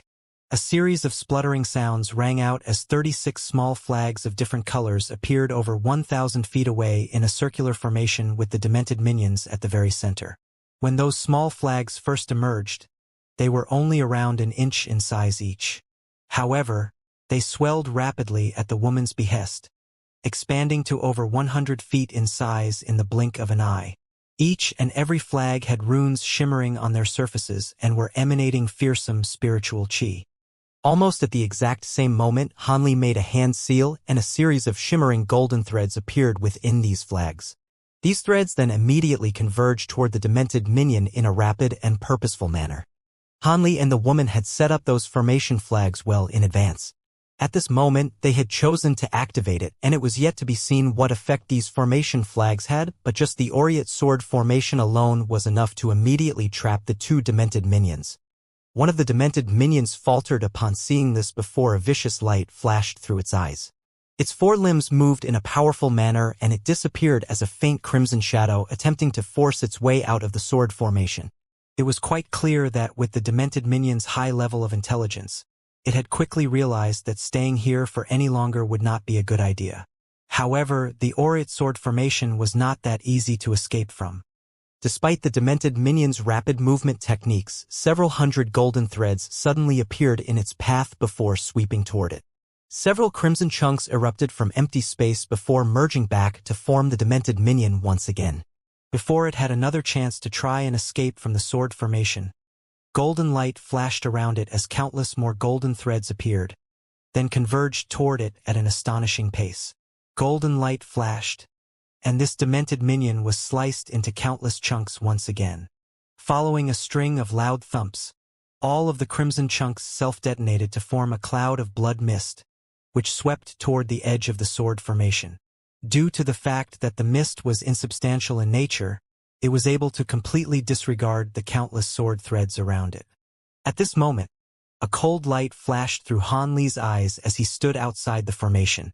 The abilities of Azure Bamboo Cloud's warm swords were not limited to this. With that in mind, he immediately activated his sword arts, and all of the shimmering golden sword threads suddenly turned snowy white at his behest. Wisps of glacial chi emanated from these sword threads in a wild frenzy, and even though the blood mist was insubstantial, as these sword threads passed through it, a layer of ice quickly materialized on its surface. In the end, the blood mist was completely frozen into a chunk of translucent ice and was unable to move any further. A rumbling thunderclap erupted as countless thin arcs of lightning shot forth in unison from the sword threads. All of a sudden, golden light illuminated the entire formation, and the chunk of ice was reduced to powdered snow by the power of the lightning strikes. A hint of a smile appeared on Han Li's face upon seeing this. However, in the next instant, his smile completely congealed. The powdered snow drifting through the air suddenly began to glow with crimson light and melted into drops of liquid that were as vibrant red as blood. Before the sword threads around them could converge once again, all of these drops of liquid hurtled back in retreat. Immediately thereafter, crimson light flashed at the very center of the sword formation to form that demented minion again. The crimson light emanating from its body had dimmed slightly, but it wasn't a very noticeable change. The Aureate sword formation seemed to have vanquished this creature just a moment ago, but in reality it hadn't inflicted much damage at all. Han Li was feeling even warier upon seeing this. He immediately injected more magic power into the sword formation to activate the full extent of its power. All of a sudden, layers upon layers of golden threads appeared within the sword formation, and thousands of those sword threads had emerged in the blink of an eye. Their numbers continued to increase as they swept toward the center of the formation at a rate that was more than twice as fast as their original speed. It appeared that they would be upon the demented minions in mere moments. Han Li took this opportunity to shoot a glance at the woman, only to find that she had closed her eyes and was carrying a formation plate with one hand while chanting an incantation. Han Li didn't know what kind of ability she was trying to unleash, but it had to be quite a powerful one, seeing as it was taking so long to prepare. Meanwhile, the 36 formation flags were trembling gently amid the tumbling and surging of countless silver runes. Those runes were all in beveled silver text. Han Li's expression changed slightly upon seeing this, yet he didn't have time to ponder the issue any longer as the other demented minion in the sword formation suddenly sprang into action. In contrast with the first demented minion, this one had remained at the center of the sword formation this entire time. At this moment, it suddenly flapped its wings, and several tens of crimson tendrils suddenly shot forth from various parts of its body, each of which was extremely thin and was several tens of feet in length. Before Hanli had figured out what these tendrils were capable of, they abruptly began to sweep through the air in a violent manner, creating a ball of blurry whip projections that encapsulated the demented minion's body. From a distance, these whip projections appeared to be a giant crimson ball, and it was still expanding at an alarming rate. As such, the crimson ball quickly came into contact with the converging sword threads. Golden and crimson light intertwined with one another amid a sharp screeching sound. Han Li's sword formation was able to prevent the crimson ball from expanding any further, but it was unable to slice through it. Han Li's pupils abruptly contracted as he made a hand seal. Countless golden threads began to emanate white glacial chi again as they swept toward the crimson ball from all directions. However, a dark expression soon appeared on Han Li's face. As soon as the white glacial chi came into contact with those whip projections, they were immediately repelled by an enormous force. The slight traces of ice and frost that formed over those tendrils were also quickly cast aside as those tendrils danced through the air. As such, even his glacial chi had failed to produce a satisfactory outcome. Right at this moment, crimson light flashed from the demented minion's body as several tens of additional tendrils shot forth to contribute to the existing crimson ball. With the influx of crimson tendrils, the crimson ball suddenly seized the ascendancy in the battle against the relentless sword threads. The crimson ball began to slowly expand once again, gradually forcing back the sword threads, and this process only seemed to be accelerating. Meanwhile, the other demented minion seemed to have been inspired by what its companion was doing, and its body transformed into a crimson blur again as it hurtled toward the golden threads on the other side. Countless crimson tendrils appeared over the surface of its body and also began to rapidly swing through the air. As such, the exact same scene was replicated once again. The golden threads were forced back by the powerful whip projections, powerless to oppose their advances. Hanli drew a sharp breath upon seeing this. It seemed that the aureate sword formation really wouldn't be enough to take care of these two demented minions. As such, he immediately rustled his sleeve to produce a dozen or so golden and silver beads. Hanli hid these lightning beads up his sleeve and appraised the situation within the sword formation with an intense, unblinking gaze and a dark expression on his face. All of a sudden, the woman beside him ceased her chanting. Hanli was elated to hear this, and he hurriedly turned his gaze toward her. Sure enough, the woman had finished preparing her technique, and the formation plate in her hand was emanating scintillating golden light. Countless silver runes were drifting and revolving around her body, and at the same time, the sky had dimmed significantly. Gusts of winds were swept up nearby, and even though they weren't very fierce, they possessed a penetrative bone-chilling quality that made one shiver involuntarily. The technique that she was preparing had even summoned the world's origin chi. Aside from that, a burst of immense power was also emanating from within the formation plate in her hand. The enormity of this power sent a chill down Han Li's spine, and it struck him with the same unfathomable feeling he had experienced when facing the two Wuxia monarchs earlier. Han Li was stunned by this observation, and he tried to focus his gaze on the formation plate in the woman's hand, only to find his vision impeded by the piercing spiritual light emanating from it. Without any time for further thought, he activated his bright sight spirit eyes to their maximal extent, thereby allowing him to instantly glean the situation within the formation plate. Golden seal text, Hanli exclaimed in astonishment. Even though he didn't recognize so much as a single one of the golden runes that had surfaced over the formation plate, he could tell from their form and fearsome spiritual power that this was clearly the golden seal text, which was even more mysterious than spiritual power. There were extremely few high-grade cultivators even in the spirit realm that understood and were capable of using such a legendary text. The woman seemed to have sensed Han Li's gaze, and she turned to him with a dainty smile before suddenly raising the formation plate high up into the air with both hands. An incredible scene ensued. The formation plate began to rotate in mid-air amid a layer of brilliant golden light. A fist-sized golden ball of light suddenly materialized at its center, and a burst of astonishing spiritual pressure abruptly erupted into the air. The dark clouds in the sky immediately began to tumble and surge as howling winds swept through the air. At the same time, the 36 formation flags all began emitting the roars of dragons and tigers as countless specks of light of different colors emerged nearby, then converged toward the flags in unison. All of a sudden, brilliant spiritual light radiated forth from all 36 flags. In the next instant, 36 dazzling pillars of light shot forth in unison, all of which were around the same thickness as a large bowl. These pillars of light climbed upward and disappeared into the dark clouds up above in a flash. All of a sudden, a deafening thunderclap rang out from within the dark clouds, following which a massive formation of light that was around 1,000 feet in size slowly emerged. The center of this formation was situated directly above the formation plate down below, and it suddenly expelled a thin golden light that disappeared into the ball of golden light within the formation plate. The golden ball immediately rose up into the air, heading directly toward the center of the massive formation. At this point, Han Li was already completely flabbergasted. The woman hadn't revealed to him what abilities this formation possessed, and had only asked him to buy her time. Even though the formation was still yet to reveal its true power, it was most definitely an immensely powerful formation, one that far exceeded the might of the Aureate Sword formation. At this moment, the woman was sweating profusely as she struggled to hold the formation plate aloft.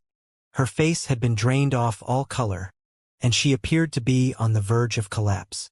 The golden ball of light was finally sucked into the center of the formation, and the two combined as one amid a loud buzzing sound. The light formation was already astonishingly huge, yet its area swelled by several fold once again with the injection of the golden ball of light, and it covered virtually the entire sky. The spiritual pressure emanating from the formation was so devastating that even Han Li's body swayed involuntarily, and he was forced to stumble back a few steps. At the same time, the two Wuxia monarchs that were several thousand kilometers away suddenly exchanged a shocked glance. Neither of them uttered a single word, but they both disappeared into space in unison. At this moment, the two demented minions finally charged out of the Aureate Sword formation before pouncing toward Han Li and the woman with crimson light flashing from their bodies.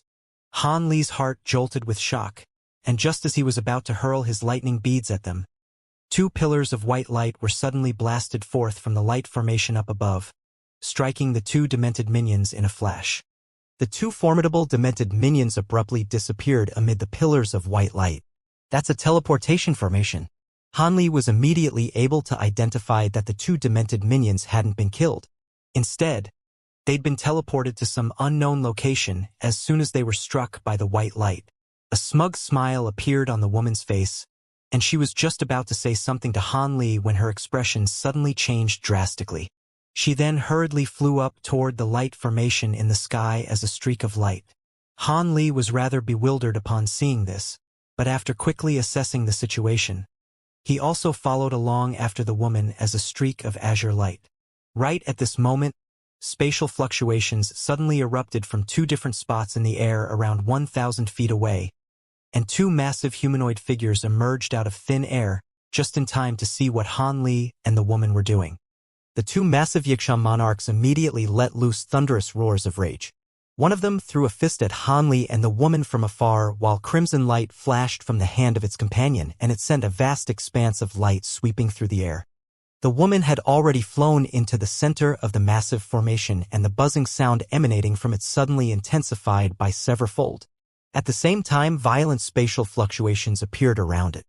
The space enshrouded under the entire massive formation began to warp and deform, clearly indicating the initiation of a teleportation sequence. In the instant that the demented minions had charged out of the sword formation, it had reverted back to 72 golden swords and disappeared into Han Li's body in a flash. However, due to the twisting and warping of space, Han Li's speed of flight was forcibly halved. Han Li's expression changed slightly, and before he had a chance to activate his thunderstorm wings, the attacks from the Wuxia monarchs were already upon him. The fist that had been thrown from afar had conjured up a massive green fist projection amid a rumbling boom. The fist projection was striking directly below the formation of light, and Han Li was caught right in its crosshairs. Han Li knew that if he didn't take care of this attack first, there would be no way for him to escape. As such, he took a deep breath and raised both hands up into the air, upon which a dozen or so golden and silver beads immediately shot forth. Only then did he flap his thunderstorm wings and disappear on the spot. In the next instant, he appeared right beneath the center of the formation before disappearing into it without any hesitation. At this moment, the vast expanse of crimson light that was flashing through the air also struck a corner of the massive formation in a violent manner. At the same time, golden and silver beads also struck the fist projection, and both exploded in unison. Scintillating crimson light flashed, causing the entire formation to tremor and ripple. Meanwhile, an earth-shattering boom erupted as a massive golden and silver lightning cloud exploded, spreading over an area with a radius in excess of 1,000 kilometers, sweeping up powerful gale-force winds in the process. The gusts of fierce winds drowned out everything in the blink of an eye. Spatial fluctuations erupted on the edges of the lightning cloud, and the two Xianxia monarchs appeared once again. The power of the lightning beads was akin to that of the full power attacks unleashed by a dozen or so spatial tempering cultivators, and even they didn't dare to barge recklessly into the lightning cloud. As such, they could only give up on their plan to teleport over and drag Hanli and the woman directly out of the formation. During the brief span of time bought by the lightning cloud, brilliant light erupted from the formation in the sky. Following a few erratic flashes, the entire formation crumbled and disappeared. The two Xianxia monarchs joined forces to dispel the lightning cloud before appearing at the center of where the formation once was. At that location, there was only a white formation plate drifting in midair, riddled with cracks and completely devoid of spiritual qi.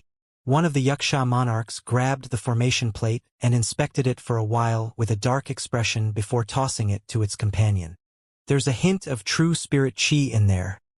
Looks like we underestimated these two human cultivators. Who would have thought that they'd possess such an extraordinary long-distance teleportation treasure? The second Xianxia monarch sighed after examining the formation plate. I didn't expect this either. However, thankfully, my final attack shook their teleportation formation, so it's yet to be seen whether they can teleport safely away from here.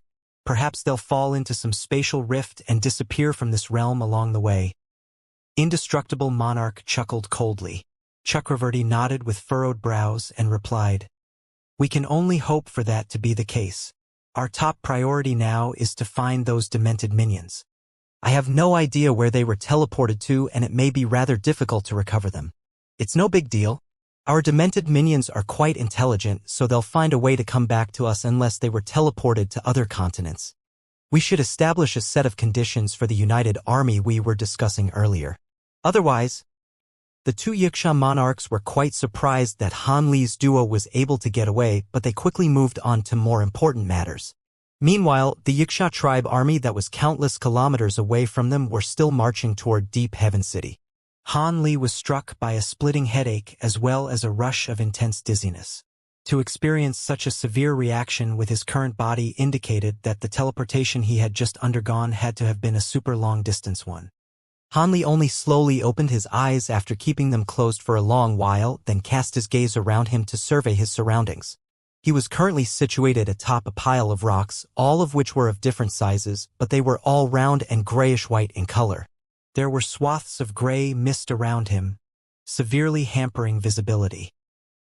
His head was also ringing incessantly, and he found himself unable to expel his spiritual sense from his body, suggesting that there was either a restriction here or he had yet to recover from that bout of long-distance teleportation. Hanli furrowed his brows as he flexed his neck from side to side, and blue light flashed within his eyes at the same time. All of a sudden, his expression changed slightly as he made a hand seal, rising up into the air as a streak of azure light before plunging into the mist. Around 5 minutes later, Hanli appeared beside a small creek that was several tens of feet wide with his hands clasped behind his back. He looked down at the remarkably clear water of the spring at his feet, and his eyes narrowed slightly.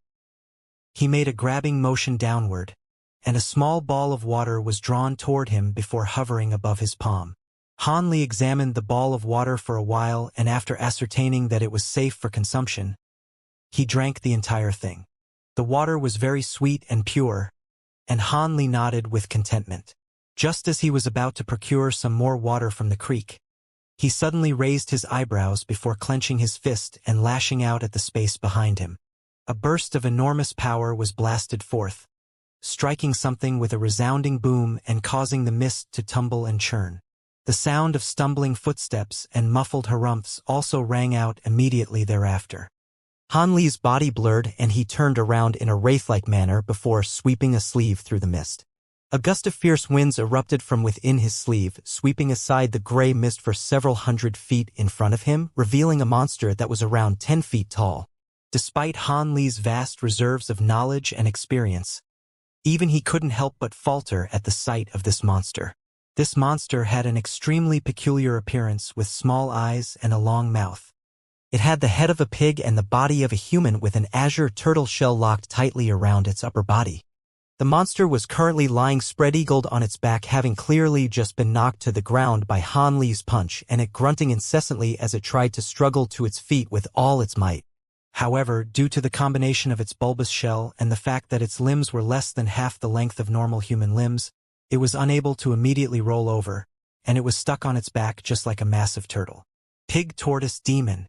For some reason, that peculiar name surfaced in Han Li's mind, and he couldn't help but chuckle. The aura emanating from the pig demon's body wasn't very powerful, only comparable to that of a human chi condensation cultivator. Han Li was naturally quite relieved upon making this observation, yet at the same time he was a little perplexed about how this pig demon had managed to withstand the power of his attack. He cast his gaze toward the turtle shell on the pig demon's body to discover a fist indentation that was around an inch deep on the abdominal part of the shell. A hint of surprise appeared on Han Li's face as he made a grabbing motion. Brilliant spiritual light flashed as a massive azure hand that was around 10 feet in size appeared above the pig demon. The hand reached down and grabbed the edge of its shell to hoist the pig demon up from the ground. Before Han Li had a chance to carefully examine the turtle shell, the pig demon suddenly withdrew its body in a remarkably agile manner and slipped out of the shell. In doing so, it revealed itself to be a brown boar, and it immediately fled into the mist. In the blink of an eye, the empty turtle shell was the only thing locked in the grasp of the massive azure hand. Han Li's lips twitched in a rather speechless manner. From the agility displayed by the pig demon during its escape, it had merely been feigning clumsiness earlier in order to lure Han Li into a false sense of security. This pig demon didn't appear to be very smart, but it was very cunning and most likely possessed a high level of intelligence. However, Han Li naturally couldn't be bothered to chase after a chi condensation stage demon beast. Instead, he began to examine the turtle shell as a hint of surprise gradually appeared on his face. This is only the shell of a turtle that's lived for several hundred years. To think that it can withstand a punch from me. What kind of spirit turtle could possess such an extraordinary shell? Han Li murmured to himself, and after a brief hesitation he stowed the shell away into his storage bracelet. After that, Han Li didn't take any risks by venturing elsewhere. He merely sat down with his legs crossed beside the small creek, and closed his eyes to meditate. The creek beside him flowed in a soundless manner, but the surrounding mist was gradually beginning to thin out. After a while, when the mist had almost completely dissipated, a group of beasts that resembled deers but also resembled horses gathered beside the creek. Some of them began to drink from the creek, while a few of the infantile calves that were only around a foot or so in length played with one another. Due to the fact that Han Li had completely withdrawn his aura and was sitting as still as a statue, the beasts failed to notice him, and one of the calves even crashed directly into Han Li. The calf seemed to have detected something, and it turned around to appraise Han Li with a pair of beautiful blue eyes. It then wailed in a few circles around him before inching its furry head closer to Han Li's face. After sniffing at his face for a while, it stuck out its pink little tongue and took a tentative lick. All of a sudden, Han Li opened his eyes without any premonition. The calf was quite alert, and it immediately sprang back to try and flee. However, right in that instant, green light flashed and a fragrant pill shot forth from Han Li's sleeve, entering the calf's mouth with unerring accuracy. At the same time, Han Li's faint voice sounded within the calf's ear. Perhaps our meeting was a design of fate. In that case, I'll bestow the spirit pill upon you. As for whether you'll actually be able to attain intelligence, that'll be up to you. Despite the fact that Han Li had spoken in a rather gentle voice, the small calf was startled into letting loose a panicked sheep-like cry. All of the mature beasts nearby were immediately also alerted to Han Li's existence, and they immediately charged forward, shielding the calves behind them while aiming their sharp horns at Han Li in a wary manner. However, Han Li merely remained seated on the spot. After taking another calm glance at that small calf, He closed his eyes and paid no further heed to this pack of beasts. The beasts could see that Han Li bore no ill will, but they still slowly retreated into the distance while guarding their young. Not long after that, the beasts raced away into the mist and disappeared from view. Han Li sat beside the creek for a while longer and only rose up into the air after the mist had completely dissipated. At this point, both his magic power and spiritual sense had completely recovered. However, he was only able to expel his spiritual sense from his body to a distance of under 10 kilometers, clearly indicating that he was being severely restricted. As such, he decided to continue to fly higher into the air, then use his bright sight spirit eyes to survey his surroundings rather than relying on his spiritual sense. In doing so, he would be able to examine a much larger area. After rising up to an altitude of over 10,000, blue light flashed through Han Li's eyes as he quickly cast his gaze around him. The same grayish-white rocks stretched for as far as his eyes could see in the eastern and western directions, but there was a smudge of green around 15 kilometers to the south. It appeared that there was a set of mountain ranges there. To the north, there was a vast expanse of water attribute spiritual chi, which suggested that there was a large river or ocean situated in that direction. After a brief hesitation, Han Li flew toward the north as a streak of azure light. With Han Li's current speed of flight, he naturally covered this distance in a very short time. His eyes lit up as a boundless ocean appeared before him, but the seawater was slightly strange in that it was crimson in color. On the shore, there were around 1,000 massive turtles of different sizes resting on the beach. The largest of these turtles were around 30 to 40 feet in size, while the smallest were only around half a foot. All of them were half buried in the sand, resting in a lazy manner. In the air above the ocean, there was a flock of strange crimson birds with sharp, long beaks circling around. One of them would occasionally dive into the ocean to grab large fish from the seawater with their beaks and talons, then hurl the fish high up into the air, where they would instantly be devoured by the flock of birds up above. Han Li looked on expressionlessly, and after a while, a thought suddenly occurred to him as he abruptly looked up into the sky. There were still 7 scorching suns hanging up there, but they seemed to be slightly smaller than before and were a little blurry. It appeared that he had been teleported somewhere extremely far away from the 3 human regions. Otherwise, the suns in the sky wouldn't be exhibiting such a noticeable change. Thankfully, Han Li had already guessed this from the level of discomfort he had experienced as a result of the bout of teleportation. As such, he wasn't all that surprised, and he turned his attention to the turtles down below. Aside from the turtles on the beach, there was also a large number of vacant turtle shells spread all over the nearby beach, and there appeared to be several thousands of them. Han Li's eyes narrowed slightly as he flipped over his palm to summon the azure turtle shell that the pig demon had been wearing. He compared this shell to the turtle shells down below, and a hint of surprise quickly appeared in his eyes. At first glance, the turtle shells down below seemed to be extremely similar to the one in Han Li's hand, and there were many that were even larger than the one that Han Li was holding. However, Han Li was able to immediately glean the difference between the turtle shells. Even though the shell in his hand wasn't very large, every single line on the shell was a faint silver in color, while the lines on the turtle shells down below were all white and completely mundane. Han Li cocked his head to the side and contemplated this momentarily before making a grabbing motion toward one of the turtle shells down below, upon which it flew directly up toward him. Han Li unleashed a casual strike toward it, and the shell exploded into powder amid a resounding boom. A stir ran through the turtles down below, and many of them stuck out their heads to look up into the air. However, it seemed that they didn't regard Han Li as much of a threat, as most of them withdrew their heads into their shells again and continued to lie around in leisure. This really is no ordinary turtle shell. However, this turtle shell most likely did come from this place. Han Li murmured to himself. Azure light flashed as Han Li slowly descended toward the ground. At the same time, he forcibly released his spiritual sense to enshroud an area with a radius of several kilometers, carefully searching for something. After a while, Han Li abruptly opened his eyes and shot forth through the air as a streak of azure light, quickly covering a distance of several kilometers along the beach before returning.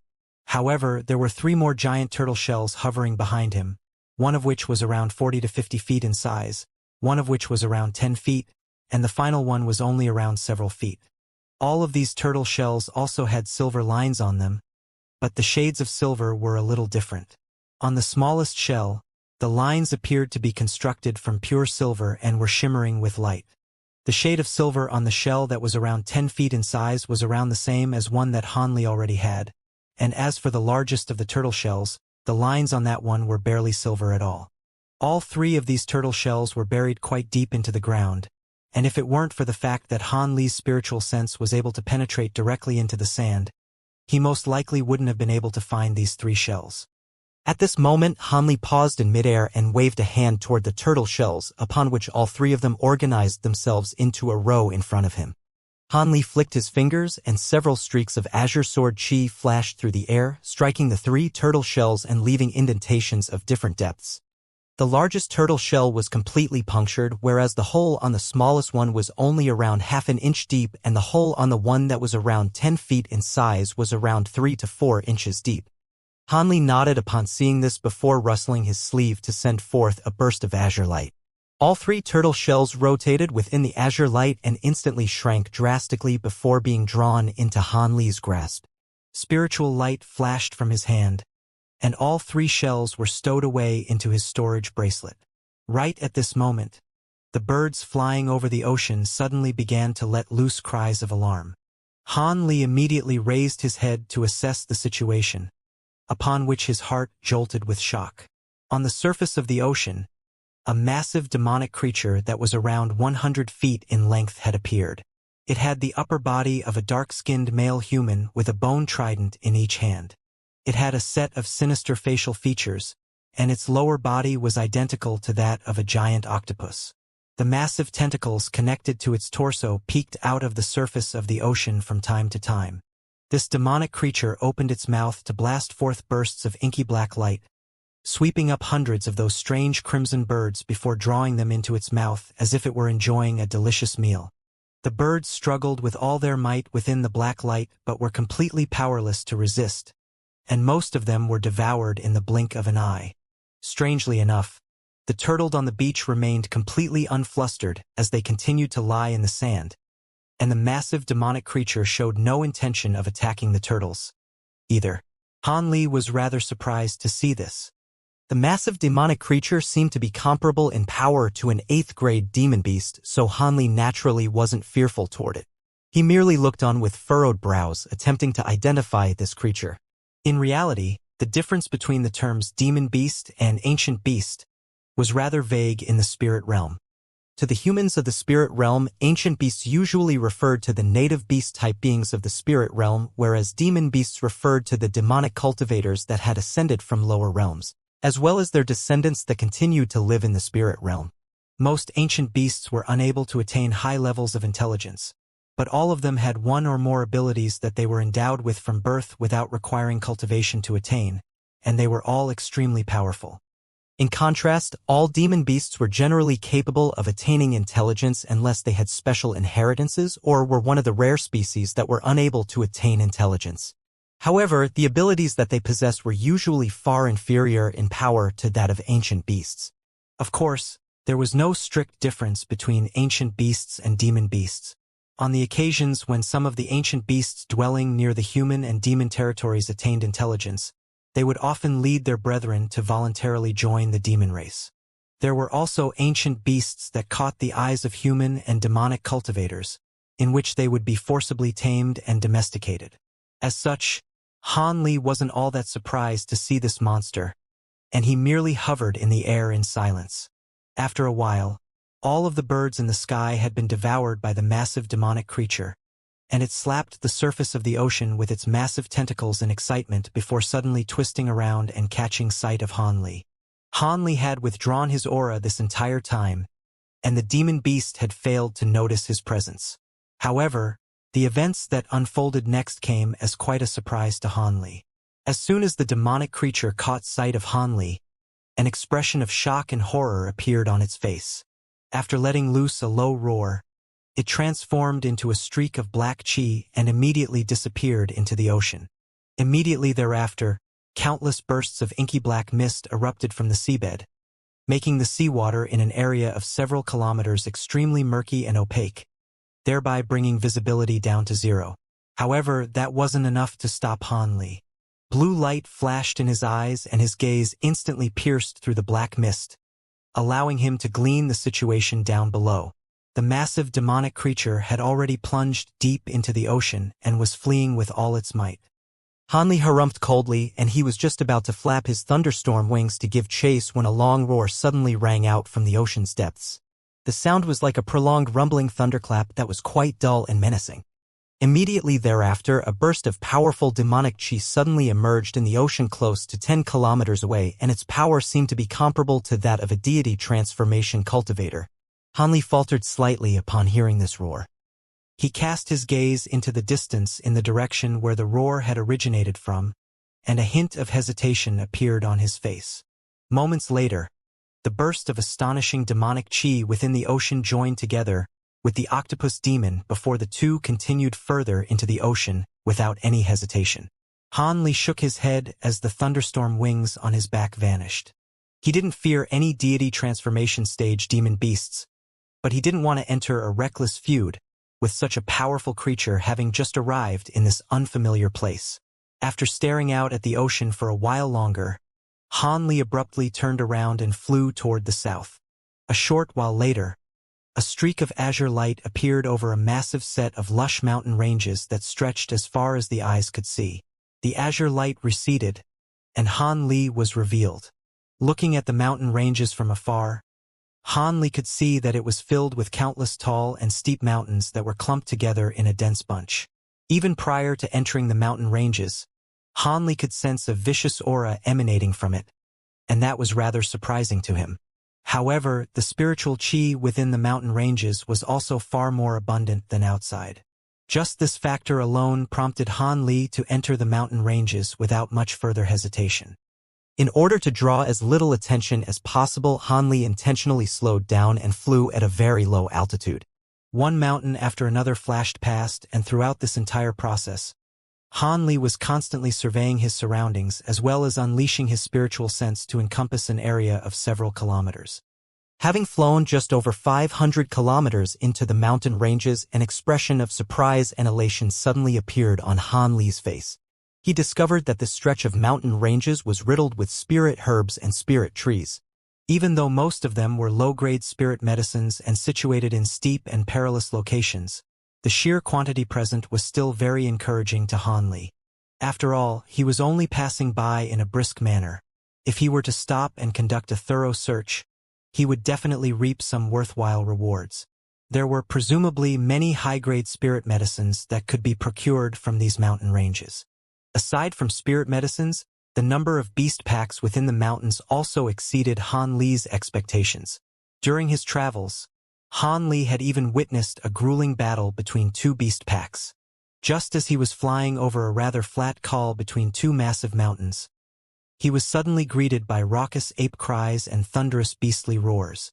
Immediately thereafter, many white-furred giant apes that were over 20 feet tall suddenly emerged from one mountain, led by a giant ape with shimmering golden fur. They were wielding wooden sticks, stone clubs, and other crude weapons of that nature as they charged directly toward the neighboring mountain.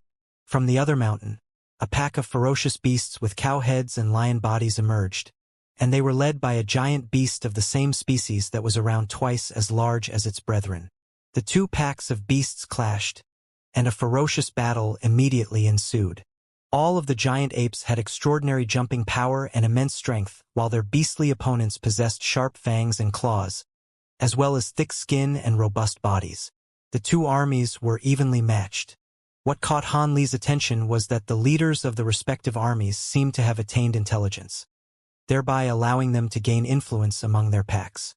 Both of them seemed to be third or fourth grade demon beasts, and the golden ape was able to gain a slight advantage with its superior agility, but the leader of the opposing beast pack was no slouch either. After battling for over an hour, both beast packs were growing quite exhausted. In the end, their respective leaders let loose long howls, upon which the armies retreated back to the mountains where they had come from. However, there were many bodies strewn all over the col in the aftermath of the battle, and those bodies attracted a flock of hideous twin-headed scavenging birds that enjoyed a grand feast. Hanli hid high up in the sky, surveying the battle that had unfolded down below with a hint of intrigue in his eyes. The giant apes fought in a rather strategic and organized manner, and a thought occurred to Han Li upon seeing this. Aside from that, as Han Li continued deeper into the mountain ranges, he discovered some other strange beasts along the way. Atop the mountains with the most abundant spiritual qi, there were even 6th or 7th grade demon beasts lurking. Han Li paid no heed to these demon beasts as they posed no threat to him anyway, and he continued to fly deeper into the mountain ranges. This set of mountain ranges was far larger than Han Li had anticipated. After flying for 2 full months, he still hadn't emerged on the other side, and that was very surprising to him. Just as he was hesitating about whether he should return the way he had come, he suddenly caught sight of a boundless black sea of mist up ahead that enshrouded countless mountain peaks. Han Li stopped near the edge of the sea of mist and unleashed his spirit eyes to assess the scenes within the mist with an indecisive look on his face. He could clearly see that there wasn't even a single blade of grass growing on the area enshrouded under this black mist, and even the rocks and soil on the ground were extremely dry and cracked. In the face of such a bizarre situation, Han Li naturally wasn't going to recklessly barge in. Instead, he made a grabbing motion toward the small tree down below. The tree was plucked up from the ground and its trunk fell into Han Li's grasp. Brilliant golden light erupted all over Han Li's body as he hurled the tree through the air in a violent manner. The tree shot forth like an arrow, speeding toward the black mist that was situated several kilometers away. Bright blue light erupted from Han Li's eyes as he stared at the small tree with rapt focus. The scenes that unfolded next immediately made Han Li's expression darken slightly. In the instant that the small tree flew into the black mist, the entire tree wilted before instantly being reduced to dust. Han Li surveyed his surroundings, and after a brief pause to contemplate the situation, he suddenly flew off to the side. He was planning to try and skirt around the border of the black mist in search of a way out. After around half a day, Han Li appeared near a small mountain situated on the border of the sea of black mist, and he was appraising one of the faces of the mountain with a grim expression. This mountain was only several thousand feet tall, but the side that was facing Han Li was extraordinarily flat and smooth, as if it had been flattened by some kind of powerful technique. On the smooth surface of the mountain face, there were 3 massive crimson characters inscribed, each of which was several tens of feet in size. During his time in Deep Heaven City, Han Li had diligently researched the ancient texts of both the human and demon races, as well as even the text used by several of the nearby foreign races. However, he had never seen these 3 characters before, so this was most likely the foreign text that the human and demon races had never come into contact with. Even though he couldn't understand what had been inscribed, the strokes of the characters were extremely sharp and were emanating a vastly intimidating baleful aura. A cultivator with an inferior cultivation base would most likely be forced into retreat at the mere sight of this mountain face. Of course, at Han Li's current power level, this amount of baleful aura was naturally not enough to faze him. Upon closer examination, he discovered that large sections of the mountain showed signs of erosion, and even some sections of the 3 characters had become rather blurry and indistinct. Han Li silently pondered the situation for a while before continuing to fly along the border of the Black Sea of Mist. After flying for several days, he finally emerged from the mountain ranges. However, before he had a chance to exult, he was completely stumped by the new terrain that he found himself in. This was another beach with crimson seawater crashing relentlessly into the nearby rocks. Han Li stroked his chin and stood in midair, appraising the sea in silence. After a long while, he suddenly flew back the way that he had come, skirting around the border of the sea of black mist toward the opposite direction. On this occasion, Han Li arrived at another seaside cliff after over 10 days of flight. Han Li could finally confirm that he was situated on a colossal island. This was most definitely the largest island he had ever seen. Furthermore, this island was most likely rectangular in shape. One side was the side that Han Li was situated at, while the other side was enshrouded under that black mist. Initially, Han Li had attempted to fly around the sea of black mist to see what lay on the other end of the island. However, there was no sign that the sea of black mist was drawing to a conclusion even after an entire month of travel, and Han Li could only give up before doubling back. It appeared that this wasn't a truly isolated island. Otherwise, this island was large enough to be considered as an independent small continent. However, regardless of whether this was truly an island or not, it made no difference to him. Aside from the sea of black mist that was rather peculiar, there seemed to be no excessively powerful beings on the entire island. Furthermore, spiritual qi was very abundant in these mountain ranges, so it was definitely an ideal venue for cultivation. However, what was really perplexing to Han Li was that there were deity transformation stage demon beasts in the ocean surrounding the island, yet there were no powerful demon beasts that had actually taken over the island.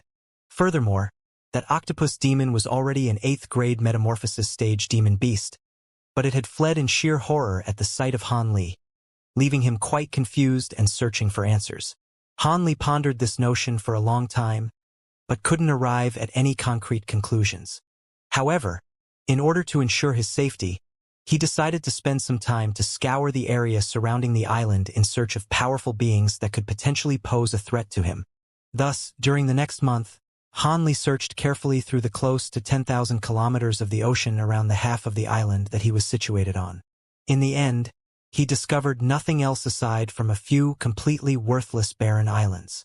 There were a few powerful demon beasts in the ocean, but even the most powerful ones among them were only comparable to that octopus monster that Han Li had encountered on the previous occasion. Most of them didn't possess much intelligence either, so there was no need for him to worry about them at all. As such, Han Li was feeling quite reassured as he returned to the mountain ranges on the gargantuan island, preparing to enter a period of peaceful cultivation. He carefully selected a mountain with the most abundant spiritual qi to carve out a massive cave abode for himself, and set up many restrictions before moving in. This cave abode was quite close to the border of the mountain ranges and over 10 days of flight away from the Sea of Black Mist. As such, even if the Sea of Black Mist did present any dangers, they would be unable to affect him and he would have ample time to react. Han Li planted all of the spirit medicines he had taken with him in the medicine garden of his cave abode, then set to work within his secret chamber. Han Li's storage bracelet slipped off his wrist before circling around in the air. Azure light flashed as 9 green-eyed true toad beast corpses appeared on the ground before him. 2 of the bodies were quite large while the other 7 were relatively small, and they almost took up the entire secret chamber. All of the carcasses had talismans of various colors plastered onto them in order to prevent decomposition as well as to greatly nullify the effect of the spirit blood. Han Li took a deep breath before pointing at the storage bracelet to produce a pristine white jade bottle which was instantly caught in his grasp. He then pointed at one of the smaller carcasses on the ground with his other hand and it immediately hovered into the air. He flicked a finger gently toward it and azure light flashed as a streak of sword qi punctured a thumb-sized hole into its body. Moments later, a viscous shimmering liquid began to flow out from that hole, and it was silvery white in color. White light flashed and the jade vial appeared beneath the hole, upon which the silver liquid instantly dripped into the opening of the vial as a silver line. Peculiar scene then ensued. As the silver liquid flowed into the vial, the frog's body began to shrink and dry out. There wasn't much silver liquid that flowed out from the carcass, and it ran dry in mere moments, but the body shrank almost by half. Han Li then opened his mouth to blast forth a silver fireball that struck the carcass, following which the body was instantly reduced to a pile of ashes. However, after the silver flames dissipated, many more rice-sized droplets of silver liquid appeared in the air. Han Li had used the spirit-engulfing heavenly flames powers of yin and yang to force out all of the residual blood lurking within the frog's body. He rustled his sleeve and a burst of azure light swept forth, bringing all of the silver droplets together to form a fist-sized silver ball before stowing it away into the jade vial. Han Li was unable to synthesize nor nurture the production of more spirit blood from these true toad beasts, so he naturally didn't want to waste even a single drop. Thus, Han Li repeated the process with all of the other carcasses before him, filling several jade vials with this legendary true toad blood. Only then did he heave a sigh of relief, seemingly quite pleased with his work. Even though he had extracted the true toad blood, he wasn't in a hurry to refine the true toad liquid. Instead, he had to raise his cultivation base to the pinnacle of the mid-deity transformation stage and break through this bottleneck first. Come to think of it, his decision to walk the path of simultaneous cultivation really did seem to be the correct one. Due to his powerful body and the number of pills that he possessed, he should be able to easily reach that cultivation base in a mere century or even several decades, whereas it would take other cultivators several centuries to do the same. The only problem was that breaking through the bottleneck would most likely require some more time. Thus, after releasing a few giant ape puppets, Han Li also released his second nascent soul and made it responsible for nurturing and taking care of everything within the cave abode. After that, he closed the doors to his secret chamber and focused wholeheartedly on his cultivation. With an ample supply of pills and dragon-scale fruits, as well as the enhancement effect from the bone-tempering arts, Han Li's magic power became more abundant by the day, and his body was also growing steadily more powerful. During this time, aside from cultivating the Provenance True Devil arts, he also refined his two hands by fusing them with the Divine Essence-fused Mountain and the Unbroken Sync Devils. After that, he began to fuse his 72 Azure Bamboo Clouds Warm Sword one by one into various important sections of his bone structure, according to the instructions provided by the 100 Meridian Refinement Mantra. If he could succeed in this process, his defensive prowess would be enhanced to an incredible level, particularly when using the Provenance True Devil arts as well. Even if he were to face a direct attack from a spatial tempering cultivator, he'd be able to take it with his body alone and remain completely unscathed. Of course, the refinement of his two hands was a little different, and refining the important sections of his bone structure was naturally even more complex, so this was naturally going to be a very time-consuming process. Thus, the doors to Han Li's secret chamber remained tightly shut for an extended period of time. At intervals of several years, the second nascent soul would transform into a projection and enter through the wall to supply Han Li with some spirit medicines and spirit fruits. Months and years flew by one after another, and 60 years passed in the blink of an eye. One day, two balls of demonic chi, one black and one yellow, appeared on a small mountain less than 10 kilometers away from Han Li's cave abode. The two demonic creatures within the balls of demonic chi seemed to be discussing something with one another. Within the black chi, there was a pair of blinking silver eyes, while only a single shimmering crimson eye could be seen within the yellow chi. The two demonic beings seemed to have seen through the illusionary formation that Han Li had set up outside the gates of his cave abode, and they were carefully appraising the situation from afar. The two demons seemed to be quite wary of Han Li's cave abode and didn't immediately spring into action. Instead, they flew away after a brief conversation. 3 days later, several balls of demonic chi arrived in the air outside Han Li's cave abode once again. These demons no longer concealed themselves, sweeping up gusts of demonic winds with reckless abandon instead. Thousands of ferocious beasts and strange insects had also appeared on the ground below, and it appeared that they were planning to launch a direct attack against Han Li's cave abode. The demons hovering in the sky were also all of different forms. One of them was a giant three-headed python with two small heads and one large head, giving off quite a sinister appearance. The second one was a massive wild boar that was 60 to 70 feet in size, with a pair of huge shimmering silver tusks that looked as if they'd been constructed from pure silver. As for the final two demon beasts, they were rather similar to the two demonic leaders that Han Li had seen during the battle between the two beast packs many years ago. One of them was a shimmering golden ape that was several tens of feet tall with a giant black trident in its hand. The other was a smaller beast with the head of a cow and the body of a lion, but its body was also several feet long. And it was entirely green, as if it had been carved out of green jade.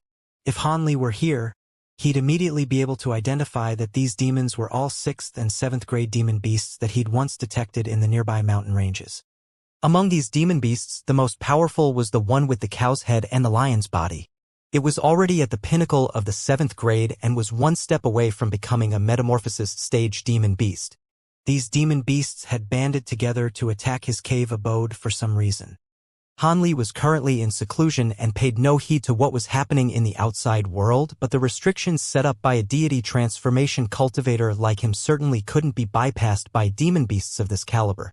The beast packs and insect swarms advanced onward following instructions from the demon beasts in the sky above, charging toward the outermost layer of the illusionary formation, thereby instantly triggering the defensive spell formations that Han Li had prepared.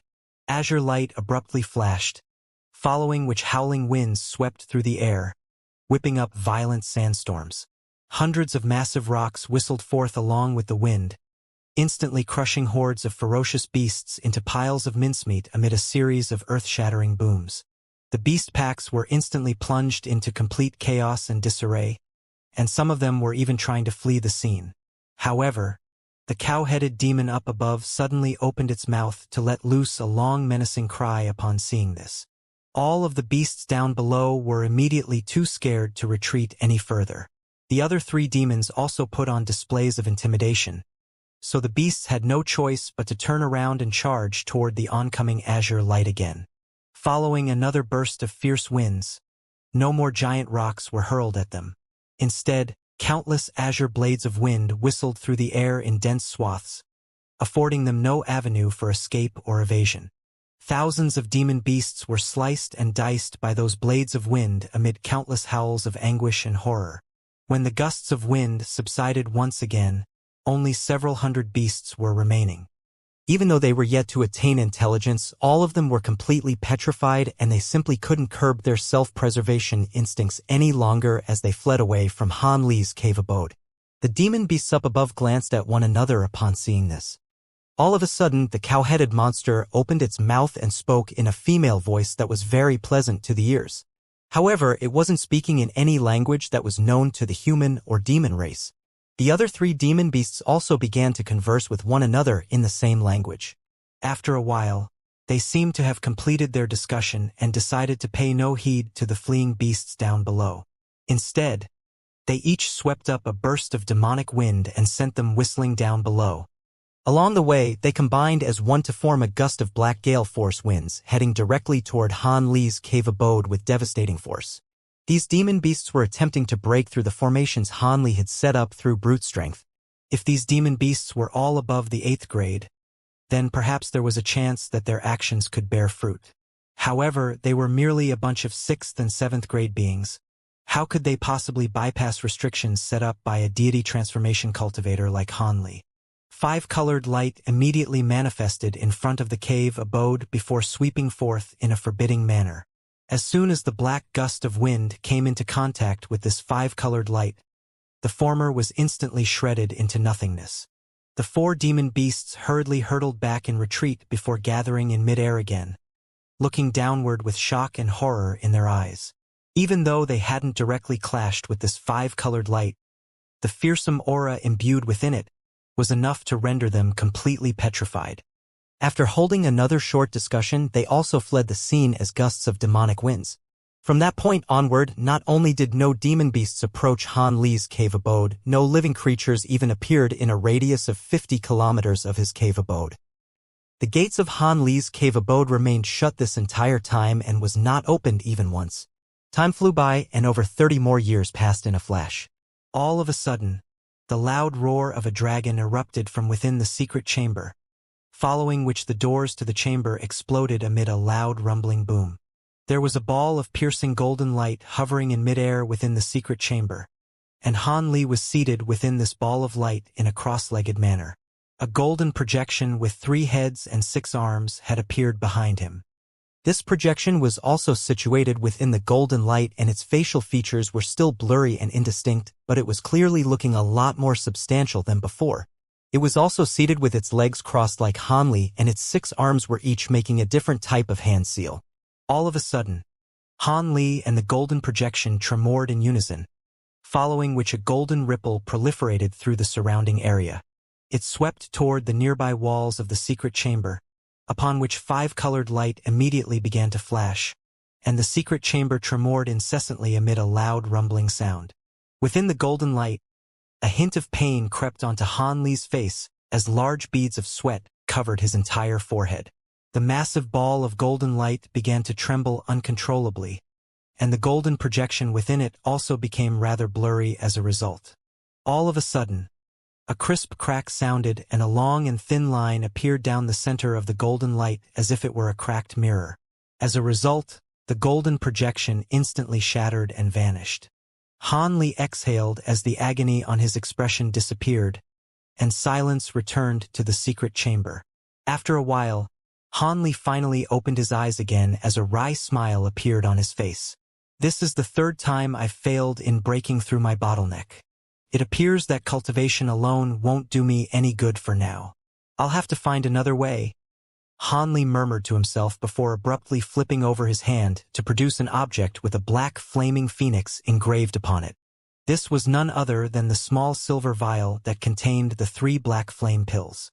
Even though black flame pills were known as the best spirit medicine for facilitating a breakthrough for late deity transformation cultivators, it was actually also fit for consumption for mid-deity transformation cultivators as well. It was just that due to the power of the pill, if it were to be consumed by a cultivator with an insufficient cultivation base or a frail body, they could be burned to death by the pill's black phoenix flames. Hanli possessed the spirit-engulfing heavenly flame and was walking the path of simultaneous cultivation, so he naturally had no such qualms. As such, he could consume one of these pills to assist him in breaking through his current bottleneck. However, in doing so, he would have one less black flame pill for when he attempted a breakthrough to the spatial tempering stage, and that would drastically decrease his chances for making a successful breakthrough. After all, black flame pills were extremely rare, and breaking this mid-deity transformation stage bottleneck was merely a matter of time for him. Countless cultivators found themselves stuck at the late deity transformation stage for their entire lives, and spatial tempering cultivators were significantly rarer than deity transformation ones, thereby indicating just how difficult it was to break through that bottleneck. As such, it was best to have as many pills as possible to assist him in that breakthrough. After pondering the issue for a long while, a wry smile appeared on Hanli's face, and he stowed the vial away into the storage bracelet in the end. However, Hanli didn't continue residing in seclusion, either. Instead, he rose to his feet and made his way outside the secret chamber, only to find that a giant ape puppet was already waiting for him there. Hanli raised his eyebrows, yet before he had a chance to say anything, the puppet suddenly strode forward and offered him a yellow rod-like object in both hands. There were some mysterious green patterns all over the object, and it was none other than that profound heavenly fruit. A solemn expression immediately appeared on Hanli's face upon seeing this. He made a grabbing motion to draw the fruit into his grasp, and at the same time, brilliant blue light flashed from his eyes, allowing him to see the internal structure of the fruit. As a result, he discovered that the pea-sized ball of light was now around the size of a thumb. Hanli held the fruit in his hand with a slightly dejected feeling in his heart. Back in Deep Heaven City, Hanli had visited some ancient tome shops in secret to search for information about the profound heavenly fruit. However, what was quite strange was that no matter how old the tomes were, none of them contained any information about this fruit nor even any related treasures. If it weren't for the fact that the had obtained some information about the profound goddess's palm back in the human world, he most likely wouldn't even know what this profound heavenly fruit was. Even so, the profound heavenly fruit contained the power of laws of a realm, so it was most definitely a treasure that defied the natural order. As such, Hanli naturally never revealed to anyone that he was in possession of this fruit. After injecting spiritual power into the profound heavenly fruit again to no avail, Hanli stroked the object with his finger and fell into deep thought. During these past years, he was constantly pouring that mysterious green liquid into the fruit, yet nothing had happened to it aside from the fact that the white speck of light within it had grown a little in size. He didn't know whether further injection of this liquid would affect any more changes, but it was the only thing that he could do for now. After carefully stowing away the profound heavenly fruit, Hanli paid a visit to his medicine garden. Within the garden, the Xianxia dragon fruits and other spirit medicines he'd planted had already matured. The puppets that were looking after the medicine garden had harvested a batch for him and stored these spirit medicines in a storage bracelet. Hanli was naturally ecstatic to see this, and he immediately transferred all of these spirit medicines into his own storage bracelet. After doing all that, Hanli waved a hand toward the puppet that had been accompanying him this entire time. The second nascent soul immediately flew out from the puppet, then disappeared into Han Eli's body. Hanli's eyes narrowed slightly as if he were processing an influx of information. After a while, he patted the back of his own head to release the second nascent soul back into the puppet. At the same time, he chuckled coldly to himself. To think that a few mid-grade demon beasts would dare to attack my cave abode. Looks like they must have found some helpers. Hanli strode directly into a certain hall within his cave abode, within which a massive formation and what appeared to be a sacrificial altar were situated. At the core of the formation sat an octagonal formation plate, and Hanli immediately cast a few incantation seals onto the formation. Following a burst of low buzzing, the entire formation began to glow with white light, following which a silver screen of light appeared above the formation plate. Specks of white light were flashing incessantly, spreading over almost the entire light screen. Back when Hanli first constructed this cave abode, he had set up myriad dragon beads in the area surrounding the cave abode for several hundred kilometers. He cast his gaze across the light screen and instantly discovered a few specks of black light situated over 10 kilometers away. Hanli made a hand seal and brilliant azure light erupted from his body. Following a few flashes, he emerged from the cave abode and disappeared into the distance. At Hanli's current incredible speed, such a short distance was covered in the span of just a few breaths. There, he discovered a three-headed giant python, a small green beast with a cow's head and a lion's body, as well as an indistinct gray figure hovering in midair, seemingly discussing something with one another. As soon as Hanli appeared in the air above them, the three demon beasts immediately fled the scene, two of them as gusts of demonic winds while the other flew away as a streak of silver light. However, Hanli harumphed coldly as three threads flew forth from within his sleeve. The threads disappeared in a flash before appearing right behind the demonic winds and streak of gray light. Following a flash of bright red light, all three fleeing demons were tightly bound and completely immobilized. The three red threads were withdrawn at his behest, and the three demon beasts were forcibly dragged to him. The small cow-headed beast and the giant python both wore expressions of shock and horror, while the demon beast enshrouded in gray light suddenly said something to him. Hanli had no idea what it was saying, but the tone of its voice indicated that it was delivering a threat of some sort. Hanli's expression darkened as he made a grabbing motion toward the demon beast within the gray light. A vibrant burst of five-colored light swept forth, and the gray light surrounding the demon beast's body faded away like melting snow. The demon beast's true body was drawn into Hanli's grasp, and he pressed 5 fingers onto its head. This demon beast was only around 5 feet in length with shimmering golden scales all over its entire body and 4 limbs sprouting from its abdomen.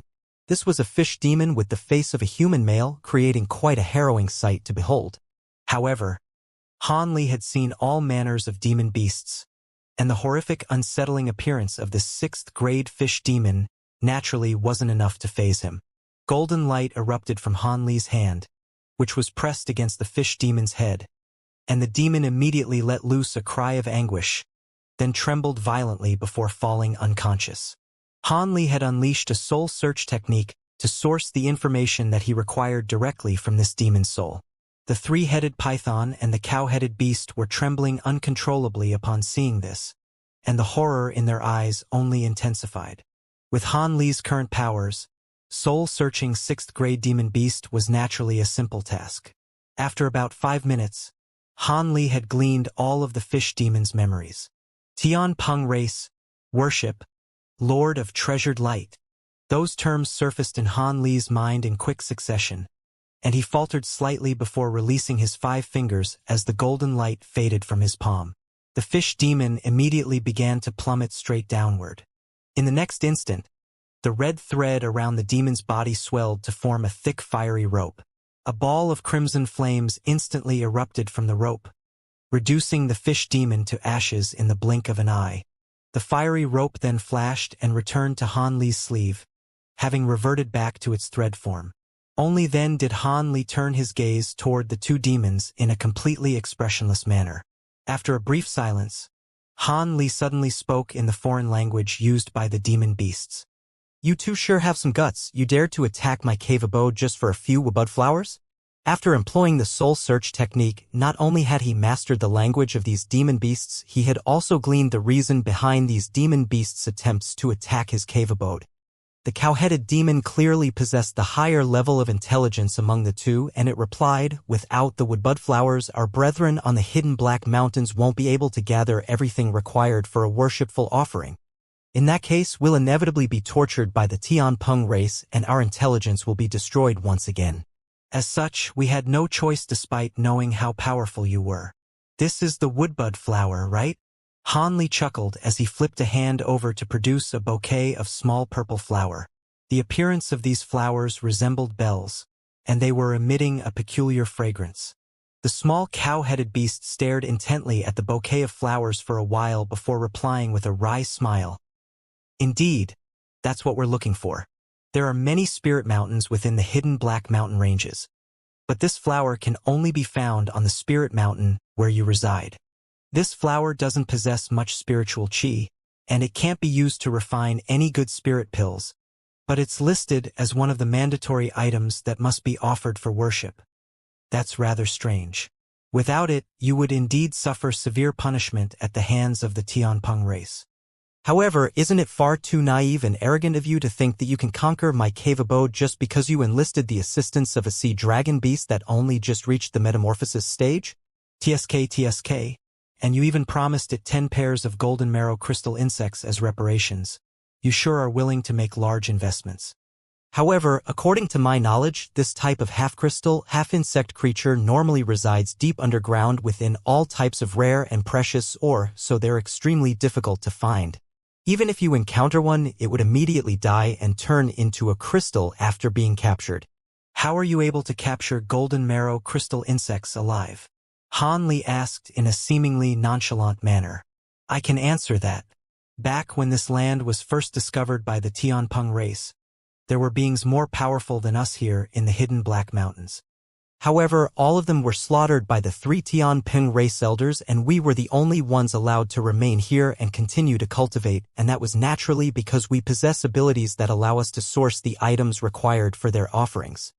Otherwise, we would have been killed long ago, the cow-headed beast chuckled coldly. So you really do have a way to capture golden marrow crystal insects alive? Han Li's expression remained unchanged, but he was internally ecstatic. Indeed, us luminous beasts are able to identify such insects even among countless or due to our natural abilities. Furthermore, we have a method to prevent these insects from turning into crystals. The small beast replied in a proud manner. Good. In that case, I can let bygones be bygones, and I can even supply woodbud flowers to you. Han Li's expression suddenly eased. Really? What's your condition? The small beast was initially quite elated to hear this, but it quickly realized that there had to be strings attached to this arrangement. It's quite simple. I'll give you as many woodbud flowers as you need, but in exchange, you have to give me a pair of golden marrow crystal insects per 10 flowers. On top of that, I'm also very interested in the golden coral sand that's among the items you have to offer to the Tianpeng race. You can exchange for 1 woodbud flower per tail of this sand, Han Li replied. The crystal insects are among the items that we have to offer, so we don't actually have a lot of them, and 10 of those pairs have already been promised to the Lord of Treasured Light, the small cow-headed beast said. The Lord of Treasure Light? That's just a metamorphosis stage sea beast. I can take care of it. I'll give you 7 days to prepare and come to my cave abode to exchange for woodbud flowers. If you don't turn up by then, Han Li's voice trailed off mid-sentence, but the implied threat was quite apparent. He swept a sleeve through the air and a gentle breeze was swept up, following which he abruptly disappeared on the spot. The cow-headed beast and the 3-headed python were quite startled to see this, and only then did they realize that the red threads they had been bound by had also vanished. After recovering their freedom, the 2 demons beasts looked at one another, and after a long while, the 3-headed python whispered to the cow-headed beast, "Is that man really gone?" The cow-headed beast hesitated momentarily before opening its mouth to expel a green bead. The bead rotated in midair for a while before releasing an azure barrier of light that enshrouded both of the demon beasts. We should be fine now. This is a soundproof barrier set up with my inner core. If that man tries to eavesdrop on our conversation using his spiritual sense, then I'll definitely be able to sense him, the small beast replied. The 3-headed python was feeling much more reassured upon hearing this, and it asked, "Are we going to exchange for woodbud flowers with that man?" "That's not something the 2 of us can decide. We have to discuss this with the others as well. However, if we want to gather all of the items required for this offering, then this appears to be our only choice," the small beast replied with a wry smile. Golden marrow crystal insects and golden coral sand are also very rare. If we use them to exchange for woodbud flowers, we may not be able to gather this much next time, the giant python reminded. We have no choice. The spirit insects and coral sand are indeed extremely difficult to find, but we'll be able to track them down as long as we're willing to invest more time.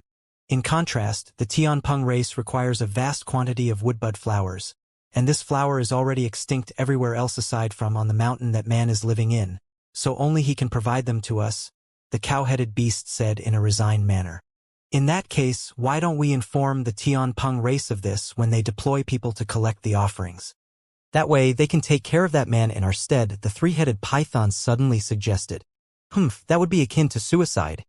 Have you not learned your lesson from last time? Even if the Tianpeng race really is capable of killing this man, they'll definitely take all of the woodbud flowers on that mountain, but we'll still be forced to offer the same amount of woodbud flowers in the future.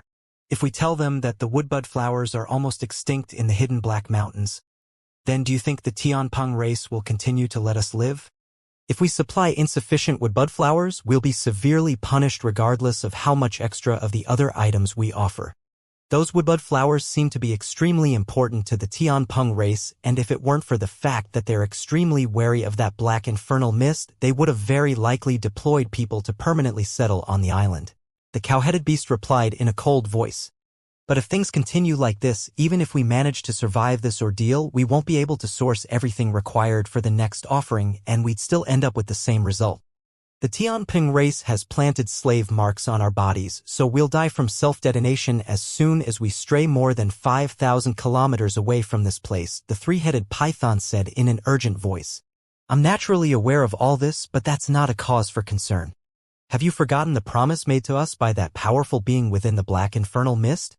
As long as we can supply spirit stones to him for another century, he should be able to achieve full mastery of the abilities that he's cultivating, and he'll be able to wipe away our slave marks. When that time comes, we'll be able to escape without any qualms, the cow-headed beast said in a serious manner. But is that really a promise that we can rely on? Don't forget that even though he was a senior of ours back when he fled for his life into the black infernal mist, he devoured the core of a giant ancient ghost, so he possesses a half-ghost, half-demon body now. If something were to go wrong, the three-headed python was rather hesitant. Are you worried that he won't keep his promise? You can rest assured that senior also hailed from our luminous beast race, and he has a blood vendetta against the Tianpeng race, so he'll definitely side with us. Besides, we've been supplying him with spirit stones in secret for several centuries to support his cultivation. He has no choice but to help us, the cow-headed beast said with a shake of its head. Looks like I was overthinking things.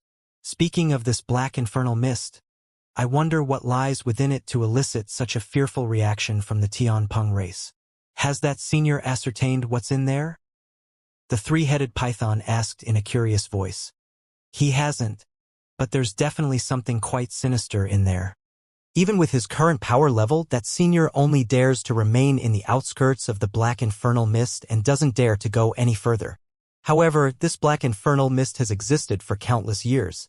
Apparently, back when it first came into existence, that era was when the Tianpeng race was at the height of its powers and ruled over virtually the entire flying spirit race. The cow-headed beast replied with a wry smile. That's true. Regardless of what lurks within that black infernal mist, it won't be of any benefit to us. With our cultivation bases, we'd be dead as soon as we entered the mist. Anyway, the three-headed python sighed with a nod.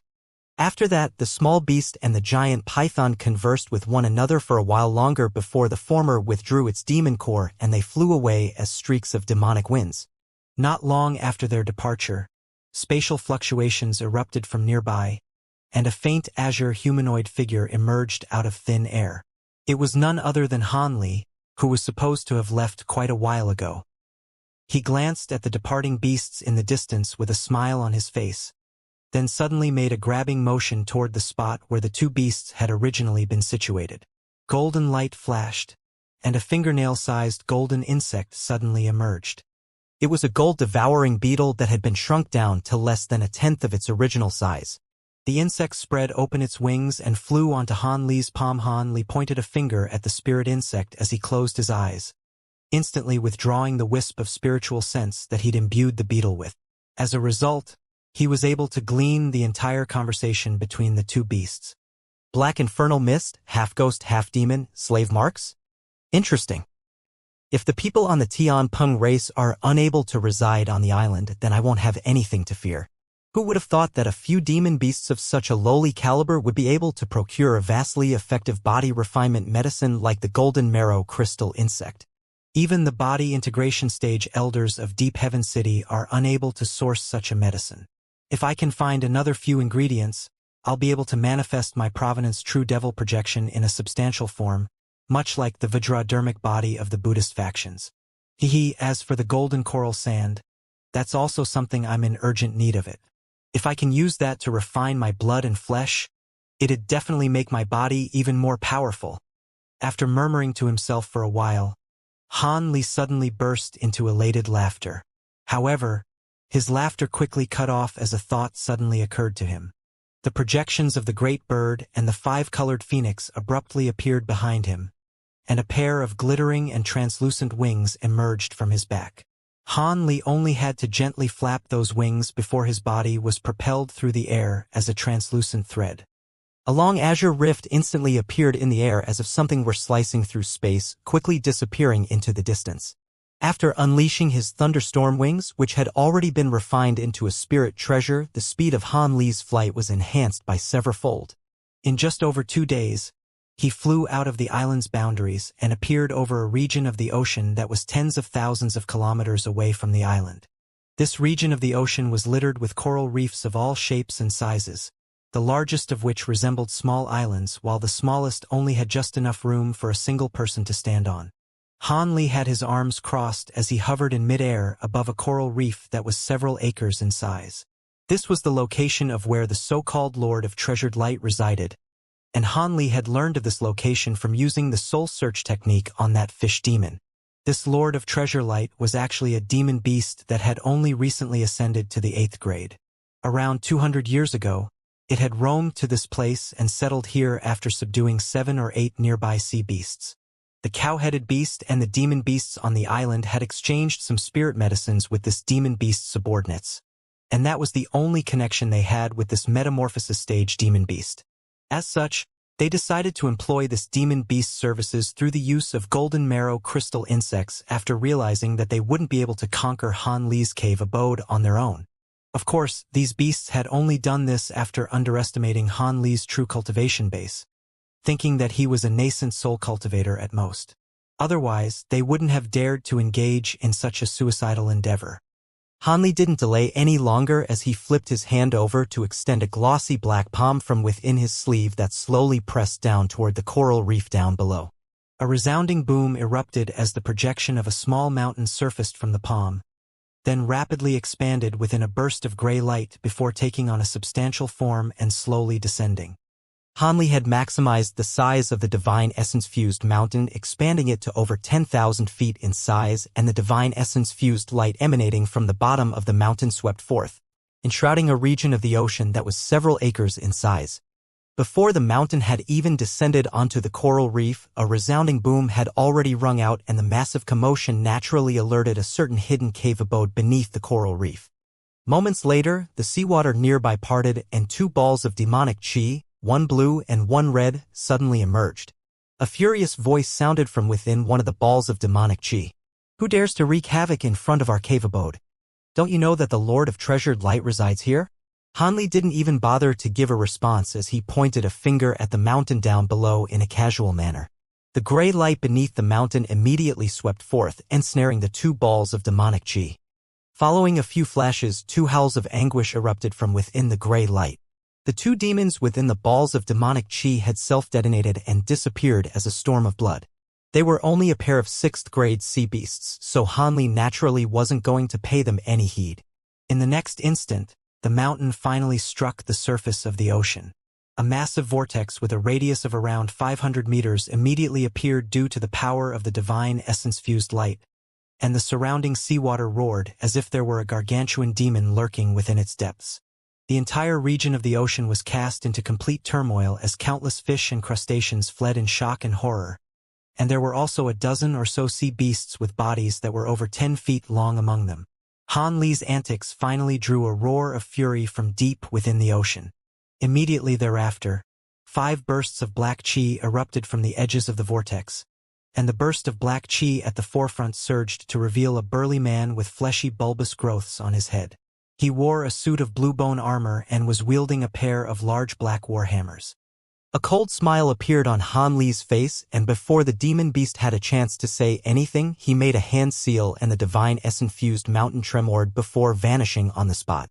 Almost at the exact moment, the armored man felt as if the sky above him had dimmed significantly, and he hurriedly looked up to discover that the divine essence-fused mountain had already appeared over their heads, and was crashing down with devastating might.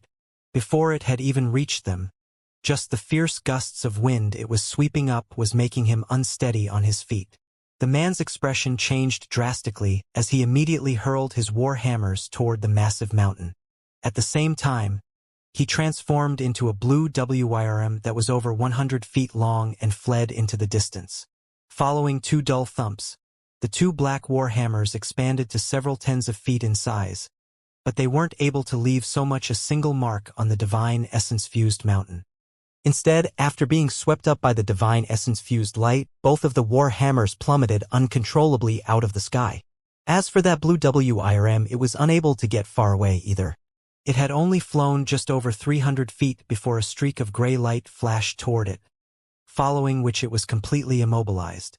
At this moment, Han Li pointed a finger at the mountain in an expressionless manner. The massive mountain rotated in midair before a burst of enormous power instantly erupted from its bottom. The blue WIRM within the gray light only had a chance to let loose a cry of sheer horror before its body was crushed into mincemeat, leaving only its giant head unscathed. WIRMs were among the demon beast with the most powerful bodies, but an 8th grade CWIRM was naturally unable to oppose the might of the divine essence-fused mountain. Throughout this entire process, the WIRM didn't even get a good look at Han Li before its physical body was destroyed.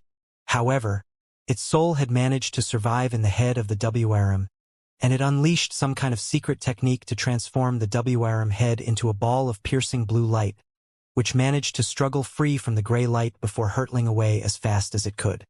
Right at this moment, a silver fire raven whistled forth, flying so quickly that it crashed into the WIRM head in the mere blink of an eye. Another howl of anguish rang out, and a miniature green WIRM rushed out of the WIRM head, attempting to flee for its life, but the silver flames instantly incinerated it into nothingness. Thus, only the WIRM head remained hovering in midair. It had only managed to survive as Han Li had intentionally held back on the power of his spirit engulfing heavenly flames. As for the 4 other sea beasts within the balls of black chi, in the instant that the divine essence-fused mountain began to rotate, they had been reduced to swaths of blood mist without being able to offer up any resistance whatsoever, and even their souls had been completely destroyed. After killing all 5 demon beasts, a faint smile appeared on Han Li's face as he waved a hand through the air. The WIRM head was immediately drawn toward him, and he carried it in his hand as if it weighed nothing. After inspecting the head through narrowed eyes for a while, white light flashed from his hand and the WIRM head disappeared, having been stowed away into his storage bracelet. He then thrust a palm toward the divine essence-fused mountain from afar, and the mountain blurred before reverting back to a projection, then finally disappearing without a trace. After stowing away the mountain, Han Li turned and prepared to leave. However, he then glanced at the massive vortex down below that hadn't yet disappeared, and after a brief hesitation he suddenly changed his mind. Azure light erupted around his body as he flew into the vortex as a streak of azure light. The seawater parted in the face of the azure light, and it only took Han Li moments to arrive at an underwater mountain below the coral reef. Han Li took an indifferent glance at the mountain before flicking a finger toward it. A streak of golden sword chi immediately shot forth before disappearing into space in a flash. Following a resounding boom, a ball of golden and blue light exploded. A layer of blue light then appeared, but was instantly shattered amid a loud explosion. A white coral gate appeared halfway up the mountain. A smile appeared on Han Li's face upon seeing this. This was most likely the Lord of Treasured Light's cave abode. Another streak of sword chi flashed past, and the coral gate was pulverized amid a flash of golden light. The interior was devoid of seawater, and a corridor-like azure passageway was revealed to Han Li. Han Li's eyes flashed before he strode into the cave abode. The passageway was rather long, extending for close to 1,000 feet. When Han Li slowly emerged into a hall that lay on the other end of the passageway, his eyes immediately lit up. This hall was around 500 to 600 feet in size, and it was extremely luxurious and grandiose. The entire floor was paved with pristine, flawless white jade, and there were glowing thumb-sized phosphorescent beads embedded into the walls at regular intervals of roughly 10 feet. On the ceiling of the hall hung a piece of coral that was as crimson as fire. It was emanating faint hints of warmth, completely eradicating the humidity that one would expect in an underwater cave abode. Hanli was rather surprised by how lavish this cave abode was, but he soon turned his attention to a grayish-white stone block situated on one side of the hall. This stone block was very crude and seemed to be made from the most ordinary stone material. If it weren't for the fact that it had been placed in front of an extremely intricately crafted jade table, one could easily mistake it for a flat slab of stone. However, in a hall where everything was so dazzling and eye-catching, this stone block stood out like a sore thumb. Hanli cocked his head to the side in a brief moment of contemplation before making a grabbing motion toward the stone block, trying to draw it closer to him for a more thorough inspection. However, an unexpected scene then ensued. In the face of the enormous suction power being exerted by Hanli's palm, the stone block remained completely unmoved. Hanli's heart stirred upon seeing this, and following a brief hesitation, he slowly strode forward before placing a fingertip onto the stone block. An icy cold sensation flowed toward his arm first. Yet before he had a chance to withdraw his fingers, the frosty sensation was replaced by a scorching one. Hanli was rather surprised by this development. He placed his entire hand onto the stone block, and the sensation emanating from the block alternated between hot and cold, then converted into a warm feeling in his arm that was very pleasant and comfortable. After internally inspecting his arm with his spiritual sense, Hanli wasn't able to notice anything amiss. He furrowed his brows as golden light radiated from his body. He then clenched his fingers to try and pick up the stone block. However, even though the stone block was only several feet in size, it refused to budge so much as a single inch in the face of Hanli's immense strength. Hanli was finally starting to become quite astonished now. He placed his other hand onto the stone block as well, and one hand turned a glossy black color while the other took on a pristine and translucent white hue. All of the joints in Hanli's body popped and cracked as he exerted an incredible amount of force directly onto the stone block.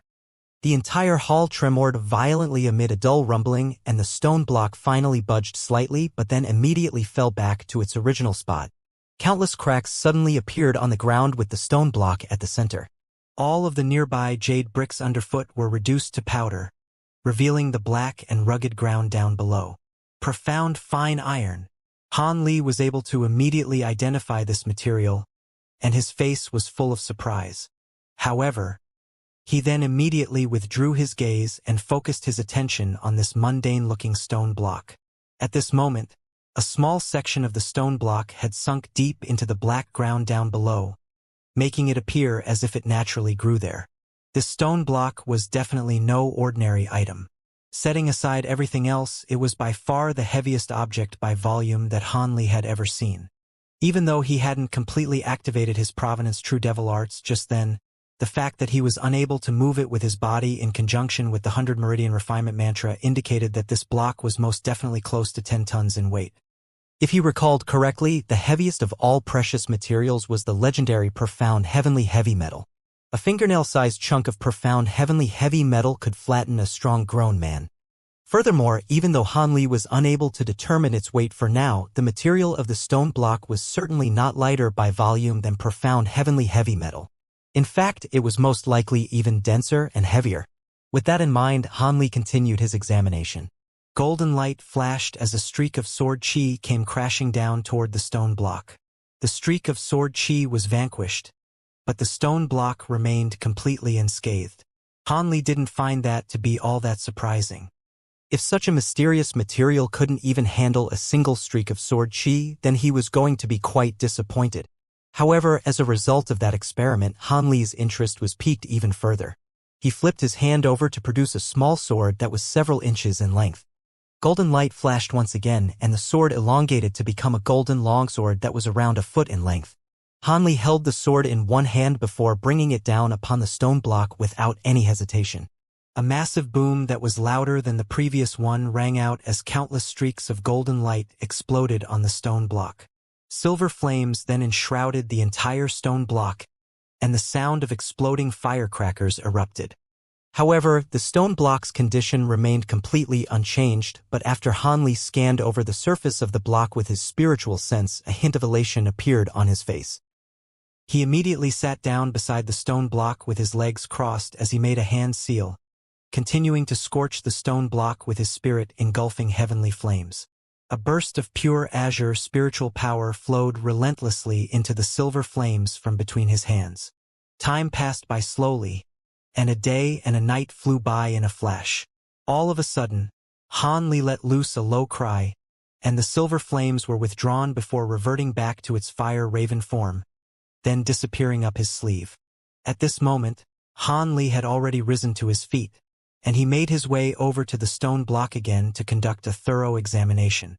At first glance, the stone block appeared to be completely identical to how it was in the past. However, as blue light flashed through Hanli's eyes, he was able to identify that there were some signs of melting on the surface of the stone.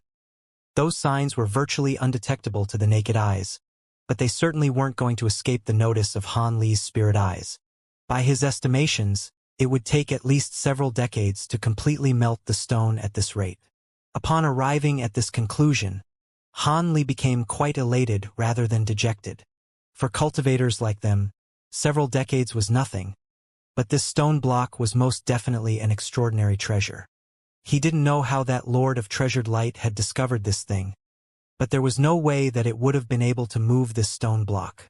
It was most likely the case that it constructed its cave abode around the stone block instead. It would be quite a troublesome prospect to take this stone block away from here. After all, it was extraordinarily heavy, and if he were to stow it away into his storage bracelet, it would instantly crush the storage space. Hence, he could only move it through manual labor. However, even if he were to completely activate his Provenance True Devil Arts, he'd only be able to move a third of the stone block at a time. Otherwise, he wouldn't even be able to take flight. Hanli stared at the stone and fell into deep thought for a long time. He then rustled his sleeve, and a faint buzzing sound rang out as two golden flowers shot forth from within. The two golden flowers then immediately transformed into a pair of thumb-sized golden beetles. These were none other than two of his mature gold-devouring beetles. The beetles let loose a sharp screech before immediately flying onto the stone block and attempting to devour it from two different directions. Meanwhile, Hanli looked on with an intense, unblinking gaze. Even though gold-devouring beetles were supposed to be capable of devouring all things, Hanli didn't have much confidence in their ability to chip away at such an extraordinary stone block. However, in the next instant, the concerns in Hanli's heart were completely erased. Even though the gold-devouring beetles were eating away at the stone block at an extremely slow rate, two small divots had indeed appeared on the surface of the material after a while. Sure enough, these beetles really were capable of devouring this object. Hanli was ecstatic upon seeing this. However, mere moments later, the two gold-devouring beetles suddenly fell off the stone block and plummeted to the ground amid a couple of massive thumps. Hanli faltered slightly upon seeing this. He raised a hand and golden light flashed as one of the gold-devouring beetles was drawn into his grasp. He immediately discovered that this gold-devouring beetle was immensely heavier than a normal beetle. Hanli raised his eyebrows with a hint of surprise on his face. Thankfully, aside from its staggering weight, nothing else was amiss about the beetle, and its wings and legs were still tremoring incessantly. After appraising the beetle for a while longer, Hanli finally figured out what had to have happened. It was quite clear that due to the extraordinary attributes of the stone block, even gold-devouring beetles weren't able to immediately digest the material. As such, even devouring such a small amount in one sitting had exceeded their tolerance limits. It appeared that the two beetles would require some time before they returned to normal.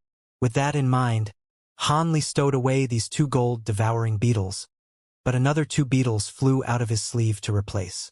The same process was repeated, and the two gold-devouring beetles were soon also unable to cope with their massive body weight any longer as they plummeted to the ground before being picked up by Hanli. However, on the next occasion, for gold-devouring beetles were released to replace them, After most of a day had passed by and over 1,000 gold-devouring beetles had been released in succession, around a tenth of the stone block had finally been devoured, and as a result, the block had also been divided up into 3 sections. Han Li nodded with satisfaction at the sight of the 3 smaller stone blocks, which were roughly equal in size. After making a hand seal, brilliant golden light erupted from his body once again. At the same time, the golden projection of the 3 heads and 6 arms appeared behind him once again. Han Li bent down and heaved, finally managing to slowly lift up one of the 3 blocks. Even though he felt as if a small mountain were weighing down upon him, he was able to fly with this weight, albeit with quite a bit of difficulty. A smile appeared on Han Li's face, but he put down the stone block to conduct another careful search of this cave abode, trying to see if there were anything else that could catch his interest. In the end, nothing else caught his eyes aside from a few marine materials and some spirit stones. Han Li wasn't feeling very disappointed as he wasn't harboring any high hopes in the first place. After stowing away those items, he returned to the hall once again. On this occasion, he carried the other 2 stone blocks to an extremely obscure place in the cave abode, then set up an illusionary formation to conceal them. After that, he picked up the final block and flew out of the cave abode. When Han Li reappeared over the surface of the ocean, brilliant spiritual light was shimmering from his body, and his thunderstorm wings appeared along with the projections of the azure bird and the rainbow phoenix.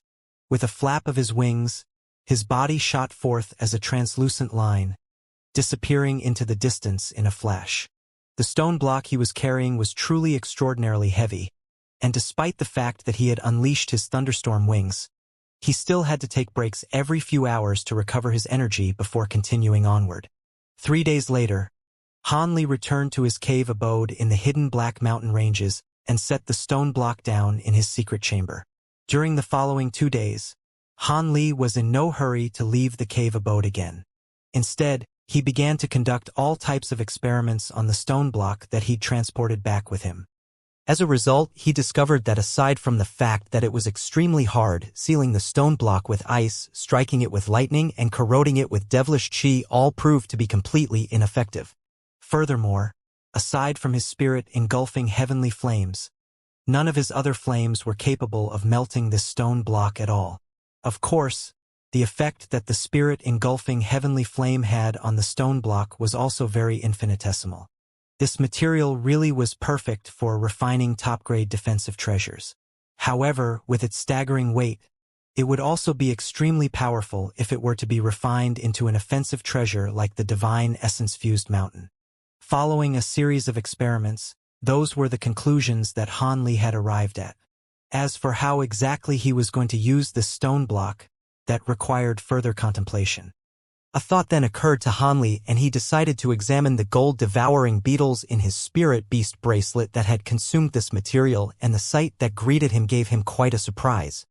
The mature gold-devouring beetles had all fallen into a hibernating state, appearing as if they were about to evolve once again. These beetles were already fully mature, so if they were to evolve once again, then mutation was the only possibility.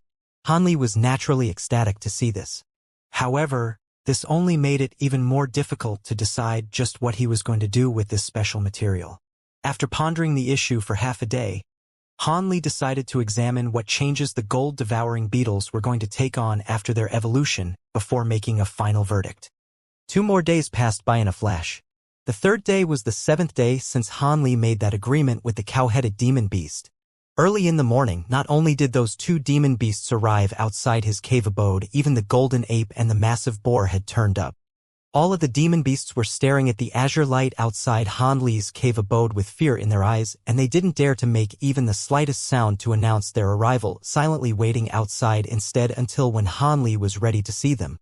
When it was close to noon, the azure light disappeared like bubbles in the sunlight, revealing a massive stone gate that was over 200 feet tall.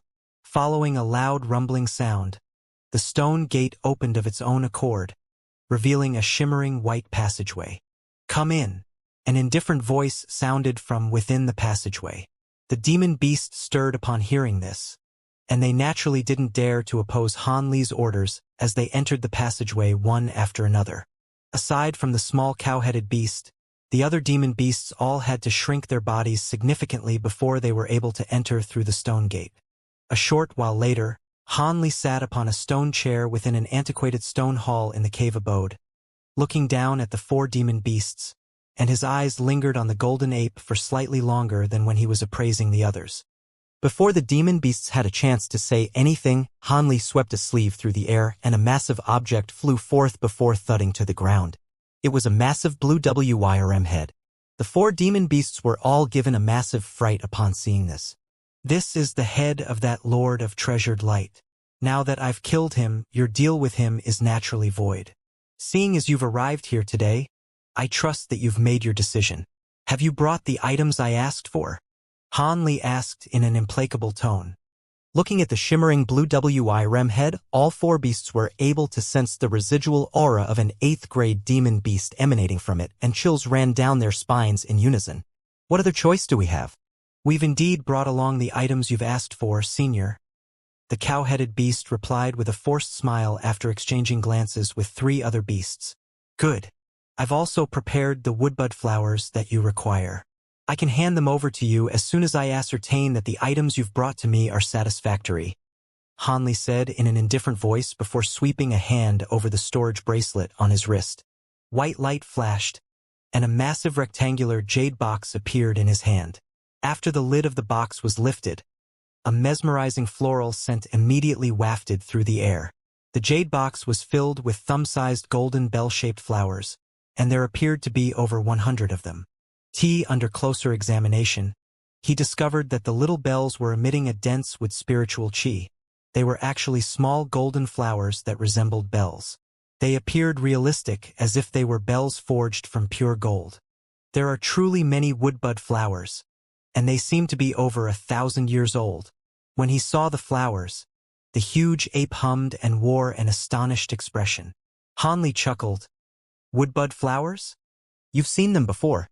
How about the golden marrow crystal insects and the golden corral sand? The small beast's eyes flickered with joy, but he calmly said, I fear there isn't enough.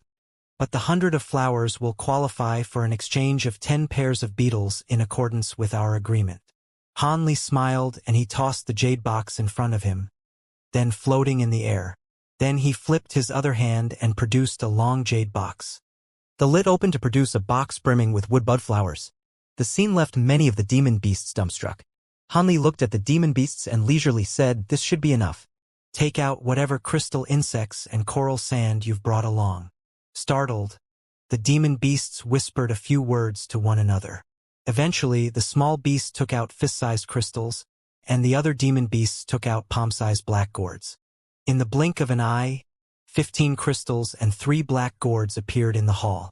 Hanli's eyes lit up and he silently reached for them. Suddenly, one of the crystals floated and jumped into his hand. Hanli closely examined it. The crystal was clear and translucent. It was clearly condensed from a pair of pure white insects, unmoving as if they were fossilized. His immense spiritual sense instantly turned into countless threads and penetrated its crystal body, affecting the small insect on the top of the crystal. A layer of milky white light appeared from the surface of the insect. Then it spat a drop of golden liquid from its mouth which seeped onto its body. Bright light radiated from the crystal, filling the air with sparkling golden light. When Hanli saw this, his expression stirred and he exerted strength into his grip on the crystal, forcing an immense pressure on it. The crystal's body simply flickered with light, but it wasn't harmed at all. Hanli muttered, It really is a golden marrow crystal insect. Senior, don't worry. We may be mighty bold, but we'd never deceive you. The small bull-headed beast wryly laughed. Is that so? Hanli neutrally replied. Then, he put down the crystal and flicked his hand, summoning a black gourd into his grasp. He tilted it, pouring a river of purple gold sand out from it. Soon, a meter-tall pile appeared on the ground. Hanli pinched a grain of sand from the pile and brought it to his eye. He stared at it for a long while and poured out the sand from the other 2 black gourds into one combined pile. Hanli looked at the sand pile and casually said, Not bad. This golden coral sand is of the best quality. With the addition of the 15 pairs of crystal insects, the 2 boxes of woodbud flowers are still more valuable, but I'll still agree to the trade. When the 4 demon beasts heard this, they nodded with joy. Hanli tossed the 2 boxes over, and the small beast and the huge gold-furred ape carefully put it away. Meanwhile, Hanli swept his sleeve across the ground. In an azure mist, the crystals and the gourds of sand disappeared without a trace. I am satisfied with this trade. If you find any golden coral sand or other rare items in the future, I will trade them for items you need. I don't only have woodbud flowers, and I won't have you take a loss. You may leave. With no further intention of having the demons stay, Han Li dismissed them. Under the pressure of Han Li's immense aura, the demon beasts didn't dare to say anything further, and they respectfully and carefully withdrew from Han Li's cave residence. They promptly took off in a demonic wind. The demon beasts flew for over 500 kilometers in a single stretch before stopping and letting out a long sigh. They then gathered together again. The huge boar excitedly snorted, "This is great. I didn't expect that we'd get so many woodbud flowers in a single go. Furthermore, they're all over 1,000 years old. If we deliver all of them, the Tianpeng race definitely won't punish us even if we don't offer anything else." The huge ape frowned and said, "Yes, I didn't expect this person to truly acquire so many of the flowers. If I remember correctly, woodbud flowers didn't in such numbers on that mountain. Could it be when he scouted the mountain he found other secret areas? From his tone, it seems he had even more flowers." The 3-headed python looked around and said, "That is most likely so. Having presented so many woodbud flowers at once, it's very possible he has even more. The Tianpeng race heavily values these flowers. They must be rare. They are most likely a specialty of our hidden Black Mountains." The small beast pondered for a moment and said, "Regardless of how rare the flowers are, it has nothing to do with us. So long as we can endure for 100 years and remove our slave markings, we'll be able to leave far away. However, we must supply as many high-grade spirit stones to that master as we can.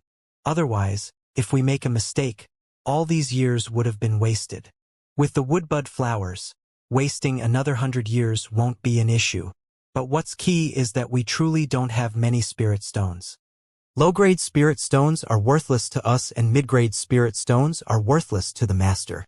As for high-grade spirit stones, they've all been exhausted from the mine. Furthermore, the master also wants us to give him 4 differently attributed top-grade spirit stones. Let alone the hidden Black Mountains. Top-grade spirit stones spotted all around the island are all water-attributed. It is beyond our ability to exchange them." The yellow-furred ape hummed. The huge boar muttered, "In accordance to the master's words, the top-grade spirit stones are required to break through a bottleneck. Otherwise, it will be very difficult to achieve." The 4 demons turned silent for a spell. The huge 3-headed python turned around and its center head slowly said, "If it were before, it'd be hard to say, but now that this powerful senior has come from a different place, perhaps he has other attributed spirit stones. That is something we've all thought of, but how can we use top-grade spirit stones at our cultivation? If we exchange for that item, I fear we will provoke his suspicion. We should think of other methods first. If we have no other options, we will trade with him," the small beast carefully said. "That sounds reasonable. After we deal with the Tianpeng race's envoy, we'll consider it further," the huge ape proposed. The other beasts eventually agreed one after another, having come up with nothing else. The 4 demons then turned into 4 clouds of demonic chi and flew off in different directions. At that moment, Han Li was inside his hidden room and was fiddling with the crystal insects. His eyes wandered as he pondered. The golden marrow crystal insects were incredibly famous throughout demons and humans, so he only managed to acquire a pitiful few of them alive. He also discovered that each and every single pair of them came at immense cost, enough to bankrupt a high-grade cultivator. As such, when Han Li heard that the grade 6 and 7 demon beasts were able to provide crystal insects to him, he was overwhelmed with joy. The crystal insects had many uses. Not only could he use it as a primary ingredient to progress his cultivation, but it also had clear results in body refinement. By applying the golden marrow that the insects spat out onto his body, he could easily cleanse his own marrow and essence, strengthening his body an entire step further. However, with the immense power of his current body, he figured the results would be less than he would expect. Rather than these two uses, Hanli was more hopeful of the more obscure third use. That was to use the crystal insect to use it to temper his own provenance true devil arts projection into having a true body. With the vast power of this ability, he could fuse it with the provenance true devil to produce an extraordinary incarnation ability with the power of flattening mountains and silencing oceans. Naturally, similar abilities appeared in Buddhist sects which involved condensing Vajra arts. It wasn't a complicated technique and many knew of it, but in addition to requiring supplementary materials that involved the golden marrow crystal insect, it required several other legendary spiritual medicines. These spirit medicines were rare to the point they were equivalent to the golden marrow crystal insects. If he wanted to collect them all, they would be a matter of complete luck, so he couldn't rely on it. Hanli stared at the crystal in his hand and sank into thought. He suddenly flicked his wrist and produced another 4 crystals in front of him. Condensing the provenance true devil arts projection would take 10 pairs of crystal insects. As for the remaining 5 pairs, he would bluntly use them to reinforce his body.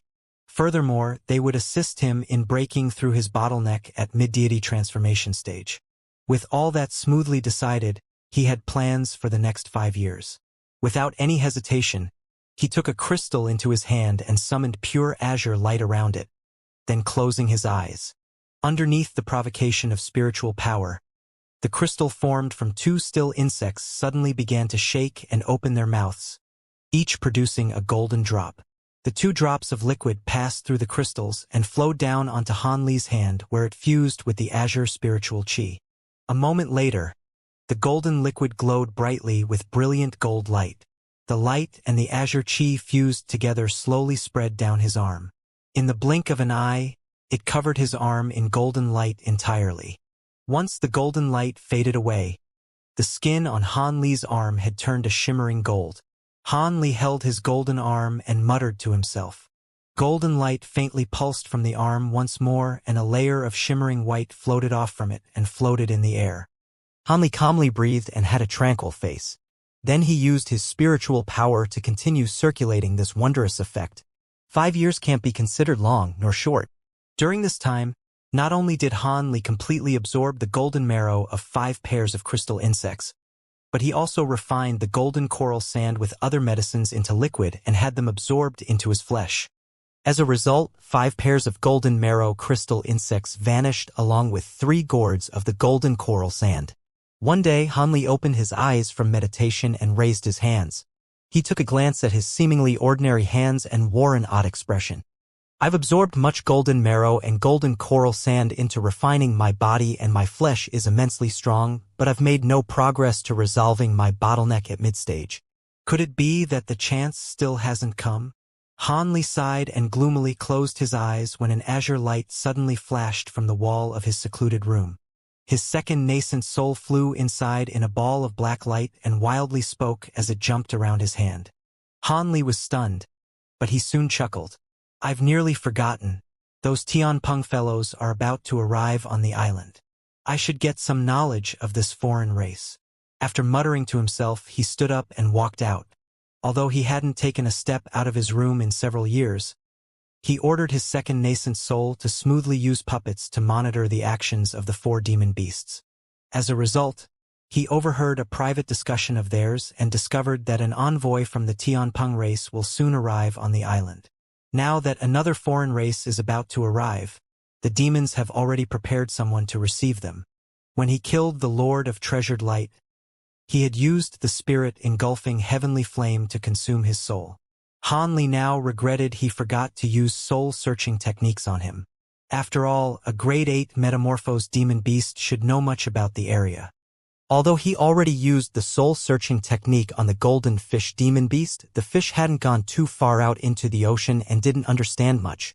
He only knew that the ocean's name was the Scarlet Devil Ocean and that the island Hanli occupied was the Dark Infernal Island. It was in truth only a peninsula.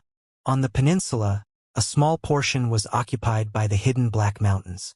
Most of the island was enveloped in the black infernal mist.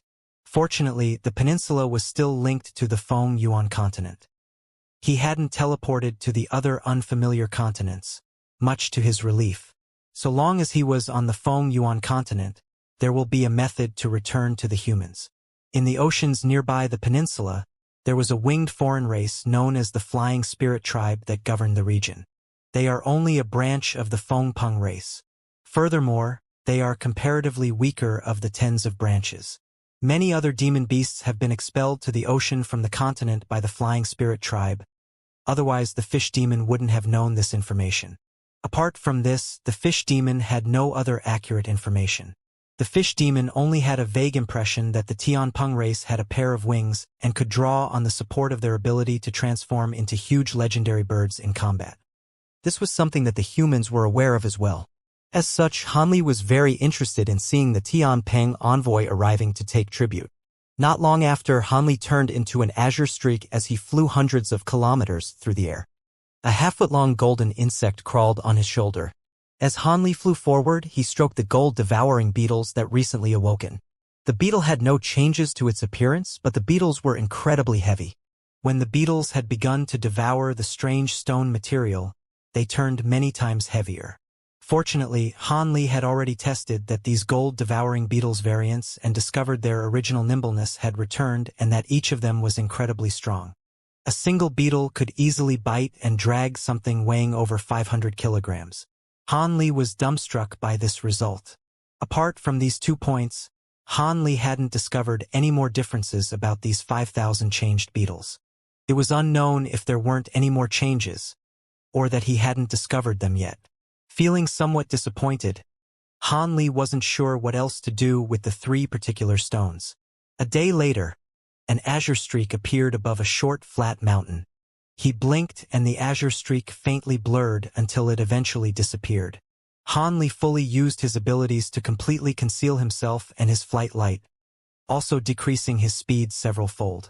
After flying across a small lake, he arrived above a small green mountain covered in 10-meter-tall bamboo. At the center of the mountain, over 1,000 bull-headed lion-bodied beasts were grazing there. Hanli examined the beasts and soon looked at the other small mountains. At that moment, white mist filled the air. Hanli's eyes flashed with blue light. His bright sight spirit eyes penetrated the fog and he caught sight of a green stone gate. It was the cave residence of the small bull-headed beast. Hanli faintly smiled and he rose into the air. Once he was 10 kilometers in altitude, he stopped. Afterwards, he cast several spell seals around him. Clouds of fog suddenly appeared in the nearby air. In the blink of an eye, he was hidden by a common gray cloud. At that moment, Hanli's shoulder shook and the huge beetle brightly glowed in golden light. It turned into a beetle the size of a pea. Then it flew off and towards the small mountain. Hanli glanced at the insect. When it disappeared into the mountain, Hanli remained still inside the cloud. A quarter-hour later, light flashed from another corner of the sky. 3 large silver birds were riding on 2 demonic winds. Hanli narrowed his eyes and stared at the 3 birds. He saw their bird bodies were over 10 meters long and strikingly resembled a huge hawk. Their bodies shimmered in silver light as if their feathers were forged from silver. The pair of deep purple eyes on their heads also appeared quite sharp. The 3 large birds were clearly stifling their speed, but when they saw the small, pretty mountain, the 3 birds unfolded their wings and white lightning flashed from their bodies as they flew forward. They left the deep rumble of lightning in their wake. A short moment later, the 3 large birds arrived in front of the white mist wrapped in lightning. After they folded their wings, the 3 birds flashed with silver light to turn into 2 men and 1 woman. They were foreign beings with silver wings. Those are Tianpeng beings? Under closer examination, a trace of alarm appeared on his face. The 2 men appeared heroic while the woman appeared dainty. Apart from their wings, they appeared like young humans. From their aura, the 3 appeared to be on the level of deity transformation stage. The mean that appeared 30 years of age had the strength of a mid-deity transformation cultivator. The other 2 were at early stage. The 3 wore plain white robes, but the 2 men wore silver headbands while the woman wore a shawl. After making certain of their strength, Hanli felt relaxed. Then he silently chanted an incantation and completely withdrew his aura before drifting downward. The 3 hadn't discovered anything above them. They simply floated in front of the small mountain and calmly waited. A short moment later, 2 demon winds arrived in front of them. revealing the huge boar and the three-headed python.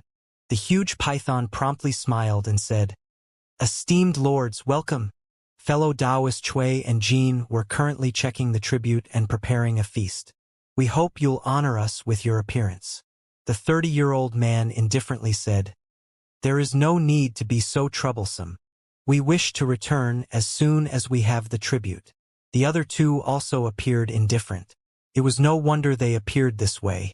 With the two demons' cultivation, how could they regard them with any importance? Were it not for the importance of the island's tribute, they wouldn't have bothered to speak.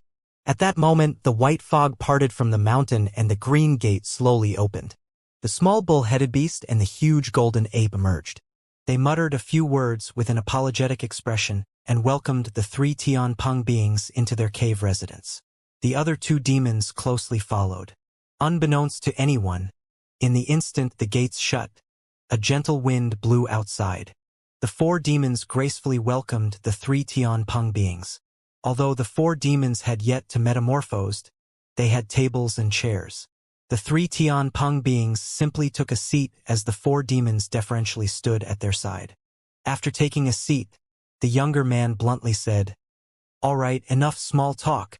Tell us whether or not you have the tribute properly prepared." The small bull-headed beast trembled and quickly replied, "Esteemed lords, most of the tribute had been prepared, but there are some items that have been extinct from the island. We couldn't find them." The older of the men spoke with a sullen expression. "You haven't prepared it? Humph, if the tribute isn't complete, you should know of the consequences. Without the tribute, what worth do your lives have?" The small beast trembled and hastily uttered a prepared statement. "Esteemed lord, please calm down. Although we are lacking some of the materials, we've prepared 50 woodbud flowers. I hope you will be pleased." "What? You've prepared 50 woodbud flowers?" The three Tianpeng beings exchanged a glance and smiled. A thought quickly flashed through the older man's mind, and he sternly said, "You had better not think of excusing yourselves with woodbud flowers that haven't yet aged." The small beast raised his fro in fright, and he hastily replied, "We don't dare to do such a thing. Lords, please personally inspect the year of the spirit flowers." Meanwhile, the huge gold-furred ape turned his palm and white light flashed in front of him. He summoned 2 jade boxes full of woodbud flowers and offered them to the Tianpeng beings with both arms. The younger Tianpeng man skeptically received the 2 jade boxes and opened them. Suddenly, sparkling golden light lit up in front of him and a medicinal scent filled the air. The 3 Tianpeng beings were startled, but they were soon overjoyed. The Tianpeng woman took one of the flowers and closely examined it. She excitedly said, "They truly are woodbud flowers over 1,000 years old. Their qualities are first class." "That's right." The older man's smile faded and he said, "You rarely hand over such high-quality flowers. Tell about the other materials you are lacking." The 4 demon beasts felt relief when they heard this and gave them an explanation. They then took out their other pieces of tribute and presented them for examination. The younger man began to check through the tribute. The golden marrow crystal insects and the golden coral sand are somewhat lacking, and there is only half the amount of azure lightwood. Good enough. The older man nodded. There aren't many lacking materials. The additional woodbud flowers made up for your shortfalls. As a result of this tribute, we will bestow medicine pills for your slave markings. Next time we come, the more woodbud flowers, the better. Then he shook his sleeve and released 4 azure jade bottles to each of the 4 demons. The 4 demons received the small bottles and repeatedly uttered their thanks. Once the 3 Tianpeng beings put away their tribute, they immediately left the small beast's cave residence. The 4 demons respectfully saw them out the gate. Once they saw the 3 Tianpeng beings fly off as birds, they returned to the cave residence with relief and proceeded with their discussion. The demons were completely unaware of the small golden beetle that was crouched in the corner of the room. It was still as death. Meanwhile, Hanli remained hidden as he followed the 3 large birds. His eyes wandered without end. Hanli had seen everything that happened inside the cave residence, including the tribute that was collected. He was certain they were planning their return to a meeting spot for their Tianpeng race. What he currently wanted to do was follow the 3 Tianpeng beings and find a safe route back to the heavenly origin continent. After all, in such a large sea, who knew what dangers laid hidden. Han Li didn't wish to run into the domain of an immensely strong existence. Furthermore, those from the Flying Spirit tribe appeared similar to humans. If he could find out a place where the Tianpeng race gathered, he could use his abilities to blend in and exchange information, materials, and medicines with them. Perhaps this foreign race had many rare treasures like gold marrow crystal insects. After all, the Flying Spirit tribe were different from humans and had items that were priceless to humans but were ordinary to the Flying Spirit tribe and vice versa. With that in mind, Han Li's thoughts grew excited and continued to tail the three Tianpeng beings. With Han Li's abilities, the three weren't able to escape the range of his spiritual sense and he could keep watch on them. As a result, the three birds and a single cultivator swiftly flew from the side of a peninsula and through the nearby ocean. After flying for 2 months, Han Li eventually saw a black line on the horizon. They finally arrived on the shore of the Tian Yuan continent. At that moment, the three Tianpeng beings flew onto land. Close to the shore, there were fields of uneven hills. Han Li didn't dare to slow down and lose them. He increased his speed and closed half the distance between them. But then, something suddenly changed in front of them. In front of the three Tianpeng beings was a huge two-headed bird and 7 other winged foreign beings. As soon as they appeared, they immediately surrounded the three Tianpeng beings as if they meant them harm. Han Li was alarmed, but he didn't stop. Soon, he found himself only half a kilometer away before he ceased flight. The huge two-headed bird appeared frightening. It was 30 meters tall, and of its 2 heads, one was a WYRM's while the other was a tiger's. But the rainbow feathers covering its body were gorgeous. As for the 8 winged beings, they also appeared quite frightening. Not only were their wings larger than the Tianpeng beings, but their scarlet wings seemed to be lit on fire. In the blink of an eye, the three Tianpeng beings returned to their human forms and wore solemn expressions. The older Tianpeng man harshly shouted at a large man in the group surrounding them, "Tianming, what is the meaning of this? This land is in the Tianpeng race's control. Why did your Qi Rong race appear here and block our way?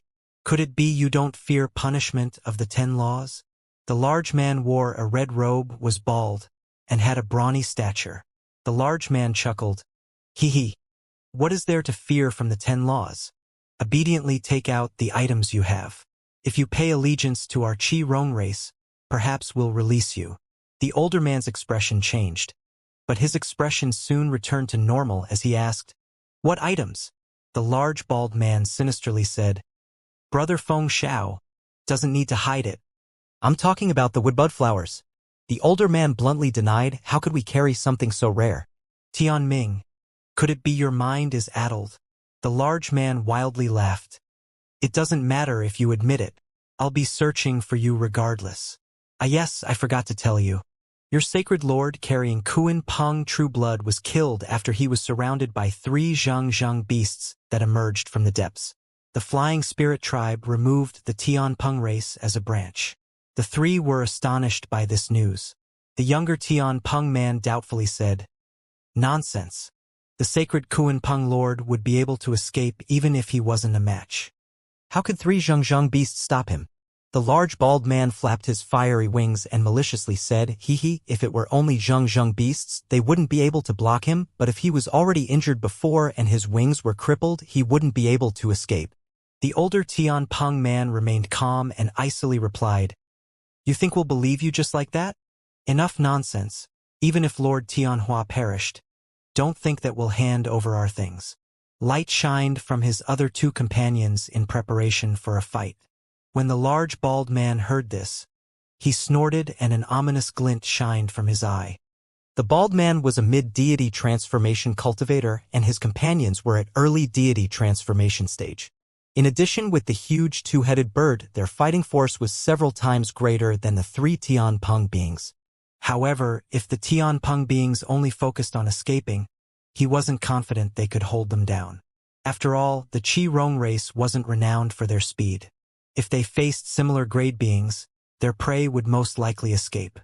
However, since the bald man already planned this ambush, he already had something in mind. A sinister expression flashed on his face as the large man waved his hand. The other Qi Rong beings flipped their hand and produced a short blue cylinder and pointed it behind them. With several pops, balls of blue flames shot out. Not good. They're devil-trapping cylinders. Go quickly. When the older Tianpeng man saw this, he cried out and unfolded his wings without another thought. Silver light burst from his body. The other two quickly followed him, producing rolls of thunder. However, it was too slow.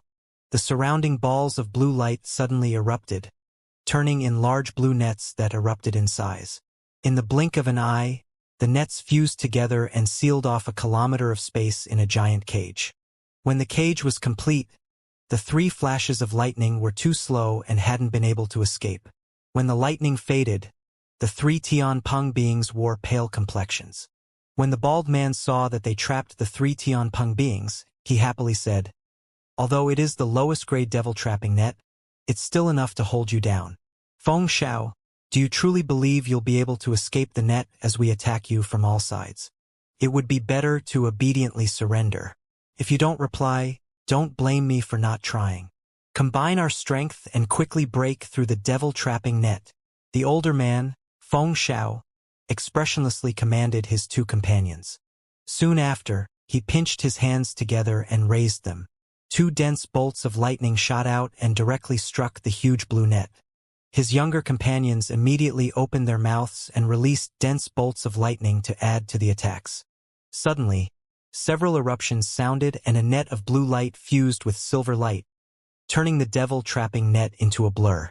When the bald man saw this, he was thrown into a rage and he furiously shouted, "Attack!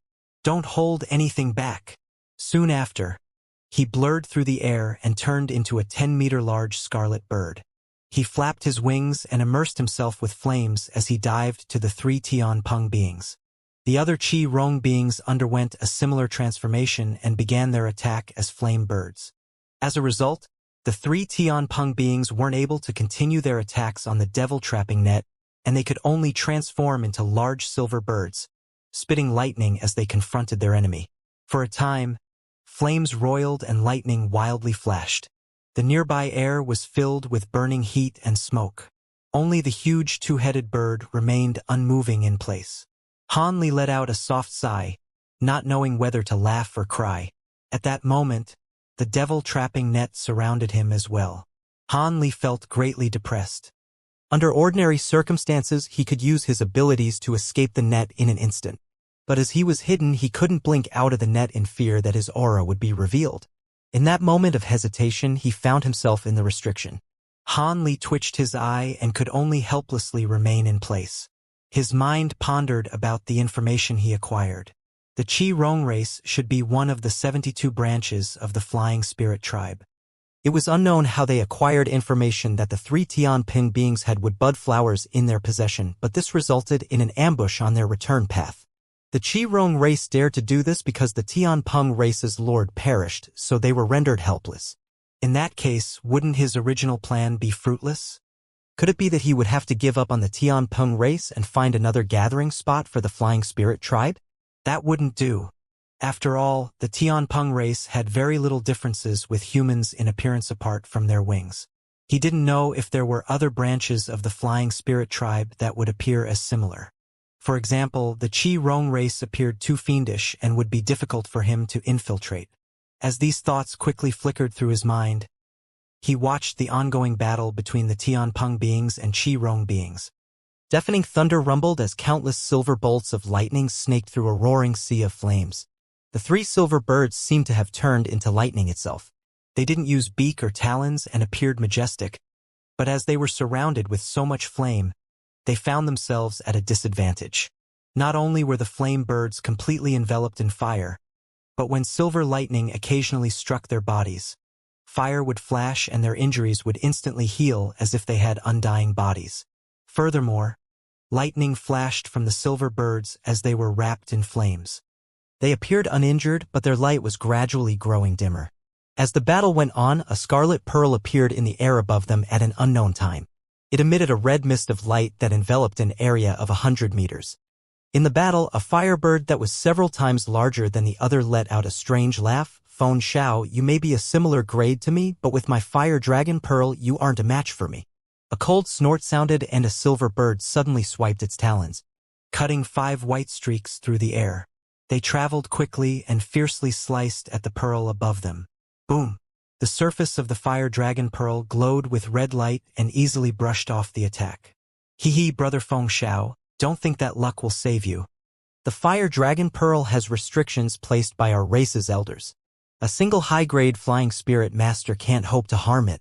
The huge bird wildly laughed and flapped his wings several times, producing waves of flame. In the next moment, 3 silver birds were about to streak outside the range of the fire dragon pearl. But the pearl closely pursued them like a parasite. Because the silver birds were distracted, they received even more injuries and the lightning on their bodies began to weaken. When they saw this, the fire birds launched attacks with even greater fervor. The 3 silver birds could only strenuously block the sea of flames. When the bald man saw this, he sneered and only let out a clear shriek. The huge 2-headed bird finally took action. It unfolded its wings and its 2 heads released a gloomy cry. Its huge body blurred and turned into a rainbow mist directly wrapping around the 3 silver birds in the sea of flames. When the silver birds saw this, they were frantic. One of them sternly shouted, "Quickly use lightning movements to dodge. We cannot directly withstand the Chi-Ho bird." As soon as that was said, the 3 silver birds frantically turned into 3 silver arcs of lightning shooting out from the sea of flames. They instantly received several strikes in their escape, but as soon as they left the sea of flames, they vanished in a blur. When the rainbow light swept past the air, the light faded to reveal the 2-headed bird once more. Its 2 heads began to repeatedly look around it. The fire dragon pearl in the air spun in place as if it lost trace of the 3 silver birds. The fire birds were startled when they saw this. The largest of the birds withdrew his wings and turned back to human form amidst the roiling flames. He was the bald man named Tian Ming. He looked in the direction the 3 silver lightning bolts escaped and sneered, "Don't think that you'll be able to hide using the power of lightning. Apart from my fire dragon pearl, I've also brought spirit-sensitive wasps. I've already given them a crystal core from your race for them to track. Regardless of your skill in lightning evasion, you won't be able to escape them." With that said, the bald man spat out a red gourd. As it spun in the air, the gourd's mouth opened and suddenly released several yellow wasps. Each of them were several inches long and glimmered with light. The large man uttered a bewildering cry and he pointed in the direction that the silver birds escaped.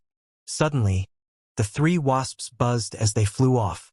The large man wildly laughed and waved his arm behind him. The other Chi-Rong firebirds stretched their wings and closely followed each of the wasps. As for the huge 2-headed bird, it slowly flew in their direction. In that moment, the large man's sinister smile froze. The wasps began to fly in a circle and converged on an area nearby. They continued to fly in a circle. Could the wasps have found a Tianpeng being? The Chi-Rong beings were all confused.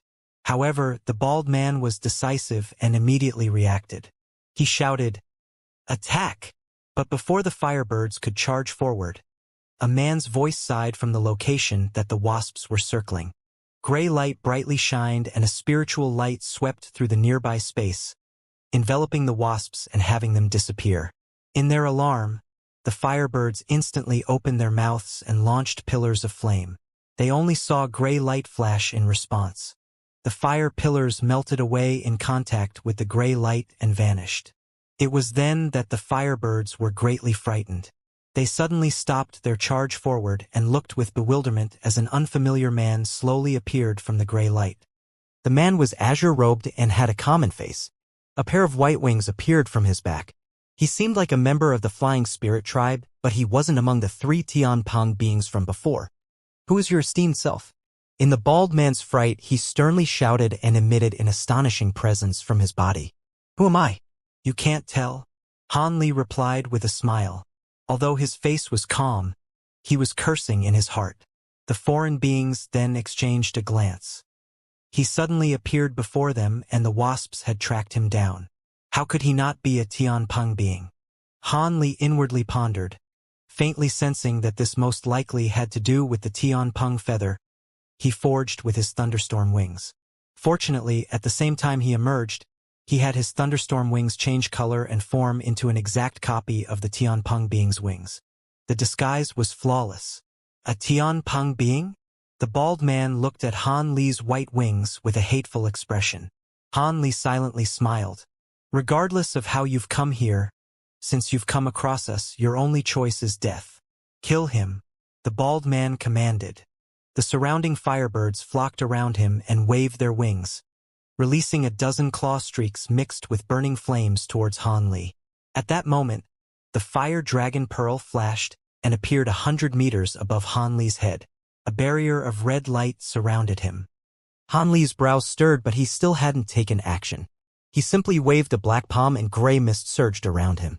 When the claw streaks and flame entered the mist, they froze, and soon the mist slowly dissolved the attacks in flashes of light. Meanwhile, thunder rang from Han Li's wings and his body blurred. He disappeared in a flash of golden lightning. A moment later, he appeared above the red pearl in the sky and stretched forward, taking the pearl into his hand. The fire dragon pearl boomed. Not only did a fire-red barrier appear, but a 10-meter-long scarlet python appeared in the air, fiercely bit down on Han Li's arm with fangs. A large bang sounded. Golden flight flashed from his arm to reveal thin golden scales on his skin. No matter how fiercely the fire python bit down, it wasn't able to pierce his skin. He grabbed the pearl and exerted strength in his hand. A faint golden figure appeared from his back and let out a brittle sound. Not only did the fire dragon pearl's surface forcibly crack, but the pearl's body crumbled underneath Han Li's immense strength. After he rubbed his two hands together, the crystal dust scattered in the wind. Han Li easily dealt with each of their attacks in the blink of an eye, and he destroyed the fire dragon pearl with brute strength alone just as quickly. All of the Qi Rong beings were dumbstruck by this display. "You actually destroyed a treasure of our race." The bald man was equivalently dumbstruck, but he was soon thrown into a rage when he recalled the consequences of the pearl's destruction. He let out a shriek and his body blurred, turning back into a huge bird as he fiercely shot towards Han Li. As for the huge two-headed bird, it turned into a mist of light as it moved to wrap around him. When Han Li saw this, he smirked. Without using any treasures, he simply flapped his wings, shooting away in a crystalline line. As he traveled, he blurred out of sight. The large bald man in his firebird form opened his mouth without another thought and spat out a wave of purple flames, enveloping everything 30 meters in front of him. If Han Li were in the nearby area, he would have been caught by the flames. But largely against the large man's expectations, Han Li's target hadn't been the large man from the start. In a flash of white light, he appeared next to the huge two-headed bird. Despite the huge bird's size, it was amazingly quick. So as soon as Han Li appeared, the bird suddenly raised its WIRM head and spat a beam of icy light. But before the light even struck his body, the nearby air crackled. Various chunks of ice began to slowly form. The ice beam was incredibly cold, on par with Han Li's original celestial ice flames, capable of freezing the air itself. In a blur, it quickly arrived before him.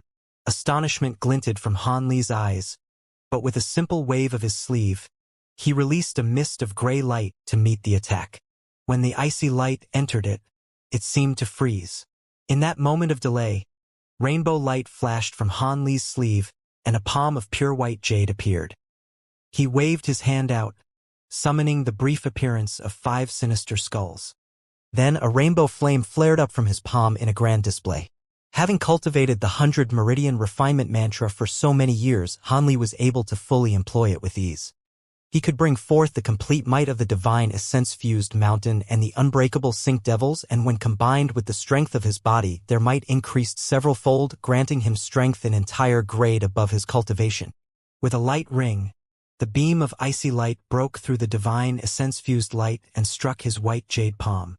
However, the rainbow flames simply began to revolve, and the beam of light was immediately absorbed into it without resistance.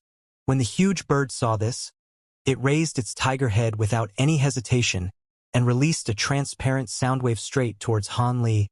Humph! Han Li coldly snorted, and golden light brightly shined from his body, wrapping himself with light before the soundwave struck. A muffled rumbling sounded out, and the golden light clashed against the sound wave, resulting in a chain of explosions. However, Han Li paid no mind to these explosions. After several flashes, he broke through the sound wave and arrived in front of the huge bird with his fists raised. But the huge bird was fierce and turned its body. With huge talons glinting with cold light, it swiped its claw through the air. The sound of torn space loudly ripped, seemingly enveloping Han Li in the strike. His expression sank and his fists flickered, one with gray light and the other with rainbow flames, as he blocked the attack. Two huge booms shook the air.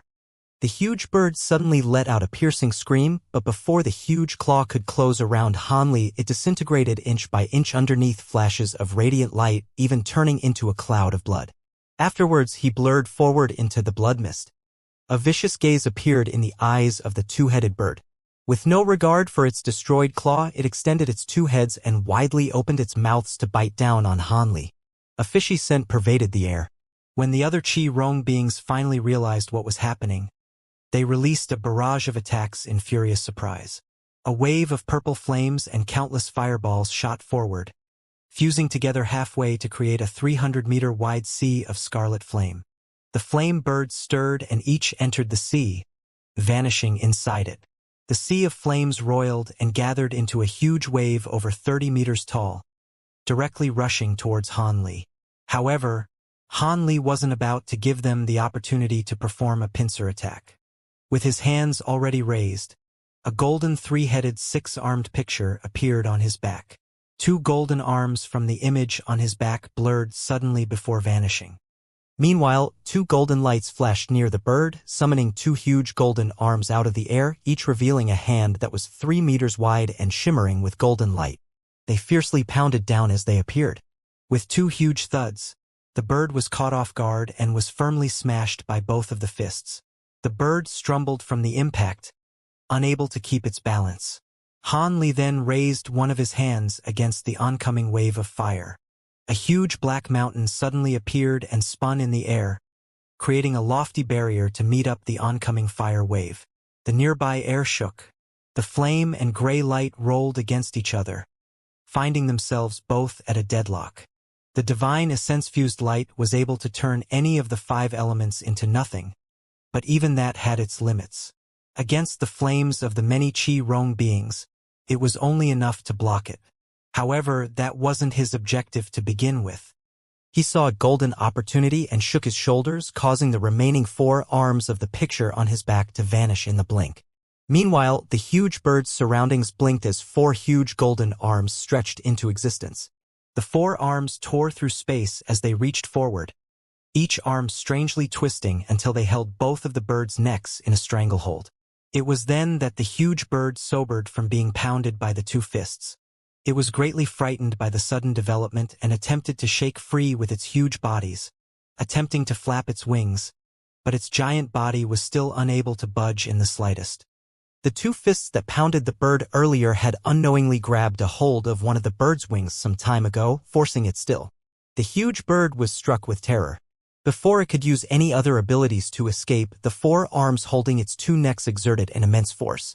As mighty and brutish the huge bird's body may be, against this huge force, the neck broke like wet paper and separated the heads from the body entirely.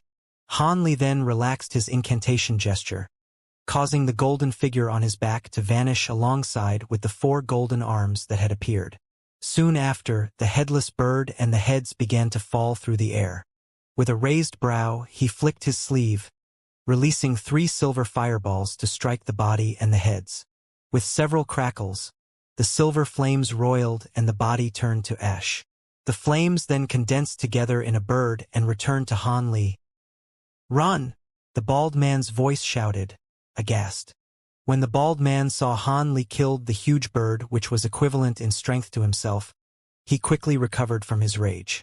With the sound of tearing air, 9 fire birds shot out from the sea of flames towards the sky. Having realized that they wouldn't prove Han Li's match and that they were chasing after the other Tianpeng beings to begin with, the large man prepared to withdraw. "Tianming, isn't it too late to run?"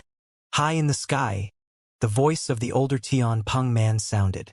Afterwards, silver lightning flashed and 3 large silver birds suddenly appeared. Having remained hidden this entire time, the Tianpeng beings finally took action, resulting in a grand ambush. Countless arcs of lightning were released, instantly creating a huge net of lightning. The bald man's firebird form let out a long screech.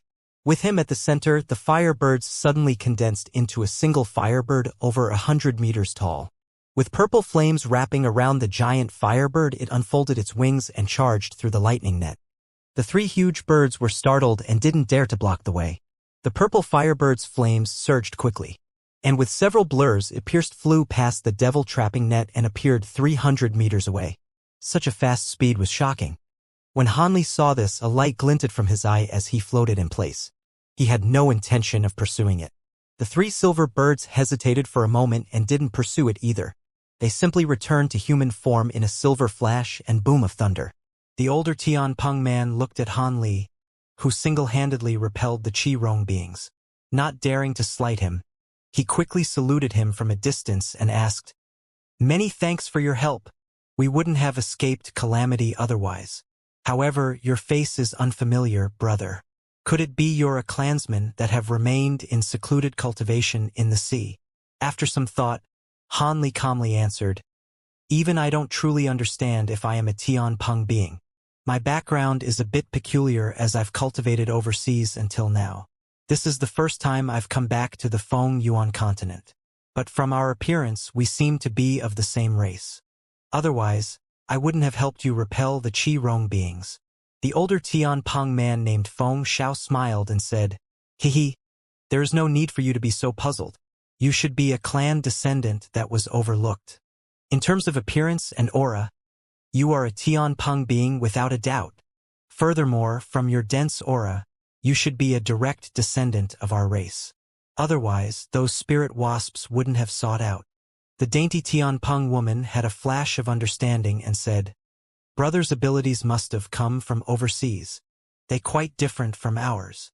The younger man grinned and said, "Regardless of everything else, your Tianpeng aura is genuine. If not for our aura, we couldn't tell ourselves apart from the other branches that share our appearance." When Hanli heard this, he felt relief. It seemed that refining the Kuan Ping feather would aid him in concealing his identity. He hadn't taken action in vain. He then said, "Since you all are sure, it should be correct. But from what that Qi-Rong man said, the Tian-Rong clan's circumstances aren't very good." Feng Xiao sullenly said, "That's hard to say. It could just be provoking taunts or something did happen to our clan. Even as we are comparatively weaker among the 72 branches of the Flying Spirit tribe, they wouldn't dare to brazenly plunder our goods." Certain that Hanli was a Tianpeng being, Feng Xiao didn't hide his plans and calmly said, "Regardless if it is true, we'd best quickly return to our clan. The Qi-Rong clan was able to attack us once. They could try again. With your grand powers, I fear we'll need to rely on your strength." The other two looked at Hanli with expectant eyes. Hanli's abilities had been truly powerful. If they had a clan member of such vast power, they didn't need to worry about the path ahead of them. Hanli muttered to himself for a moment and answered, "All right. Since I'm most likely a Tianpeng being, it is only natural for me to provide my fellow beings with some strength." Since this would grant him a good opportunity to enter the Tian-Rong clan, he definitely wouldn't refuse. Feng Xiao repeatedly thanked him and said, "We'll have to trouble you. After we return, I will certainly report your merit to our elders." The other two smiled in response. When Hanli heard the word merit, he appeared indifferent. When he looked at the blue net surrounding them, he smiled and said, "Let's not linger here any longer. I'll get rid of the devil-trapping net." With that said, Hanli pointed to the net in the distance, and the silver firebird that was circling him immediately let out a melodic ring before shooting towards the net in a ball of flame. A light pop sounded and the silver flame directly struck the blue net, immediately creating a person-sized hole. Afterwards, silver flame quickly spread through the net. The huge blue net was destroyed in the span of several breaths as it turned to ash underneath the gray flames. Under the spirit engulfing flames, the net burned like paper. The three Tianpeng beings blankly stared at the scene. When they saw this, they viewed Hanli's abilities with even greater importance. "All right, let's go." With that said, Hanli formed an incantation gesture and silver flames condensed into a ball, forming back into a firebird. It then vanished into his body without a trace. The party of four then set off over the horizon. For some unknown reason to the three Tianpeng beings, Hanli remained in human form, so the three hadn't transformed into their bird form either. They simply crossed the sky in balls of silver light. Han Li was greatly interested in the Flying Spirit tribe's ability to change forms, but he didn't rashly pursue the topic. He simply used the excuse of having always cultivated overseas to indirectly inquire about the Flying Spirit tribe and the Tianpeng clan. These matters weren't a secret, so Feng Xiao and the two readily answered him. As such, not only did Han Li come to understand much about the Flying Spirit tribe and the Tianpeng clan, but he also came to know that the younger two in the party were brother and sister, an elder brother named Bai Lei and a younger sister named Bai Ning. Of course, the three Tianpeng beings also asked Han Li a few questions, but Han Li always answered that he rarely encountered others because of his dedicated and secluded cultivation. Seeing that Han Li was unwilling to divulge this information, Feng Xiao and the others were unwilling to pursue the topic. To them, it was enough that Han Li was a Tianpeng being. Afterwards, Feng Xiao brought Han Li across a land of hills, then flying across grasslands and several forests, before arriving at an endless mountain range. This had taken place over the span of a month. During this time, they hadn't encountered any more Qi-Rong beings, but they did come across many low-grade Tianpeng beings. However, it was a pity that these members seemed ignorant of any internal clan happenings. As such, Feng Xiao and the two felt somewhat relieved. It seemed that the Qi-Rong beings' words were false. Even if the higher echelon of the Tianpeng race sealed off this information, that meant they could preserve order over their clan. Once they entered the mountain range, they began encountering Tianpeng beings in far greater number. There were those flying in both their bird and human forms. Han Li took note that although the shape and style of their wings were completely the same, the color would often be different. Most Tianpeng beings had azure and white wings, while others would have silver wings like the three in his party. There were even those with gold and black wings. However, these Tianpeng beings were very rare. He only saw two of each on their journey. Those with the three majority colors didn't have anything special about them, but those with the two rarer colors were entirely different.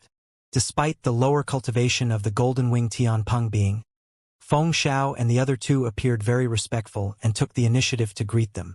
As for the two black-winged beings, the three wore stiff expressions. They simply ignored them as they flew past. The two black-winged beings also had lesser cultivation to the party. Han Li took notice of this and found it strange. But from his experience, this likely had something to do with a taboo in the clan. It wasn't something that he could carelessly inquire about. As a result, 3 days after he entered the mountain range, they eventually came across a Tianpeng patrol squad. The patrol consisted of about 30 members and flew forward to meet them. They all wore white bone armor and held a silver long spear. From their aura, they appeared to be at foundation establishment and core formation stage. But in case of a patrol squad, they could be considered an elite group. The middle-aged man in charge quickly saluted with a smile as soon as he spotted Feng Xiao. "Greetings, Spirit Feng and Lords Bai. Under the Elder's command, your three are to report to the Myriad Peng Pavilion as soon as you return." Who is this lord? As soon as this was said, he looked at Han Li with an odd expression. Feng Xiao's expression changed when he heard this. He then promptly introduced Han Li. "This is Brother Han. He's cultivated overseas and has returned to the clan. Brother Han, no need to feel awkward. We'll introduce you to the elders. You should take a rest at the Holy Mountain first. Given your abilities, the elders will definitely see you." Han Li indifferently replied, "It's nothing. Since this is my first time back in the clan, I plan on taking a look alone. Brother Feng should hurry on." After a moment of thought, Feng Xiao gave a wooden plate over to Han Li. "Our holy city is majestic. I fear you'll have to spend much time to become familiar with it. Here is my command token. Apart from a few restricted areas, you'll be able to take a look at the rest of the city without anyone blocking you." He turned around with a sullen expression and commanded the middle-aged Tianpeng being, "Send someone to personally guide Brother Han. He is an honored guest." As you bid, Feng Xiao clearly held a high position in the clan from the core formation grade patrol leader's response. "Brother Feng, you're quite considerate," Han Li said with a smile. Feng Xiao regretfully replied, "How? In truth, this is actually quite lacking. When the time comes, I'll personally guide you through the holy city." Soon after, the three in his party saluted Han Li and turned into large silver birds before shooting off. As soon as Feng Xiao flew off, the middle-aged Tian Peng being waved his hand at his subordinates and pointed at a 19-year-old man, commanding, "Huayu, bring this lord to the lodge. You must properly attend to him." The man with a scholarly appearance immediately bowed and agreed. Soon after, the middle-aged man uttered a few words and bowed to Hanli. The rest of them then continued the patrol. Under the guidance of the young man Huayu, they headed deeper into the mountain range. The young man spoke to Hanli with the utmost respect and didn't speak unless answering Hanli's questions. But as a meager foundation establishment grade being, he didn't know many important matters. He could only give Hanli curt responses. After following this person for several hours, they arrived in front of a dozen small mountains lined up in a row. These small mountains had black clouds covering them and sparked with lightning. They continuously boomed and were difficult to see through. Hanli narrowed his eyes at the sight. With his exceptional attainments in restrictions, he promptly saw through the dark clouds. They were clearly a formidable illusion restriction. As expected, Huayu brought Hanli up to one of the small mountains. He then unfolded his wings to reveal white feathers and flew into a space inside the small mountain. A muffled bang sounded. A small mountain twisted as if it were only an illusion in the water. With several shakes, the small mountain disappeared with a ripple, only to reveal a huge passage of fog. The youth flew in without any hesitation. Hanli raised his brow but followed after him in an azure streak. After flying for a kilometer, his surroundings lit up around him. He saw a giant city that seemingly had no end. The city was carved out of mountains and had city walls constructed from huge white bricks. The city walls only appeared to be 60 meters in length, but they were surrounded by giant verdant mountains. The walls had no gate, but they had a dense white barrier covering them. There were over a dozen places in the wall that had giant straight pillars erected. The pillars shined rainbow and emitted a faint light. As of current, there were many Tian Peng beings that were flying through the gap in the pillars to enter the city. The Tian Peng youth Huayu waited for Hanli to take in the huge city and said, "Sir, please follow me." Hanli nodded and unfolded the wings on his back. Then he followed the youth to the closest pillar. On the way, the youth took the initiative to explain. "My lord should be careful not to stray far from the heavenly pillars. The gaps in the city barrier only span 150 kilometers around the pillars. The city's Tian Peng restrictions are famous among the 72 races of the Flying Spirit tribe. With these restrictions alone, we can withstand enemies that outnumber us several-fold. Since ancient times, the city restrictions have allowed us to escape extermination time and again." The youth spoke with a tone of pride. Although Hanli didn't examine the city's restrictions, the fearsome spiritual pressure of the barrier made him feel the youth's words were true. After a blue light flashed wildly from Hanli's eyes, he began to notice a few remarkable areas. Deep in the glaring white light above them, he could faintly see floating silver and azure threads of light. They appeared exceptionally thin, but most of the fearsome spiritual power the barrier was emitting seemed to be coming from these threads. Hanli took several deep looks at them before following the youth past the side of a huge pillar. A short moment later, the two appeared inside the huge city. At a glance, the various buildings in the city greatly differed from human buildings. The city buildings were all in the shape of cylinders with conical roofs. Their heights all varied, with the tallest of them reaching over 300 meters in height, while small ones were only 10 meters tall. However, the reach of the buildings had several semicircle arched doors and windows. What particularly surprised Hanli was that nearly half of the buildings were constructed out of mountain cliffs. There were even caves built out of steep mountain walls that resembled a beehive. The youth respectfully said, "Sir, the honored guest lodges are spread throughout various areas of the city. Would you like to stay at the closest one? It should be empty. It makes no difference." "Let's do as you say," Hanli answered indifferently. "Yes." The youth uttered a word of acknowledgement and led Hanli at a low altitude, allowing him to take on the many sights in the city. They also brushed past many winged men and women. 2 hours later, they arrived at a large group of buildings and landed on a platform nearby. The platform was connected to a circular 3-story building. When the two dropped down, 2 young women with white wings rushed out and saluted them. "So it was Big Brother Huayu. Will this lord be staying at the honored guest lodge?" When Huayu recognized the maid, he solemnly said, "Bai Chui, this is Lord Han. He is an honored guest of Spirit Fengshao. Attend to him properly." A trace of astonishment appeared on her dainty face, and she respectfully answered, "A guest of Spirit Fengshao? I will definitely treat this lord well." Han Li took a glance at the young woman and noticed that her weak aura was qi condensation grade. He simply nodded and walked into the building. The young woman lowered her head and closely followed after him. Huayu didn't dare to enter and simply waited outside for the time being. A moment later, Han Li's voice sounded from inside, "This place is to my liking. You may leave." The youth felt some relief and uttered a word of farewell before flying off. On the third floor of the building, Han Li was standing behind a semicircle window and narrowed his eyes as he watched the youth slowly depart. The maid named Bai Chui was standing 10 meters behind him in a helpless manner. Without turning his head, Han Li uttered, "How many people are there in the holy city?" After a pause of surprise, the woman hastily answered, "The holy city is extremely large. Although there haven't been detailed accounts, there are at least 40 million people." 40 million? That few? Han Li uttered with a tone of doubt.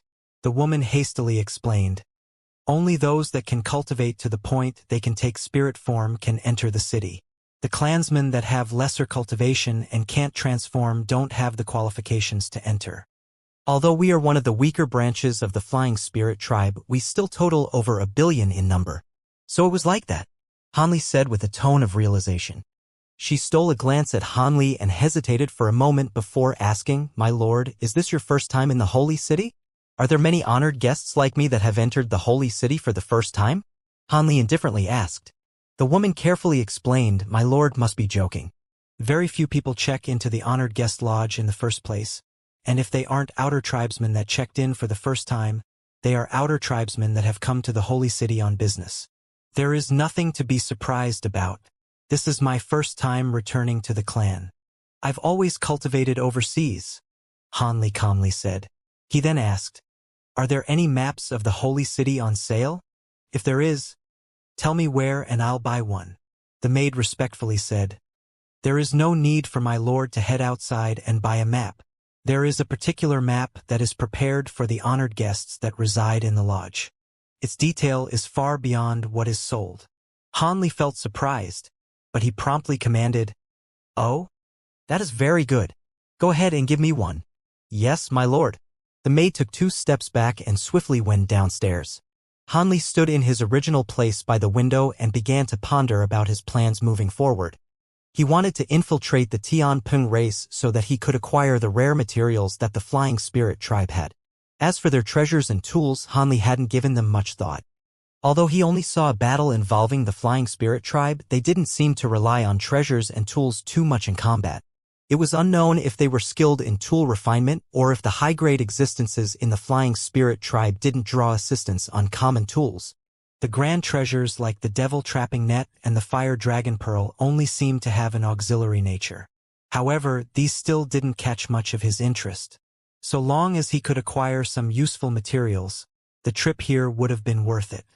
As for the quarrel between the Tianping and the other branches of the Flying Spirit tribe, he had no interest in involving himself. While Han Li mulled over these thoughts, the maid returned to the 3rd floor with an emerald green bamboo tube that was only several inches long.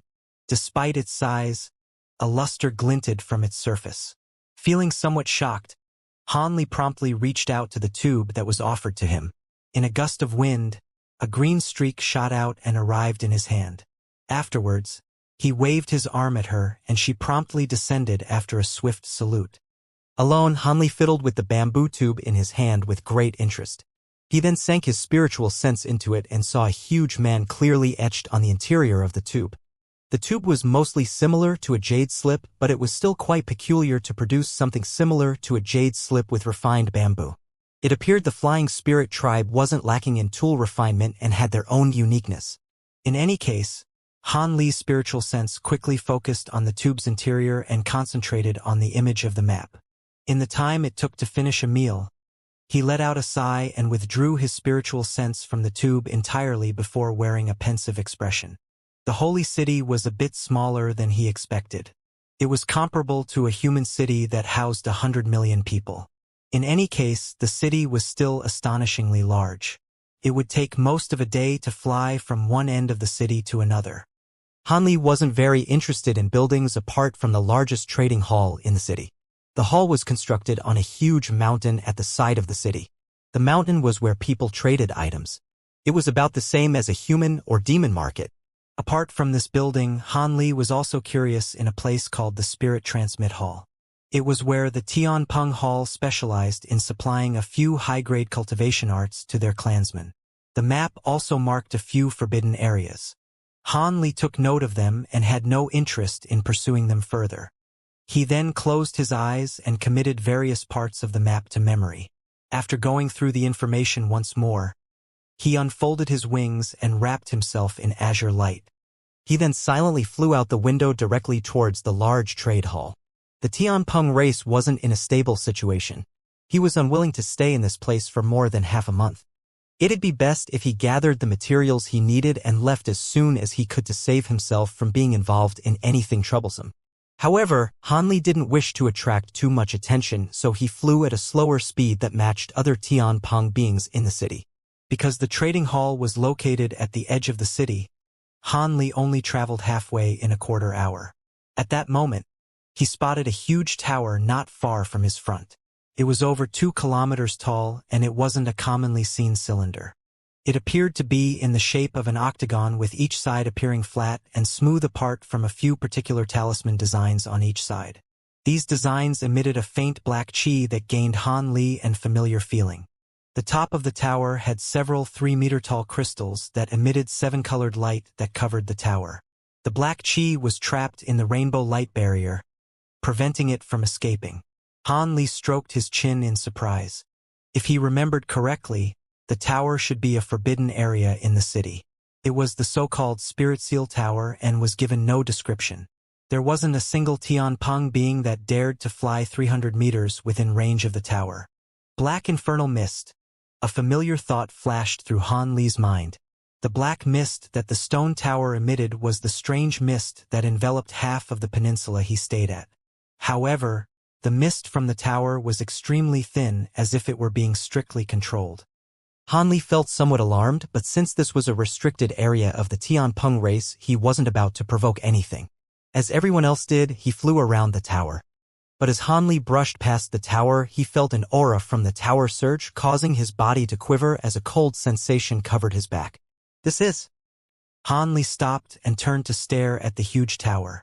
He simply saw the huge tower continue to emit black infernal mist.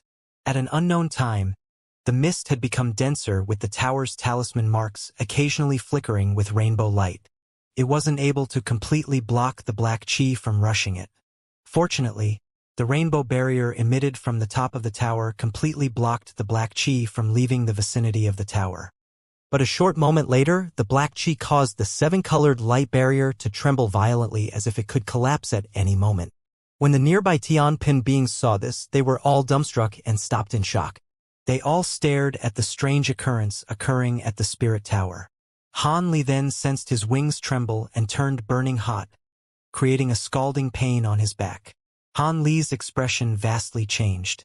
At that moment, an incredibly high-pitched shriek whistled from the tower. When the nearby Tianpeng beings heard this, they began to close their eyes and fall from the sky. Although Hanli wasn't as negatively affected, he still felt his spiritual sense become dazed as his burning hot wings immediately lost effect, causing his body to sway. Fortunately, he could still fly without any reliance on the thunderstorm wings. His body promptly flashed with azure light and he steadied himself. Then he looked at the huge tower with horror. A huge explosion boomed and the crystals on the top of the tower brightly shined, causing the rainbow light barrier to shine as well. At that same moment, overlapping cryptic chants sounded out from the tower, as if over 100 people were chanting a similar incantation simultaneously. The Tianpeng beings that originally fell then glowed with spiritual light, floating up in the air as a layer of 7-colored light surrounded them. However, the tower released another piercing shriek and the dense black chi inside began to roil, forming a kilometer-tall huge bird phantom. The hollow figure appeared faintly black. It unfolded its wings to cover the top of the half of the tower and let out a long shriek, causing the black mist to surge several times in size.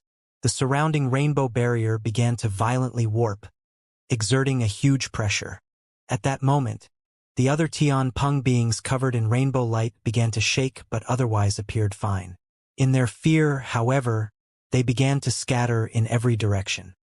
Hanli originally thought to immediately fly away, but as soon as the huge black bird phantom appeared, his wings trembled. Suddenly, a huge azure bird phantom appeared from a tremble of his wings. It raised its head and caught in response to the black bird. Meanwhile, the nearby air became tense and he felt his body grow heavy, suddenly incapable of movement.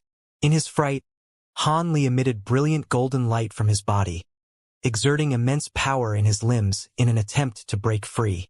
But what immediately caused his heart to sink was in spite of his body's immense force. He felt the air surrounding him had become as dense as metal. He wasn't able to even move his finger. Han Li's thoughts quickly churned. Just as he thought of using a true devil projection to break free, the incantations coming from the tower changed and became far more clear. The incantation also faintly sounded with booming wind and thunder. Soon after, the strange talisman characters began to appear in the air near the tower and began to float in the black bird's direction. As this went on, the huge crystals on the top of the tower ruptured.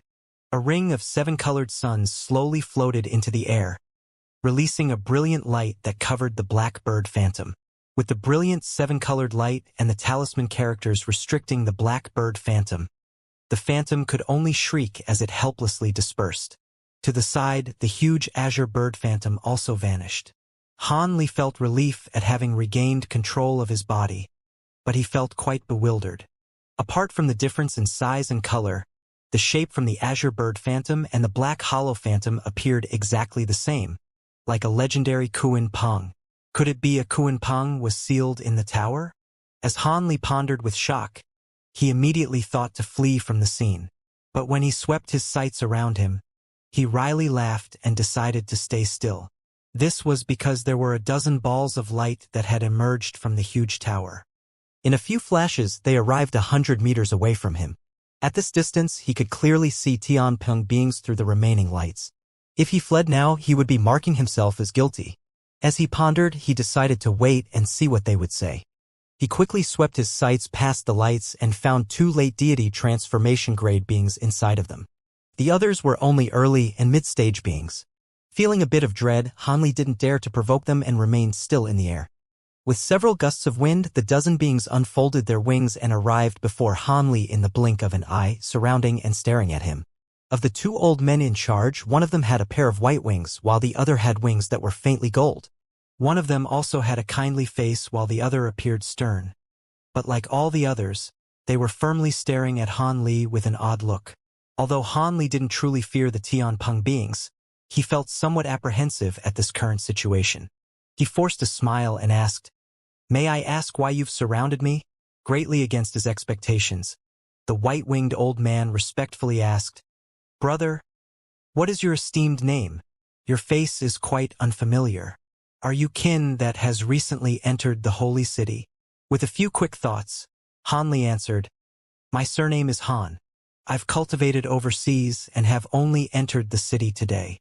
Seeing that the Tianpeng beings didn't reveal any hostile intentions, he decided to give an answer.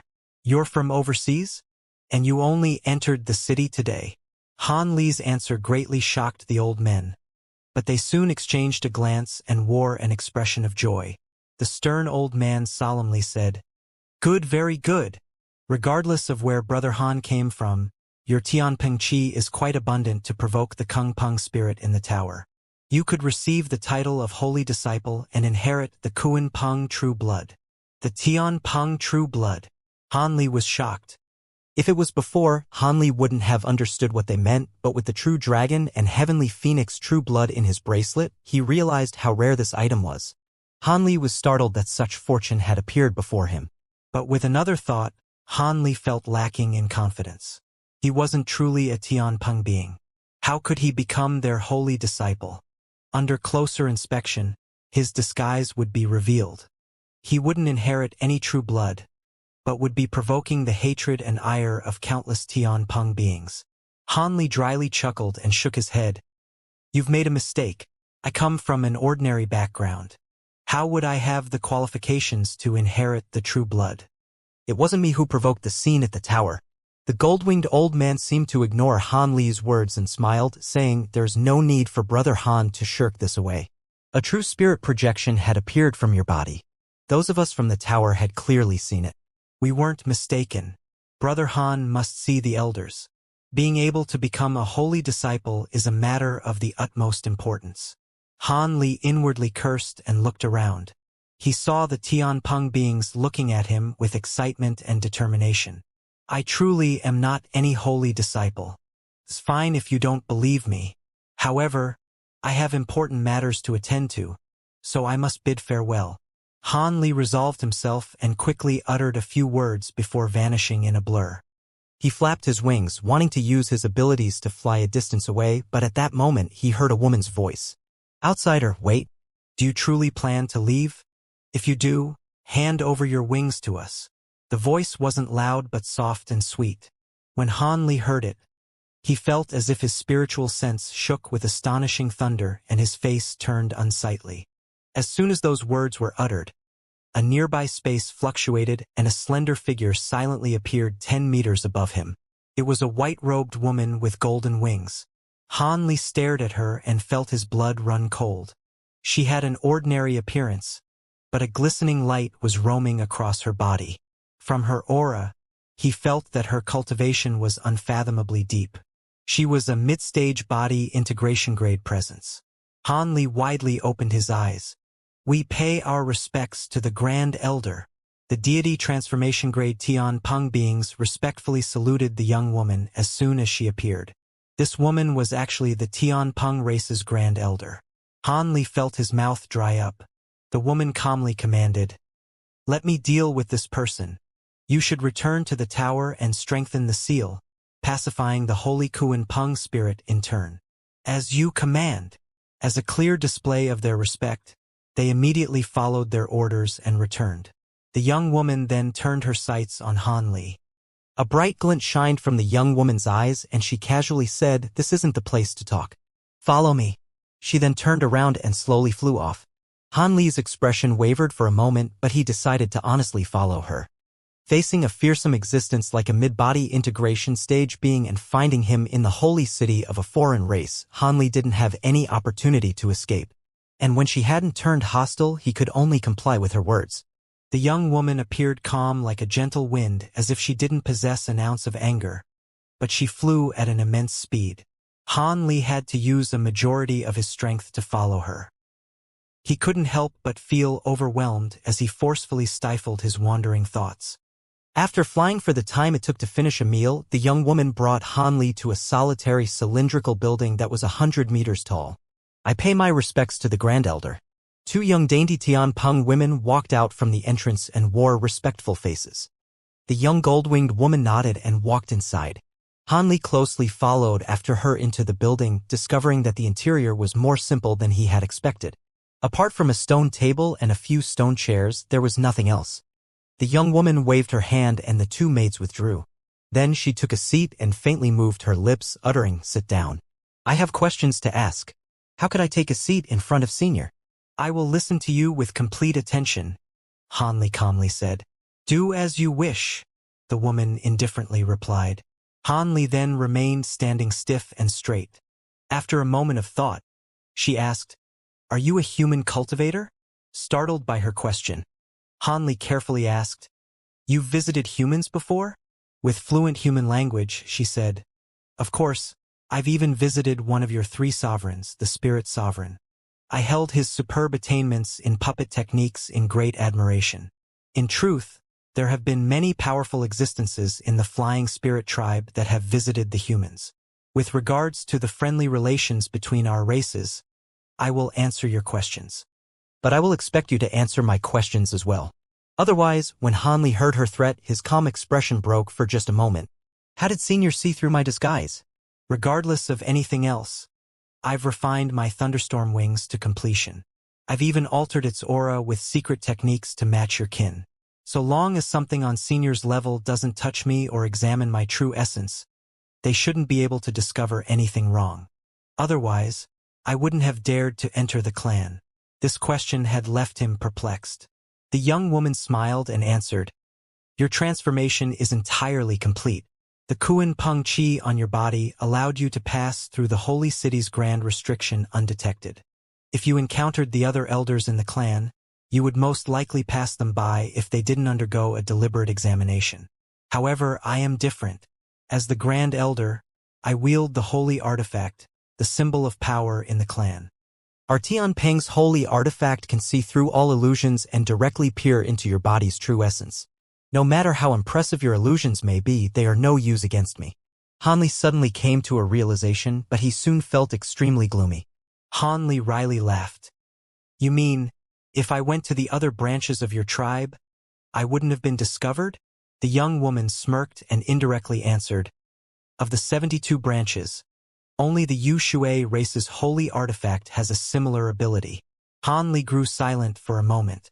He eventually asked, "What does the holy disciple and the Kuan Peng true blood have to do with what is sealed in the Spirit Seal Tower?"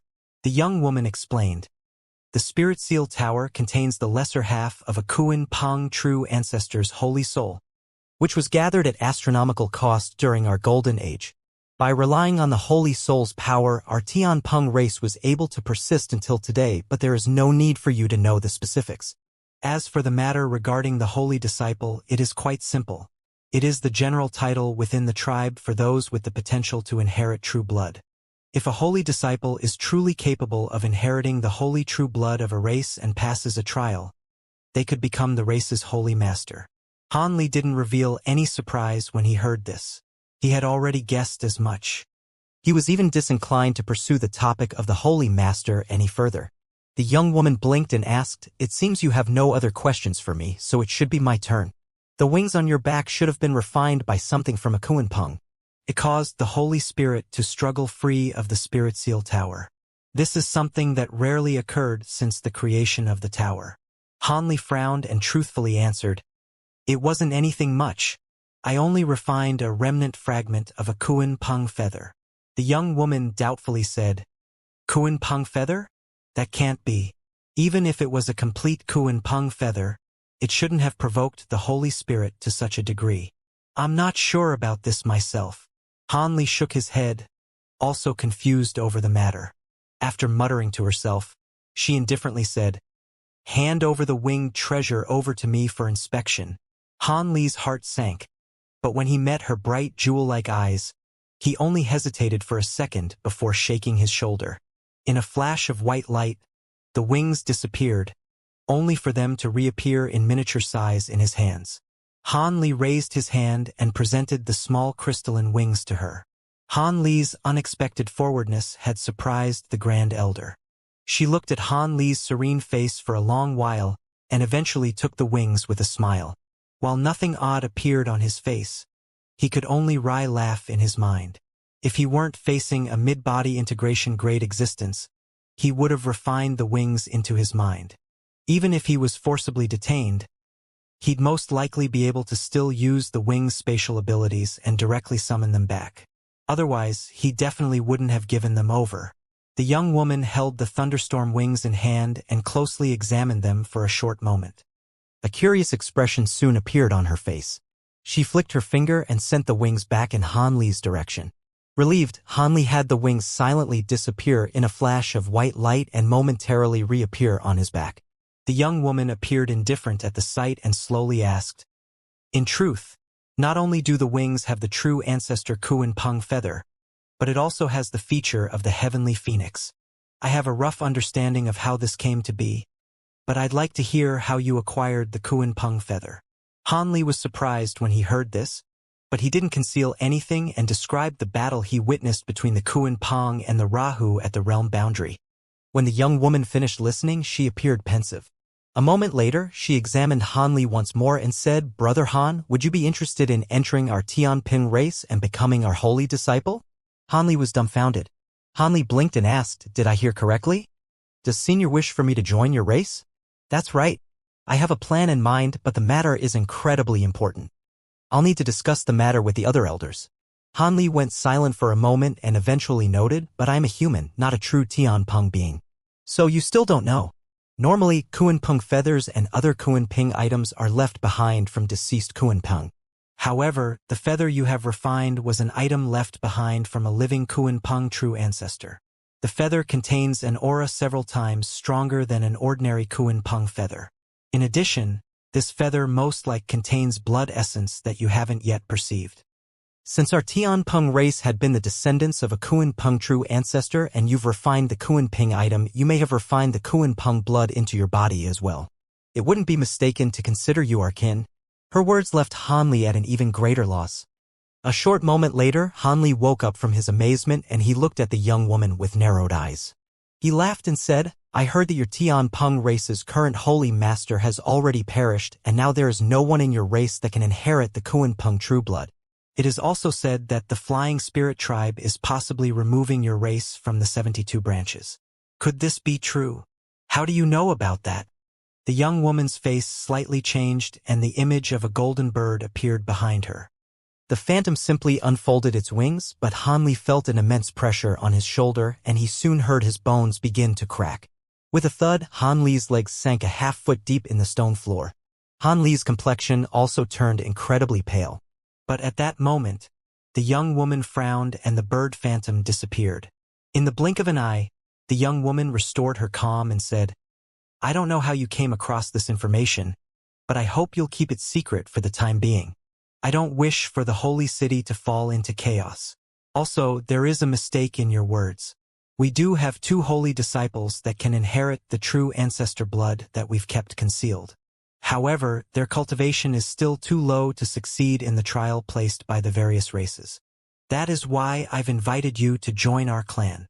After shifting his eyes, a thought quickly went through his mind and he smiled. The Grand Elder means that I'll be standing in the 2 holy disciples' place as their protector? The young woman calmly said, That's right. Although you do have the qualifications to join our Tianpeng race, you are a human after all. Even if you pass through the trial, it is impossible for you to become our race's holy master. However, fellow Taoist Han can provide support to the other 2 holy disciples as a fellow holy disciple and help them pass the trial. If you agree, I won't treat you unfairly. Not only can you fuse a bit of Kuanpeng true blood into you, but will thank you in other ways as well. Such fortune would cause an ordinary person to rejoice and promptly agree. But Han Li simply blinked and didn't immediately answer. The young woman didn't urge him and simply remained seated as she stared at him. In the time it took to finish a cup of tea, Han Li eventually said, For the matter of being a holy disciple, Senior would have an outsider like me enter your race. The trial must be quite dangerous. Could you first give me an explanation? It is true the trial is quite dangerous. The various races' disciples have a 60 to 70% chance of failure and injury.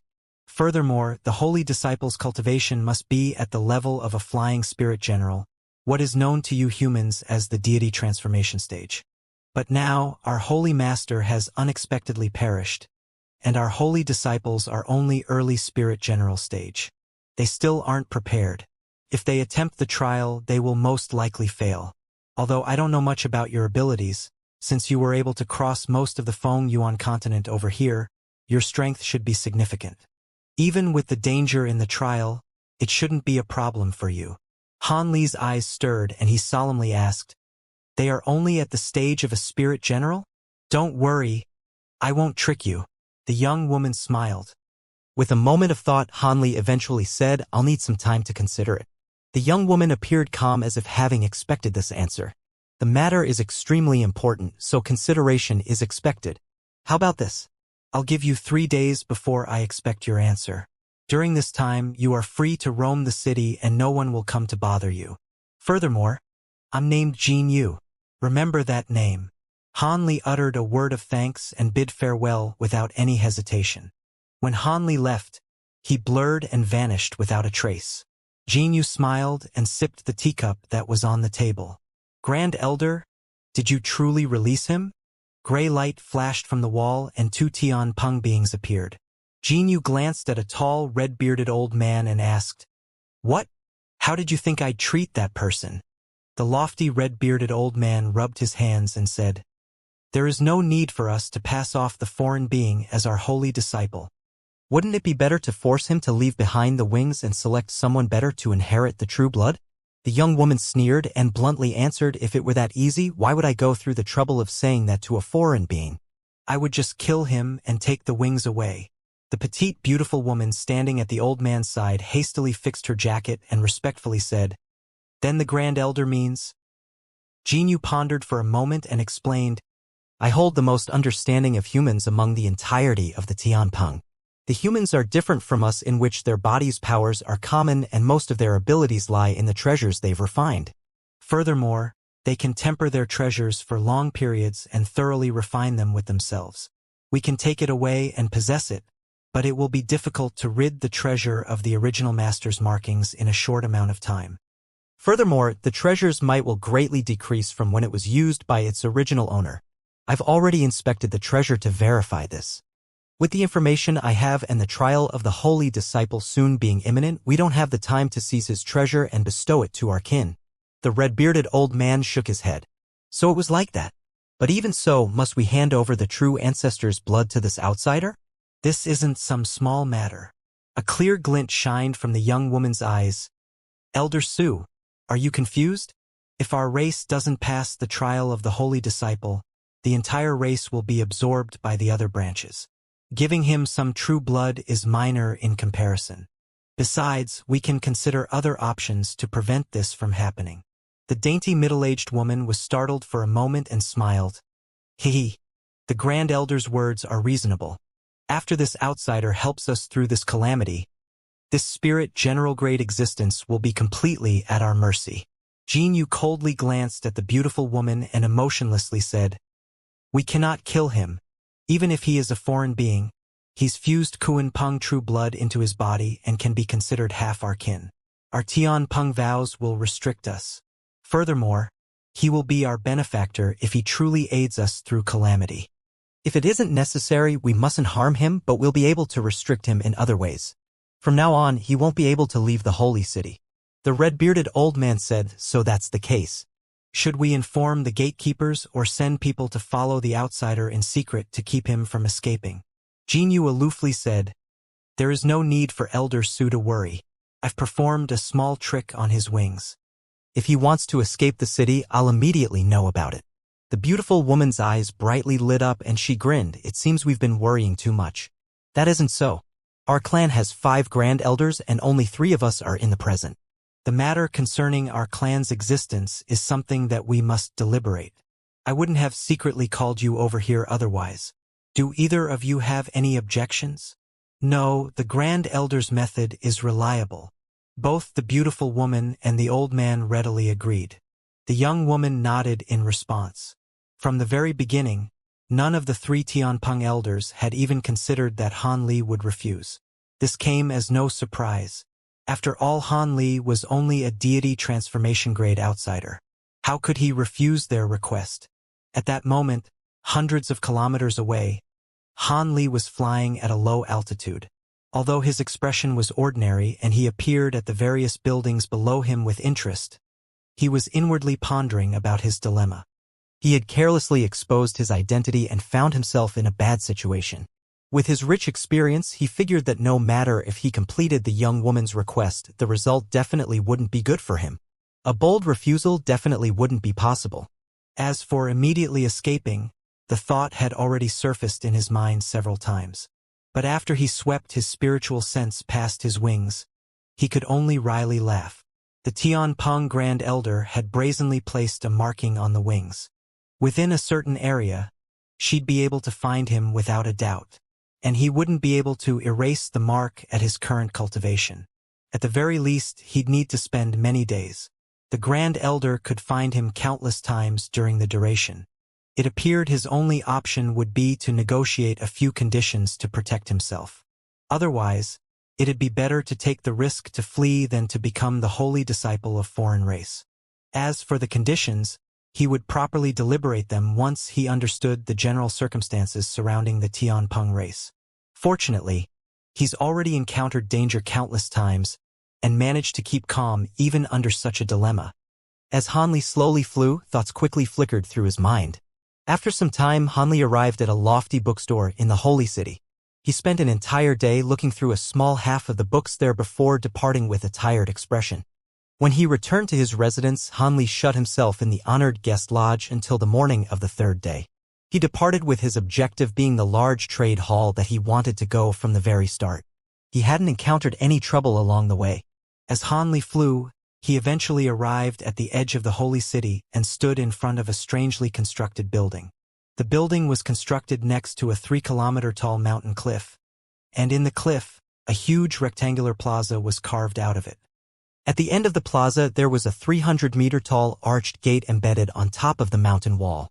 To either side of the arch, a dozen armed guards were standing in formation. Between them, countless Tianpeng beings rushed to and fro the gate. Hanli simply examined them from a distance for a moment. Then his wings stirred and he flew among them in a ball of azure light. A guard in front of the gate noticed Hanli. His expression faintly changed before he gave Hanli a deep salute. Hanli nodded to him and boldly walked through. He walked through and saw the space before him brightly light up. There seemed to be an entirely different world past the gate. At a glance, he saw long passages that seemingly had no end. There were also lines to lofty buildings that appeared to be walls. Under closer examination, the hall seemed to have over 10 stores, with each story being 100 meters tall. And every 300 meters in width, there would be a 30-meter-tall hall entrance. Countless Tianpeng beings were flying back and forth, up and down. It appeared this was where the Tianpeng race traded.